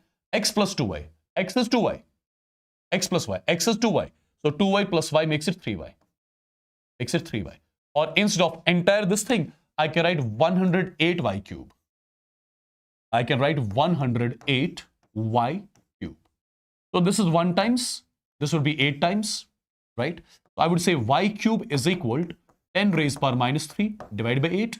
Or you can say y is equal to 10 raised power minus 3 divided by 8 whole raised power 1 by 3. Which can be written as 10 raised power minus 1 divided by 2. So it is 1 divided by 20. 1 divided by 20 is 0.05. So this is the value of x. Sorry, this is the value of y. If you got the value of y, the value of x can be x is equal to y. So it is 2 multiplied by 0.05. The value comes out to be 0.1 atm. So you got the value of x, you got the value of y. What am I supposed to calculate? I'm supposed to calculate the partial pressure of NH3 at equilibrium. What is the partial pressure of NH3 at equilibrium? I would say partial pressure of NH3 at equilibrium is nothing. It is 2x plus 2y. Now, 2 into x. X is 0.1 plus 2 into y. Y is 0.05. So this value is equal to 0.2. This value is equal to 0.1. The value comes out to be 0.3 atm. This is the partial pressure of NH3 at equilibrium which I was supposed to calculate, guys. Am I clear? So with this, we are done with the chemical equilibrium, right? I've discussed all the topics in detail right from the scratch. And it almost took some 10 hours to complete this particular chapter. All the concepts, all the topics that can be asked from the chemical equilibrium chapter have been discussed in detail, right? As you know, we started from the scratch, from the zero, and slowly scaled up the things to NEET level, even JEE mains level, right? And here we are done with this particular chapter. Okay, perfect. The one thing I would want in the comment section of this particular video, what is that? What is that? That is chemical equilibrium done and dusted. This is something I would want in the comment section of this particular video. The PDF of this particular session I'll be sharing in my Telegram, right? If you are not the part of the Telegram channel yet, be the part of Telegram channel as soon as possible. I'll be sharing its PDF right after the session. Okay? Hope you understood every single thing in very much depth.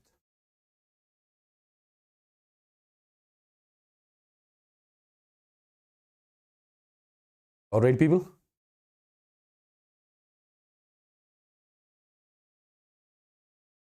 Okay.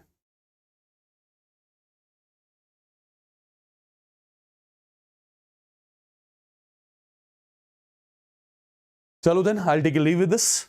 Okay, if you have anything to ask me, anything to tell me, do let me in the comment section of this particular video. And do let me know honestly in the comment section whether you got all the concepts, all the problem patterns properly, right? Do let me know that honestly. And do let me know how did you find this particular session. Yeah? Chalo. I'm going to take a leave with this. I'll see you guys with one more chapter soon. Take care. Bye-bye.